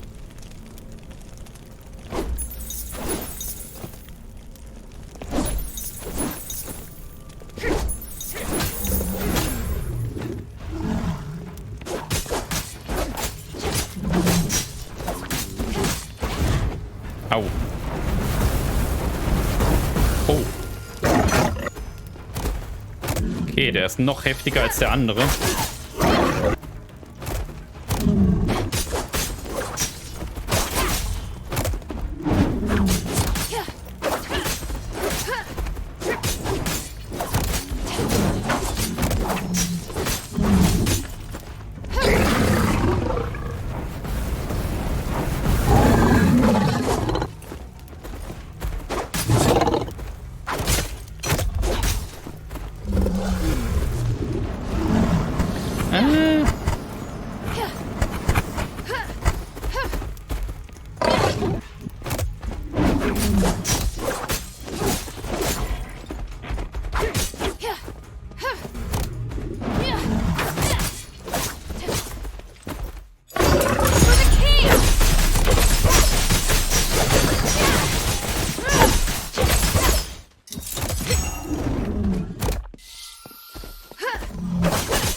von denen gibt es mehrere. Ich habe nämlich schon in anderen Leveln welche gesehen. Ja, wir schaffen den. Ja, ich habe ihn geschafft. Schnappt sich die Pompoms. Go, Jammer, go. Du schaffst das ganz sicher. Und kloppt sie aus Versehen Jammer an die Nase. Ja, ich hab's befürchtet, dass da irgendwie noch was kommt. Eulenviech, ja.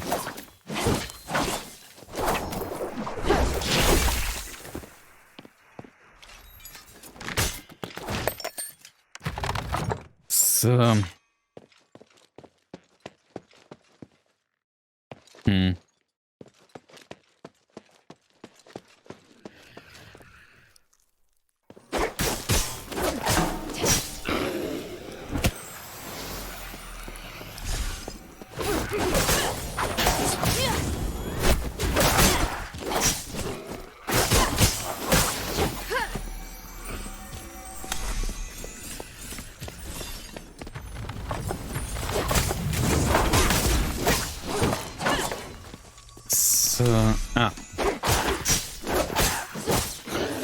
Ich will doch nur hier raus. Wie komme ich denn hier raus? Ansonsten benutzen wir halt einen Teleport.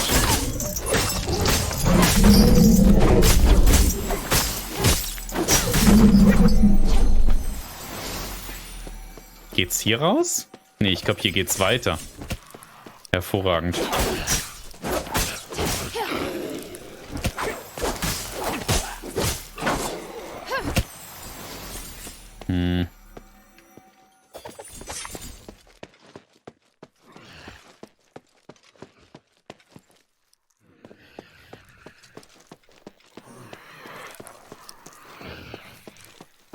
He likes them hot. Danke, ich bin immer gern für euch da. Was?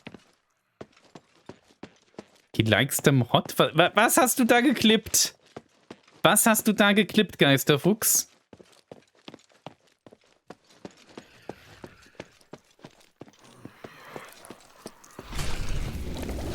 Was ist das? Na, die gebrannten Sonnenblumenkerle. Hervorragend. Hervorragend. Hast du es gefunden?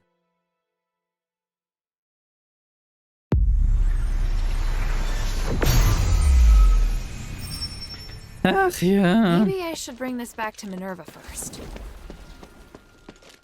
So, die Dolche haben wir komplett aufgewertet. Dann können wir ja den Speer als nächstes aufwerten, würde ich sagen.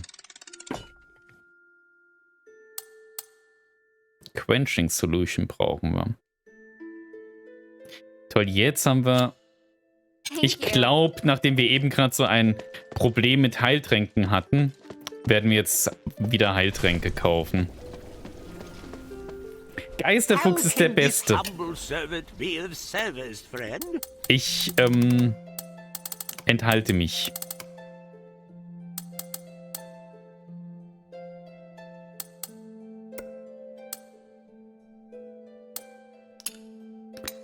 So, wie viel können wir denn davon kaufen?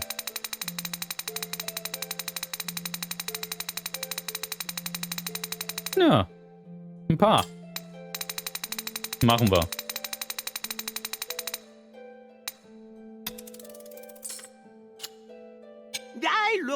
Ich weiß doch, was ihr wollt. Bestimmt, Geisterfuchs.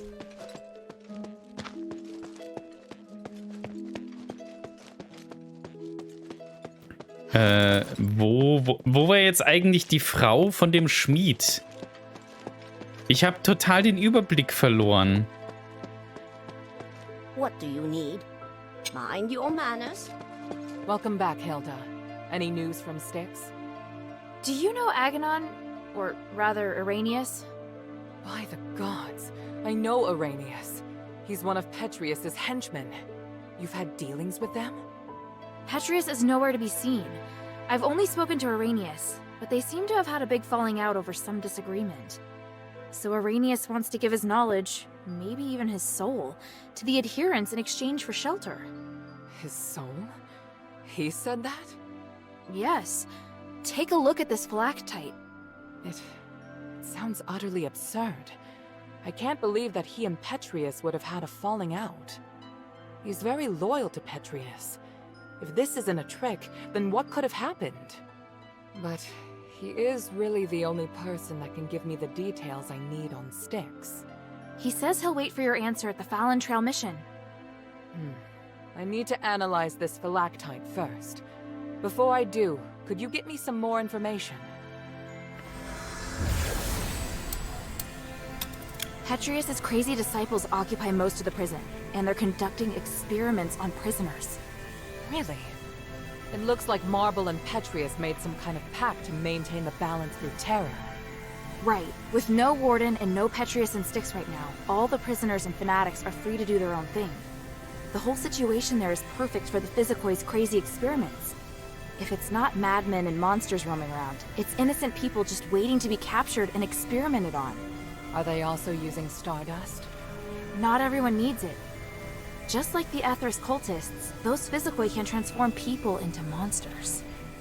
I see. It would appear we have no way of getting in there for now.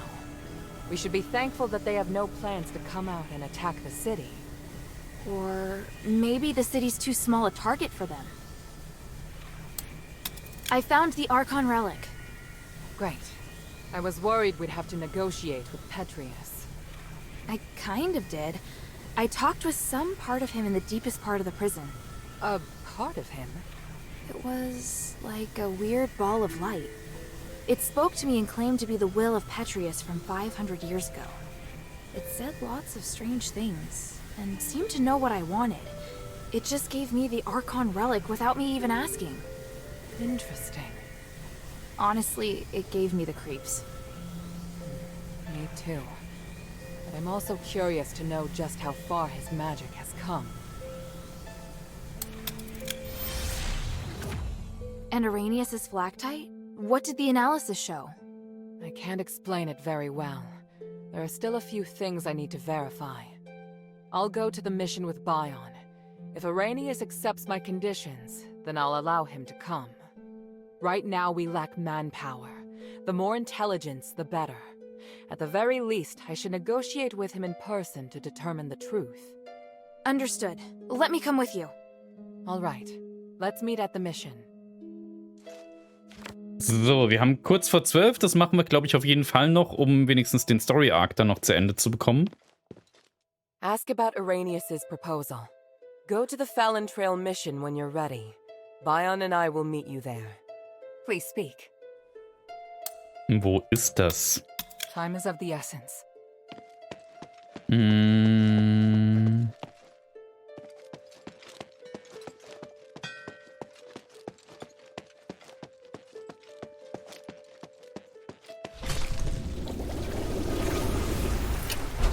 So, Fallon Trail. Da.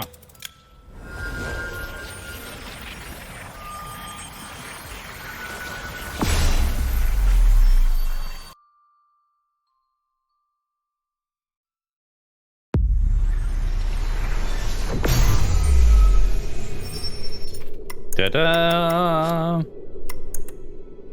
Also ich möchte nichts sagen, ich bin jetzt schon 31 Spielstunden an dem Spiel und ich glaube ganz, es wird als 20 Spielstunden angegeben eigentlich.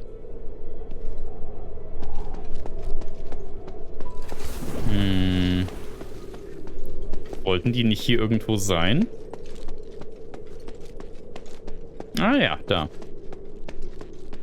There they are. Otto! How is he? Don't worry, he's fine. Just sleeping.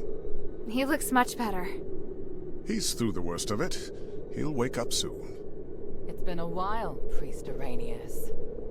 Oh, I didn't expect that the mistress would be the mastermind behind all this. It's an honor to meet you again. You appear as alluring as a rose blooming in the sun. Asterigos has obviously not diminished your beauty one bit. No need for niceties. Let's get straight to the point. You've always been loyal to him. What made you want to defect to the adherents? He forced me to disobey the creed of the gods, so I can no longer serve him. That's a departure from what I know of the Archon. I thought he was someone who would place more importance on power and reputation. Did he reveal his true self while he was imprisoned? Allow me to be frank. Before he left, Petrius said he was going to pay Eumenides a visit. Eumenides merging with the Nexus aroused his interest. It also inspired him. So... I understand. You're not telling me anything I couldn't have easily guessed myself. But do you know how Eumenides regained his consciousness? And why he can move freely around Aphes? You don't understand the theory behind it, but I do. I believe that this will help you in your quest against Eumenides. You know much, it seems. Bion, are you ready? Anytime. Are you using orichalcum shackles? I can sense what this man is holding in his hands. They will temporarily seal your magical powers. I hope you understand. I'm not afraid of being restrained, but I have to remind you that orichalcum shackles won't be effective against me in my current state. What of your oath to the One? Do you still uphold it? If you want us to work with you, I have some conditions. You cannot betray the adherents, and you must keep yourself to yourself. Furthermore, you must disclose to the adherents everything you know, and your movements will be monitored closely by Bion while you are in the shelter.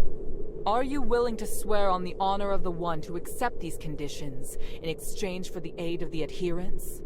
I, Irenaeus, swear on the honor of the One to accept the conditions laid out by Mistress Minerva of House Laurel. I do hope the journey isn't too long. Lead the way, Mistress. Hilda, we'll return soon. Could you please return to the shelter ahead of us? But Otto... Don't worry. Bion will be in charge of bringing him back as well. All right, then.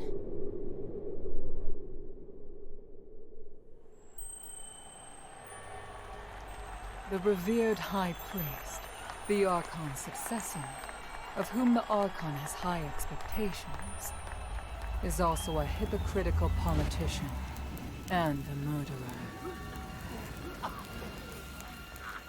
Fanaticism and ignorance have caused Irenaeus to fall from his height of power into an abyss of despair. Only by recognizing one's sins can one see the light in the dark. It's said that at the Styx, people can give up everything in the pursuit of self-actualization.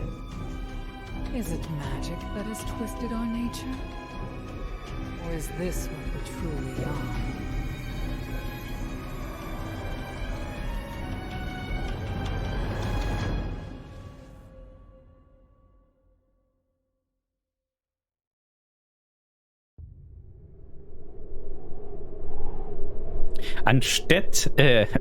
Anstatt Humanities verstehe ich immer Humidity. Ja, passt doch auch, oder nicht? Irenaeus, you can do it. You better be able to after going through all that torture. I will take care of the situation here for now. Go on back.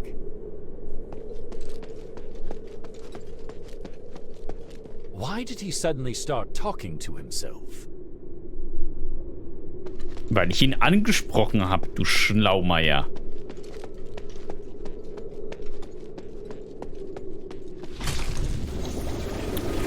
So. Was ich gerne auf jeden Fall auch noch machen würde heute, ist, hier gab es... Ah, nee, da ist noch einer, den ich nicht entdeckt... Ah! Nee, jetzt verstehe ich, okay. Nee, hier gab es nämlich noch so ein... so ein Feuerwolf. Den machen wir auch noch gerade, bevor wir zurückgehen. Den habe ich das erste Mal nämlich nicht geschafft. Aber auch nur gerade so. Das war ganz schön knapp.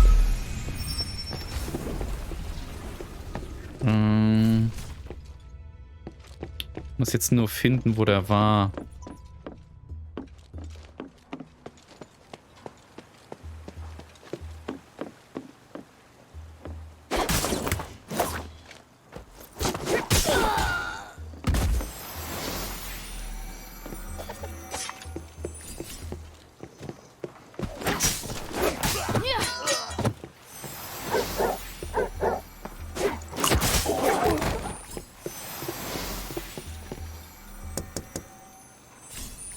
Ja, okay, das hatten wir schon. Wie komme ich da jetzt nochmal rüber? Da habe ich, glaube ich, schon mal Ewigkeiten gesucht.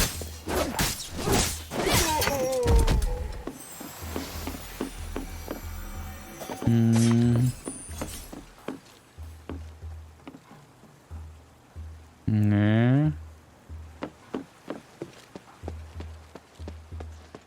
Vielleicht doch hier lang? Dann hier runter?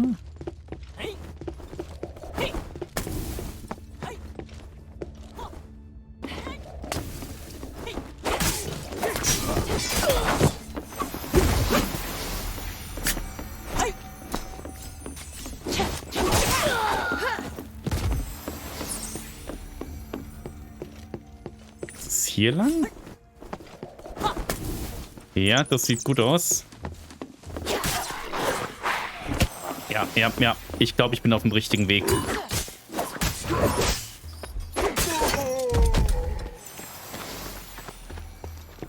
So, da. Oh ja, das ist sogar schon aufgeweckt, das Vieh. Gut. Okay. Das hier.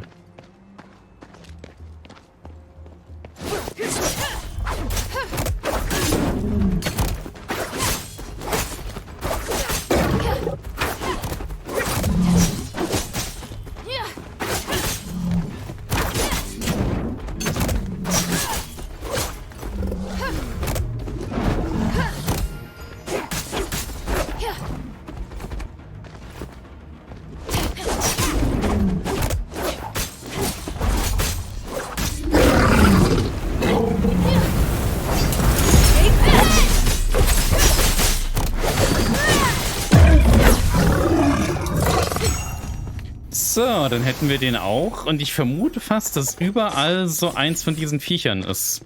In jedem Level.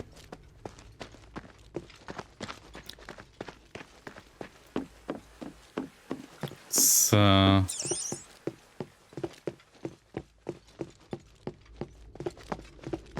Gut, hier ist der Boss gewesen. Dann ist doch hier irgendwo auch das Teleport-Ding. Wahrscheinlich, wenn wir hier durchlaufen. Und wahrscheinlich nicht, wenn wir runtergehen, sondern hoch.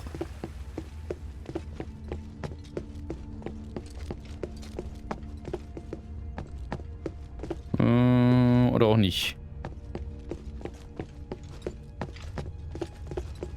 Ja, oder wir nehmen einfach so einen Scroll.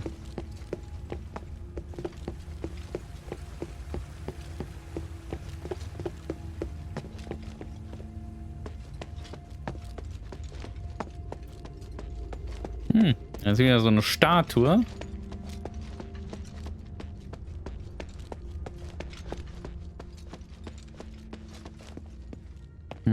Oh, Tag.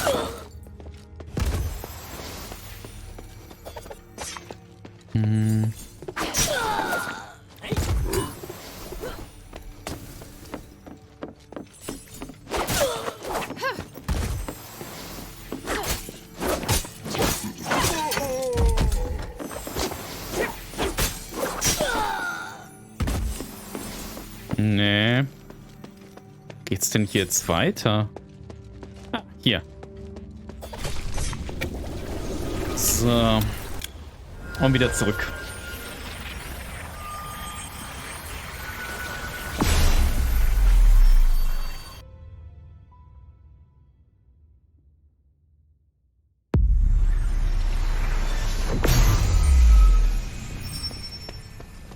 Maybe I should check in with Minerva first. Ah, da ist der Irenaeus. Okay. Hast du irgendwas zu sagen? Nee. A sense of stability. You finally have what you wanted. Is this the inn for him? Is this really the case? Whatever this place is, I just hope everything here can help free me from this pain. You should have faith in the gods, otherwise... Oh, is that Hilda? Thank you for helping me get here. I'm in your debt. Finally notice me? I hope this troubling illness didn't scare you. But I will admit, it helped comfort me during the countless nights locked in the prison as I wandered on the edge of madness. Anyway, I'm deeply grateful to you. My knowledge in magic can be of great help to you. If there's anything you need, child, come and see me. Irenaeus is a priest that serves the Three. By spending some stardust, you can use magic to help Hilda adjust her physical abilities via the power of the Three. This will reset all talent points or attribute points that was previously spent. Nicht schlecht, okay.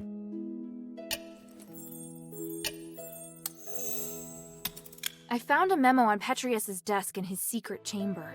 It mentioned both you and Myron. You know what happened to him, don't you? You care a lot about him, don't you? It's not me, it's his wife. She happens to be here in the shelter too. Even if you don't tell me, you'll have to face her one day. Are you going to pretend like you don't know anything?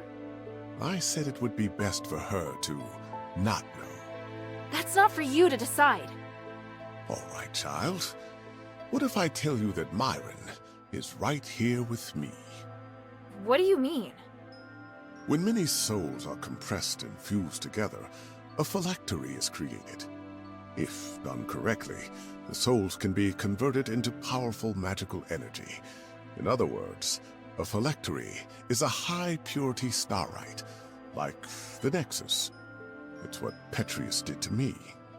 Did Petrius perform his experiment on you and Myron? You could say that. I always liked Myron. Even though he was a commoner, he demonstrated extraordinary cognitive abilities, which shocked me. He was going to be my assistant, a friend even.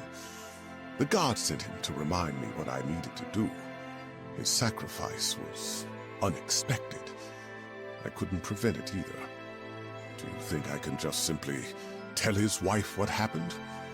I doubt she'd be able to handle it. Sounds to me like you're the one who can't handle it. You could have told me everything, but you keep running away from it. To me, you're just a liar. Oh, I thought you'd be able to understand my predicament. You're the first to learn the truth. Could you at least try to understand how I felt at the time? Oh, maybe one day I'll talk to her, but not now. I can't force you to tell her, but I do hope you'll be more considerate. Here, listen to this echo, child. Oh, then come see me again. You...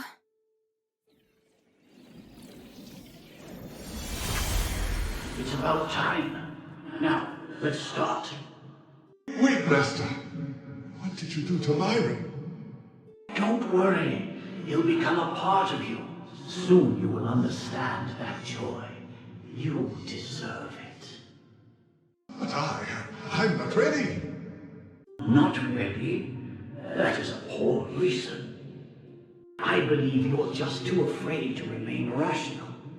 Come, the stairway to the gods has appeared before you. Why hesitate? But this is too much. Please allow me to refuse. I'll do anything you want, but I don't want this. That is not something I can tolerate hearing from your mouth. Master, no! No!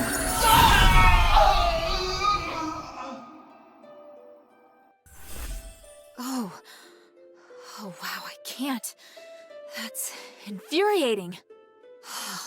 What should I do? I'm starting to worry about whether Volcane really should know this. You saw it. I don't know what to say, but she'd never want to know this. In this instance, the truth, it wouldn't help anyone.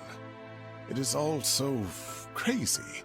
Sometimes, though, a lie of omission is necessary. Humans can be very fragile. Sometimes all it takes is one push to destroy the balance.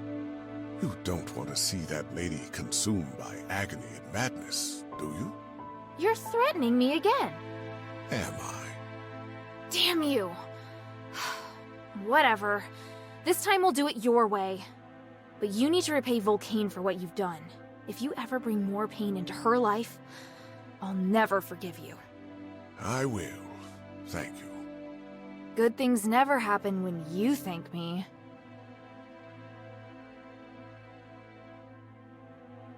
Hat er eben gesagt, I'm in your bed. Ich glaube ganz dead. Ohne B. Aber du verstehst, was ich meine. Are you still concerned about my identity? How do you know? You probably think I lied to you in Styx, given the situation. I wasn't completely honest. Back then, we just didn't trust each other enough. Do you agree? It's true, but now that we're on the same boat, I'm happy to let down my guard and share my past. Before the outbreak of Asterigos, I was the temple's high priest. Later on, I worked as Patrius's deputy. This history is recorded in many books. I was born into House Snowflake. A rumor has it that my ancestors traveled all the way from a land of snowy mountains. We were one of the oldest Aristoi families in Aphes, but never had much fame. We were just devoted to our faith. Then you must have been honored to become Patrius's deputy. Exactly. I wholeheartedly admit that that was my only dream back then. I was willing to give up my parents, siblings, and all my wealth for the privilege. I never questioned any of his orders. I truly believed that he made every decision for a good reason. You could say that it wasn't the gods I believed in, but Patrius, and the resources his family could provide. How many people did you hurt? Hurt would be too kind of a word. I've lost count of the people we had to eliminate for political purposes. Finally, you've confessed. Wieder falsch. So, frohe Weihnachten, wenn es dann soweit ist, oder bis zu den möglichen Sonderstreams. Ich gehe jetzt von den Sonnenblumenkerlen dran. Dann dir vielen Dank fürs Reinschauen, Jorin. Ich wünsche dir auch ein hervorragendes Wochenende, eine hervorragende gute Nacht, einen hervorragenden Start in die nächste Woche und frohe Weihnachten, falls man sich vorher nicht mehr sieht, liest, hört. Aber vielleicht klappt es ja auch nochmal mit dem spontanen Stream. Also ich denke mal, vor Weihnachten passiert dann nochmal irgendwie was. Aber ich weiß es nicht. Werde ich auf jeden Fall in die Discord reinschreiben. Keine Sorge also. Finally, you've confessed. Is it because you know laws can't punish you anymore? I can't forget what I did. Just look at all these souls in me. Can you recognize every soul inside you? Some of them talk a lot. Some are very quiet. Some only have traces of emotion left. There are hundreds of souls inside me. I can probably identify just over 100. The pain was unbearable in the beginning. It almost drove me insane. Patrius stabilized my soul to barely keep me from losing my sanity. Wouldn't that make the pain even worse? The agony remained either way. We suffered. Perhaps I would have been better off going insane, but Patrius wouldn't allow that to happen. Patrius is the one that went insane. Sometimes there's only a fine line between madness and magic. You must go beyond the boundaries of humanity to see more things. But once you reach that place, how things to end is not up to us to decide. Why did you try so hard to join the adherents? The adherents aren't the best option, but definitely not a bad one. If I have to give a reason, it's probably the destiny between us that led me here. What does it have to do with me? I was devoted to the theory of magic. I would have given up everything for the pursuit of knowledge and power, but I've barely used my magical abilities ever since I became like this. I no longer move around freely, nor do I use magic to protect myself because I'd like to atone for my sins. You could have left Styx easily. Not just Styx, I didn't even need to stay in Aphes. But I stayed. Somehow I just felt I shouldn't leave. That thought disappeared after I met you. I believe that was a message to me from the gods. They wanted me to approach you so I could be one step closer to atonement.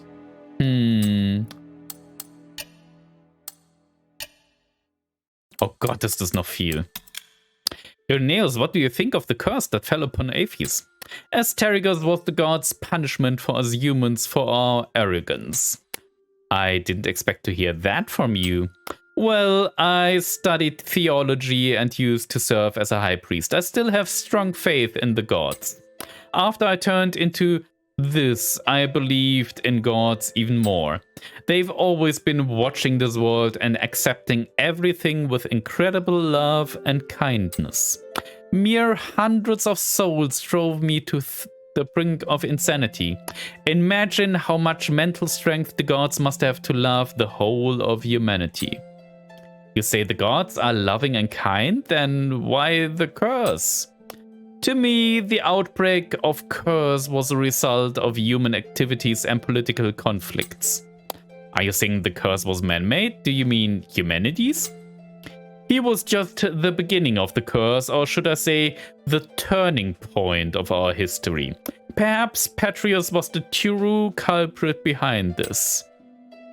While in Styx, he contacted many different Aristoi to help with the Resonator Act. Unfortunately, I have no evidence to prove it. No evidence, but you were his deputy. I was, but I couldn't possibly be involved in everything. He would never trust only one person. Ich verabschiede mich auch mal. Frohe Weihnachten schon mal und gute Nacht. Dann dir auch. Vielen Dank fürs Reinschauen. Ratzepaltuf, dir auch. Frohe Weihnachten schon mal. Ein hervorragendes Wochenende, ein hervorragendes Start in die nächste Woche oder bis demnächst vielleicht. Bei einem spontanen Stream. Sonnenblumenkerle sind extra hot. Besonders wenn sie schön braun gebrannt sind. Schöne Feiertage, ja.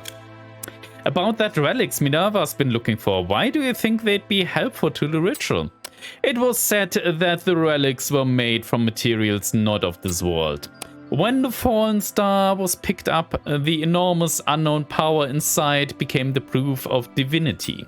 After it was made into the Archon relics, they were infused with both the faith of mortals and divine power, which makes them the obvious choice for such an important ceremony. Jetzt habe ich mich verschluckt wegen dem Eulengeräusch. I thought you were going to bombard me with theories. The more you study these things, the more unknowns you'll discover. In the end, they are all part of your faith. The pursuit of truth is important, but not all things should have an answer. Why do Ephesians believe in the stars? Why not wind, water, or something else? We learned that magic came from the stars long ago. The roots of most magic spells can be traced back to the sky and stars. Stars guide our path and help us predict the weather and future. They are also the home of souls. Our history is formed by magic. It's only natural for our faith to center around the stars. To Anbari, wind carries the same significance. We use wind to test direction, predict the movement of water, and even in divination. We also believe that the wind will guide souls to their resting place. You are right, but to us Ephesians, wind carries no magic.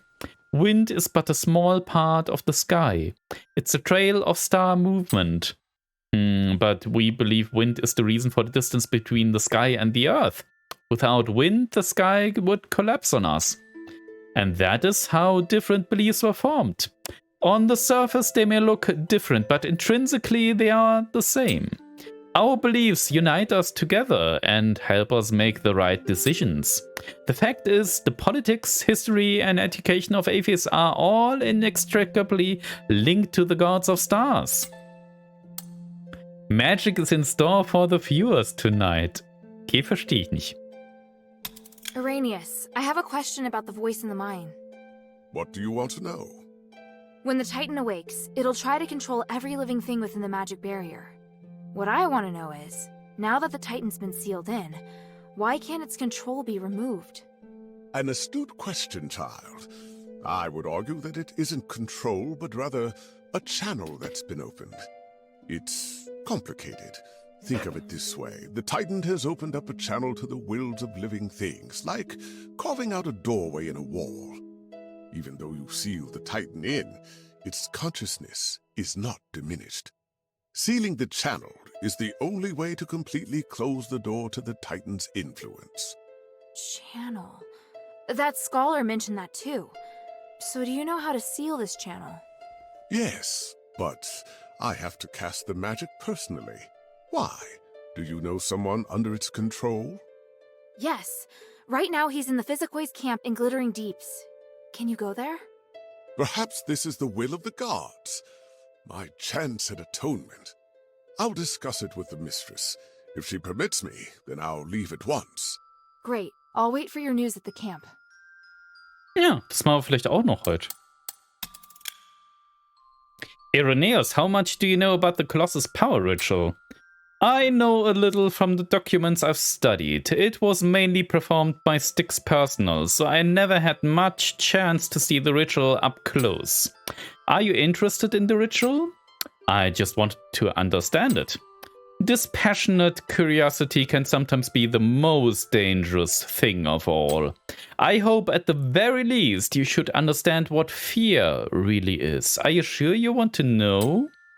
What's that? The way into the warehouse. It can help you find out the truth. Why do we have that? Not just me, several physicoi have backups. Some physicoi go to find information or inspiration for their experiments. I know that there are people who are trying to recreate the Colossus power ritual. If you are interested, then this is yours. You'd give it to me just like that? I don't have any use for it anymore, but at least you'll get something you need.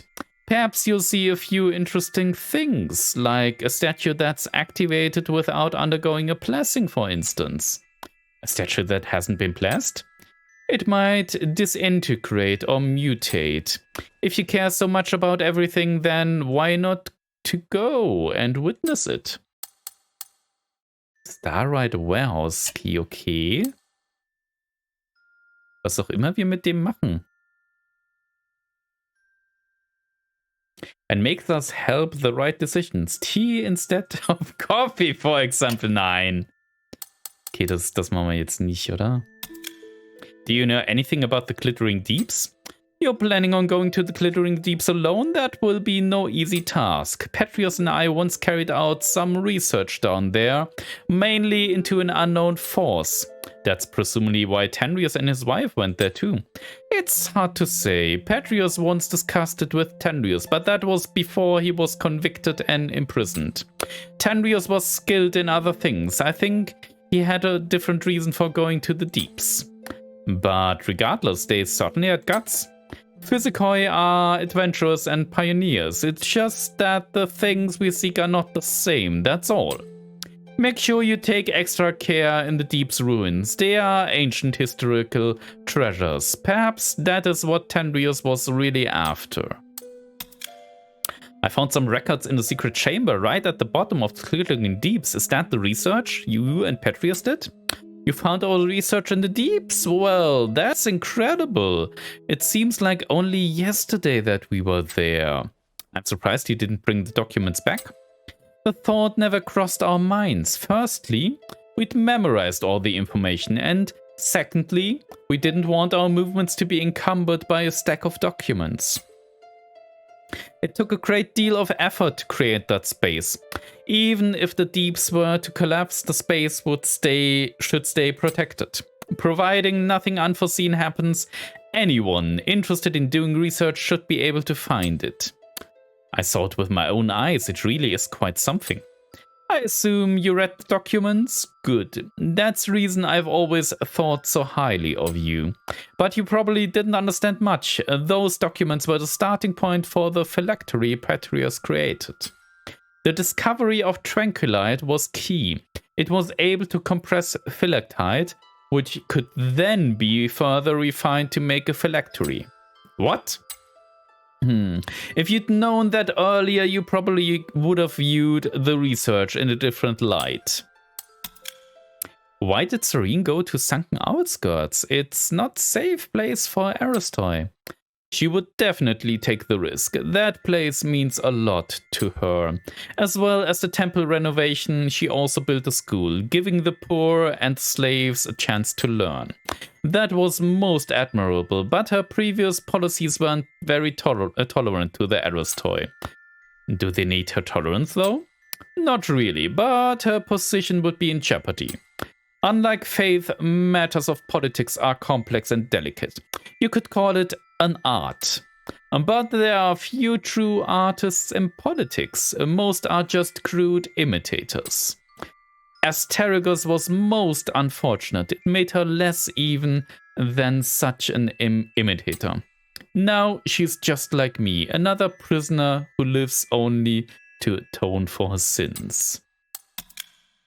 Irenaeus, the mistress and I are going to Argus Plaza. Do you know much about that place?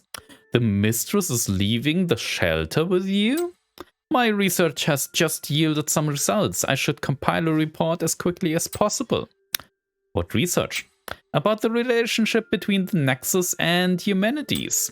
Our goal is to perform the aspiration before Humanities does, and properly remove the curse. If the mistress is still hesitating over what to do with Humanities, why should she hesitate? Child, love is the most beautiful aspect of humanity. They once shared good times and used to understand each other better than anyone else. Nein!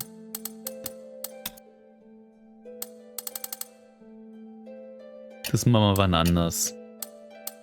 May the three bless you. Gott, ist das viel!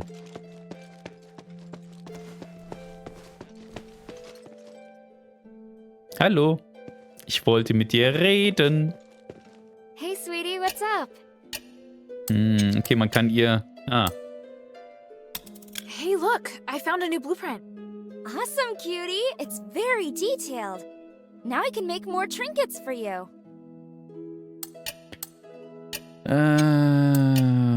Okay.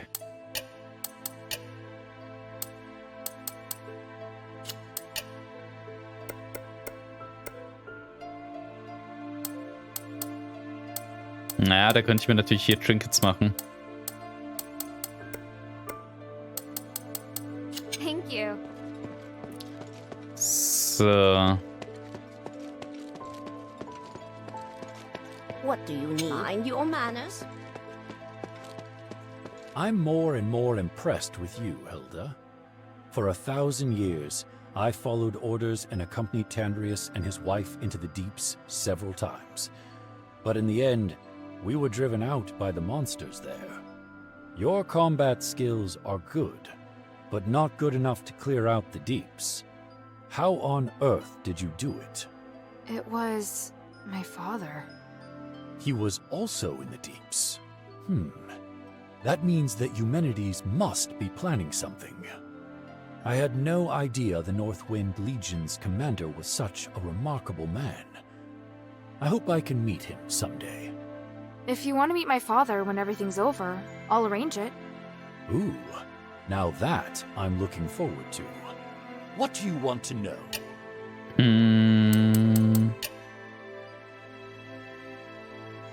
A dog tag. Let me see. Hippos.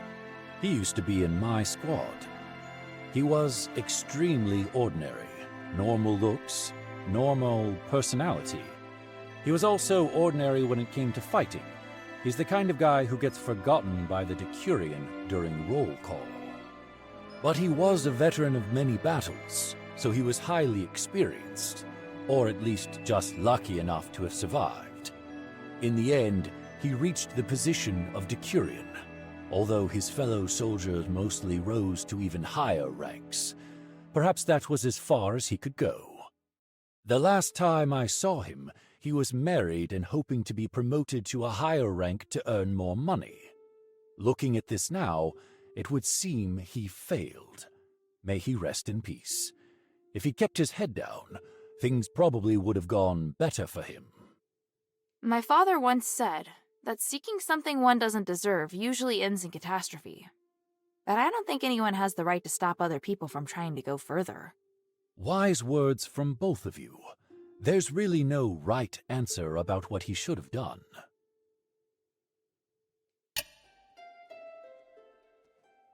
I think you should have this. Is this Aeson? He was a most driven soldier, the youngest centurion ever, and guardian of the Fallon Academy. His ambitions exceeded most men's imagination, but you have his dog tag now. Such a mess. How reckless. How foolish. But I'm an even bigger fool. I never expected you to return with his tag. Aeson, ja, wieder, ja. Yourself. Sorry, but I had no choice. It's all right. Your mission takes priority. Aeson did his duty and died with honor. I'm proud of him.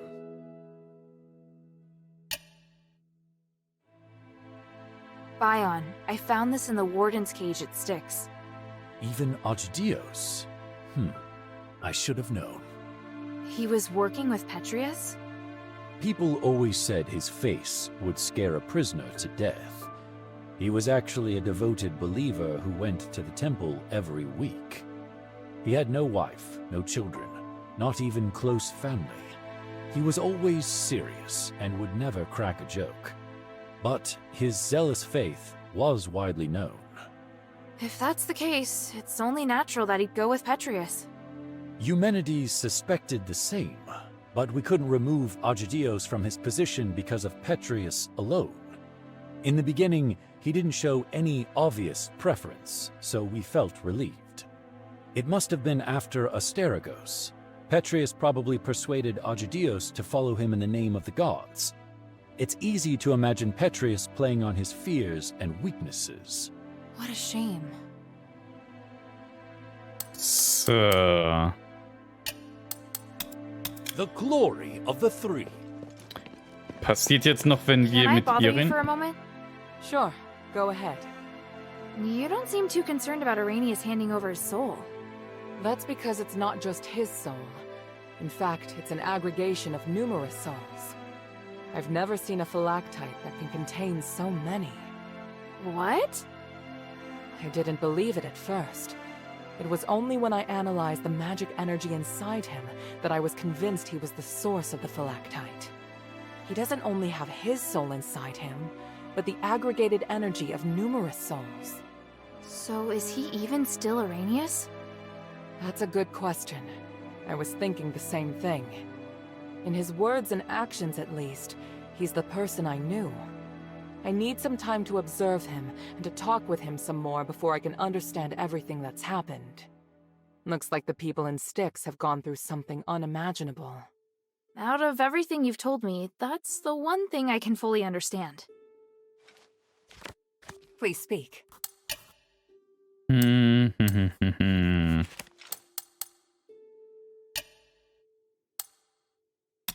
I brought back several rubbings from the deeps. Did you see them?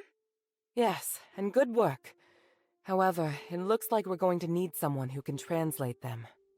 Can those freethinkers physicoi from the deeps do it? Probably not, but I know who will. The goblins. You mean those outsider thieves? But how? They're familiar with many languages, including ancient Ephesian. Let's have them try. Apart from Tanrius, I can't think of anyone else who'd be able to translate. I don't know. I don't trust them. They are thieves, after all. That may be, but they also owe me a favor, so I don't think they'll be able to refuse. Well, I trust your judgment. I'll be waiting to hear from you. Okay, spannend, dass wir da noch was gefunden haben. Ansonsten ist hier aber anscheinend nichts mehr. Gut, dann würde ich sagen, wir gehen jetzt nochmal in die Glittering Deeps und dann werden wir auch mal schon aufs Ende zusteuern für heute. Es ist doch länger geworden, als ich gedacht habe.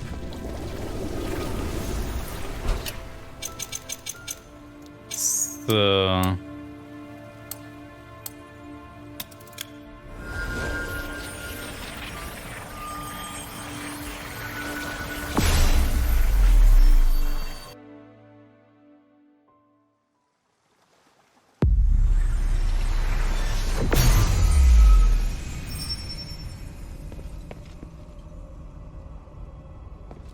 Ja, die sind da drüben. Hilda, you're here. Be careful. The sleep magic wore off. We gotta think of something. Oh, you're just in time. I had just finished my assessment and he suddenly became violent. The spell may have been faulty, but this situation is far more complicated than I'd imagined. I'm so sorry. I'm leaving him in your hands.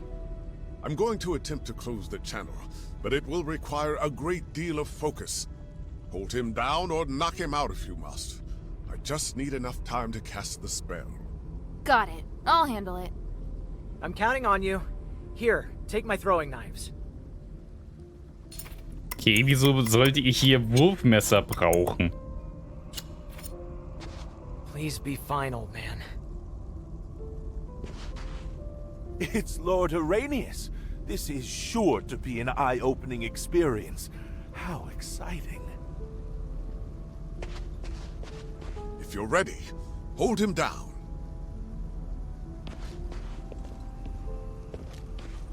Exterminate all intruders.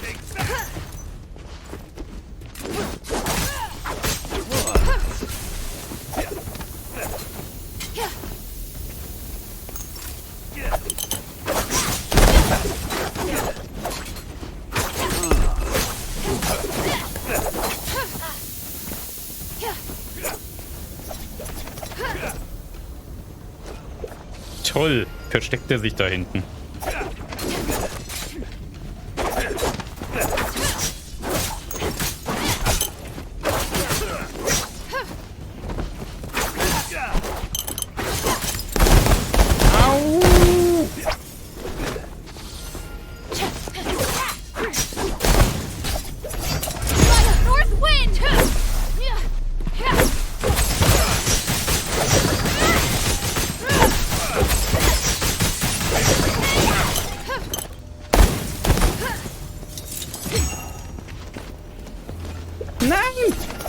Oh. Nein. Nicht. Tu's nicht.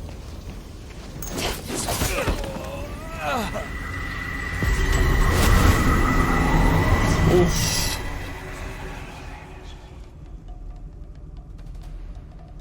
Is it done? Did the ritual work? Kid. Old man. He looks better. Yes, he's fine now. Give it a while. He'll be awake soon. Lord Arrhenius, that was incredible. Such a marvelous device, and what wonderful technique. Oh, it was nothing, really. The ritual went more smoothly than anticipated, and now I can confirm that it works. You've never done this before? Before this, it was all theoretical. After all, when would we have the opportunity to test it out? He's very lucky. If he had crystallized, this ritual would not have worked, and there would be nothing I can do. How can I repay you? I promised the mistress that I'd return immediately. If you want to repay me, then you could use this tool for me.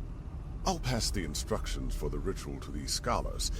If you find anyone who can still be saved, bring them here to dispel the control. You've got it.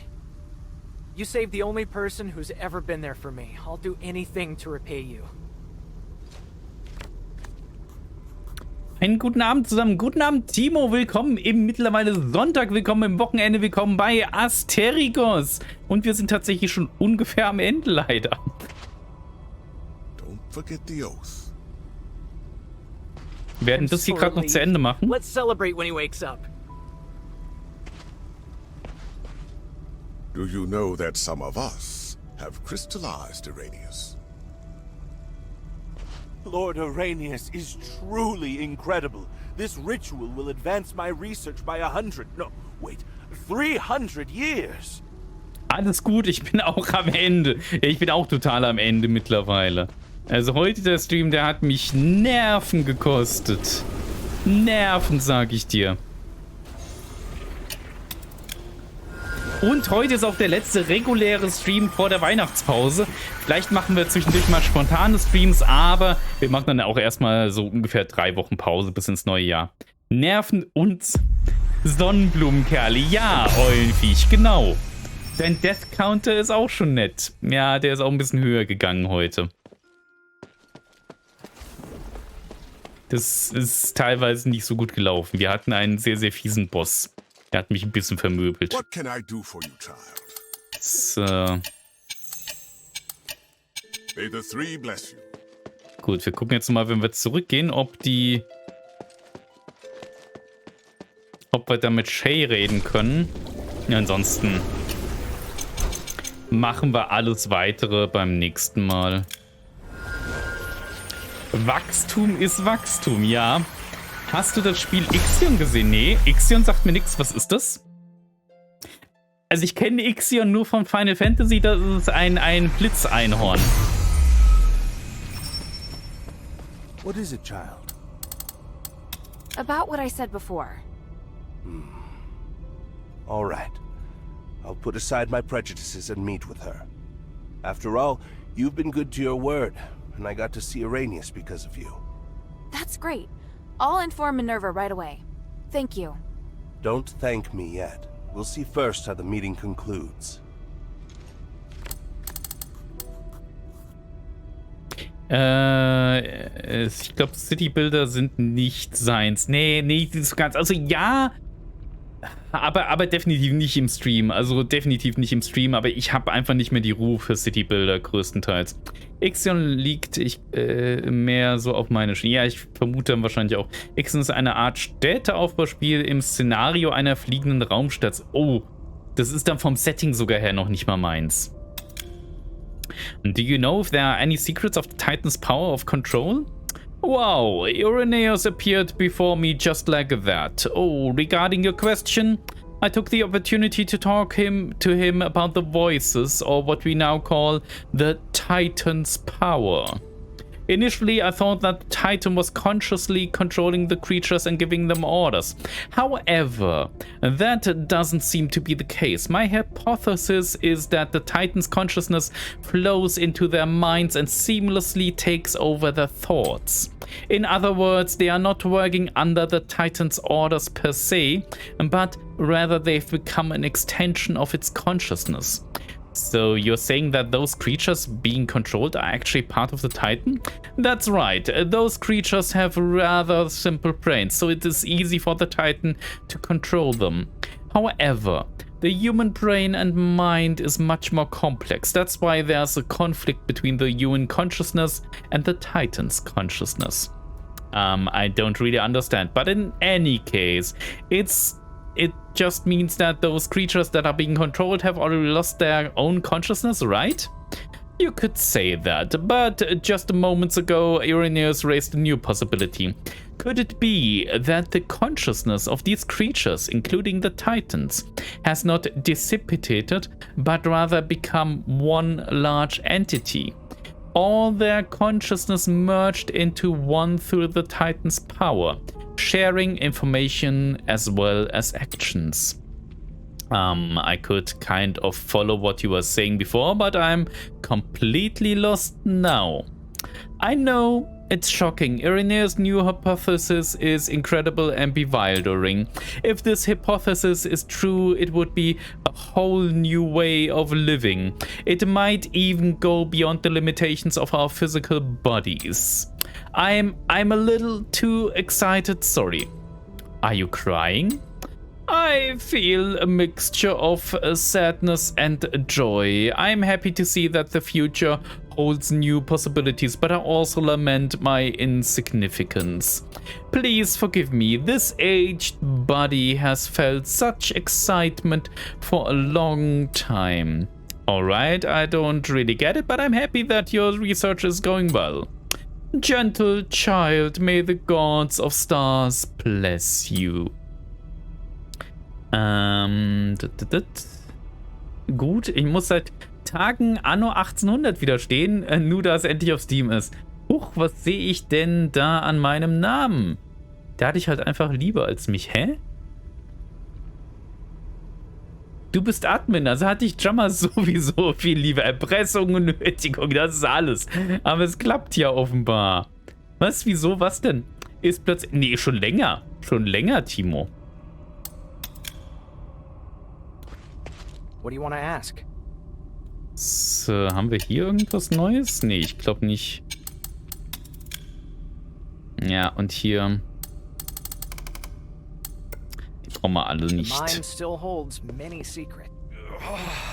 What? I'm free? Old man, you're finally awake! I was always awake, but only my consciousness was awake. There was another consciousness that kept coming into my mind. It wanted to replace me. That voice sounded like a single person, but it also sounded like hundreds of people talking to me at once. It felt like I was almost going to become one with them. Almost. It doesn't matter. Stop thinking about it. You're fine now. That's the most important thing. Yeah, you're right. Thanks, kid. I heard you calling out to me all this time. You didn't give up on me. Of course. It was nothing. And you, Northwind Legion soldier. Thanks to you, too. You were a great help. I'm glad you've recovered, but there's some things I need to ask you. What do you want to know? Das geht weiter. Echt? Ja, ja. Jetzt fühle ich mich schlecht. Nein, du sollst mich schlecht fühlen. Danke, Java. Gerne, gerne. Das ist meine Gabe, ja. Es ist eine Gabe und ein Fluch. Say, do you have any thoughts on the steels in the glittering deeps? The ancient steels scattered around the deeps? Of course. Sounds like you need our help. They may have no monetary value, but they're extremely rare historical artifacts. I took a glimpse at their inscriptions. They're rather interesting. Want to know the details? Yes, tell me everything. We'll need a more complete picture. Someone has to copy the inscriptions and bring them back here. Ooh, what a wonderful opportunity. Allow me to join in. Do you want to know what they say as well? No, it's not within the scope of my research, but I would like to record the inscriptions, purely in the interest of heritage preservation. I couldn't agree more. Got it. I'll bring back any rubbings I can find. I never thought I'd be able to read those inscriptions again. I can't wait. I think I know this. There's a, what's that word? Tree. The Tree of Stars. Remember what I taught you? When this symbol is at the end, the meaning is different. Right. I remember. But why is it always about trees? I mean, so many myths and legends are related to trees. It symbolizes the prosperity of a civilization. Trees are as important as water.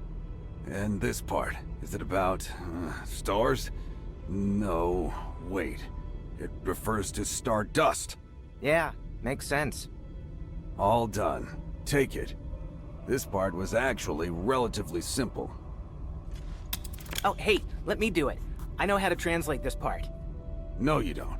Stop fooling around, and watch carefully. Lawbreakers were buried beneath the Tree of Stars. Interesting. I bet the ground beneath the tree was filled real quick. Shut it! This is the flair of the myth. Don't spoil it. Myth? But many accounts of history go like that, especially those filled with tyranny. You think I don't know that? I'm the one who taught you about history. Done. Take it, Hilda.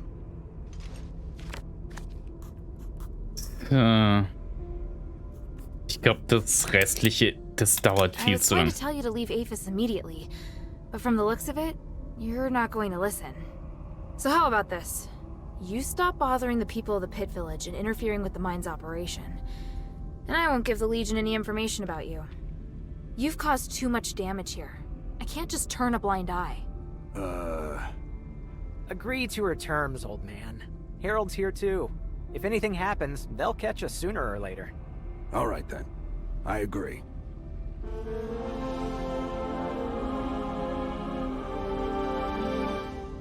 What do you want to know? Ja, oder machen wir das doch noch gerade? Nee, das machen wir beim nächsten Mal. Ich bin einfach langsam viel zu platt. Bleiben wir gerade hier, damit ich das nicht vergesse? Ja, wir bleiben hier. So. Ich bedanke mich auf jeden Fall bei euch fürs Zuschauen. denkt dran, heute ist der letzte reguläre Stream für dieses Jahr gewesen. Ich denke, dass wir garantiert zwischendurch mindestens einen Handstream noch machen werden, weil das Weihnachtsevent jetzt auch demnächst anfängt und Sweepy und ich haben vorhin schon gemeint, als wir gespielt haben, dass wir unbedingt noch einen Event-Stream machen müssen eigentlich. Das könnte sein, werde ich auf jeden Fall im Discord dann nochmal schreiben. Ich weiß aber noch nicht wann. Vielleicht sogar zur üblichen Zeit, Freitag, Samstag, aber mit Asterigos wird es erst im nächsten Jahr weitergehen und zwar am, was ist denn dann? Lass mal gerade gucken. Da kann ich hier nicht draufklicken. Das ist ja blöd. Okay, ich brauche einen Kalender, weil das wird sonst schwierig. Kleiner Moment. Hier habe ich einen Kalender. Also, Prey geht im neuen Jahr am 6.1. wieder weiter, ab 21 Uhr. Und Asterigos geht am 7.1., also am Samstag, ab 21 Uhr weiter. Und zwischendurch wird es einen Handstream vielleicht geben, spontan, oder einen Final Fantasy 14 Stream oder irgendwas anderes, mal schauen. Okay, jemand muss sich in Jammers PC hacken und das Datum vorstellen, dann kann er weiterspielen. Ja, Eulenviech, quasi. Na dann mal gute Nacht, ihr tollen Menschen. Danke, Timo. Toller Mensch. Vielen Dank. Dann vielen Dank euch allen fürs Reinschauen. Es war mir ein Fest wieder mit euch und ich wünsche euch ein hervorragendes Wochenende, einen noch viel besseren Start in die nächste Woche.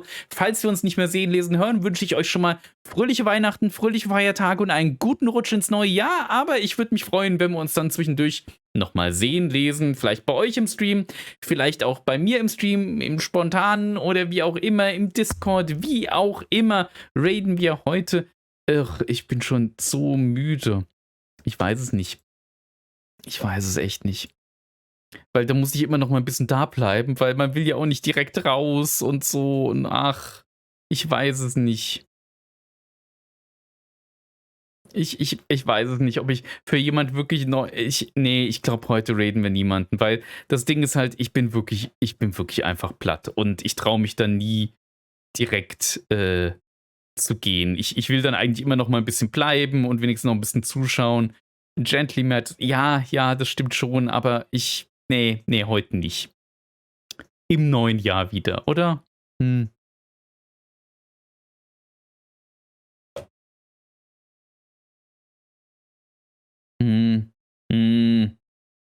Ihr lasst mich zögern. Ja, also ihr habt's gehört, meine Frau hat überschrieben. Also dann, gut, dann bedanke ich mich bei euch fürs Zuschauen. Ich wünsche euch ein hervorragendes Wochenende und bis demnächst.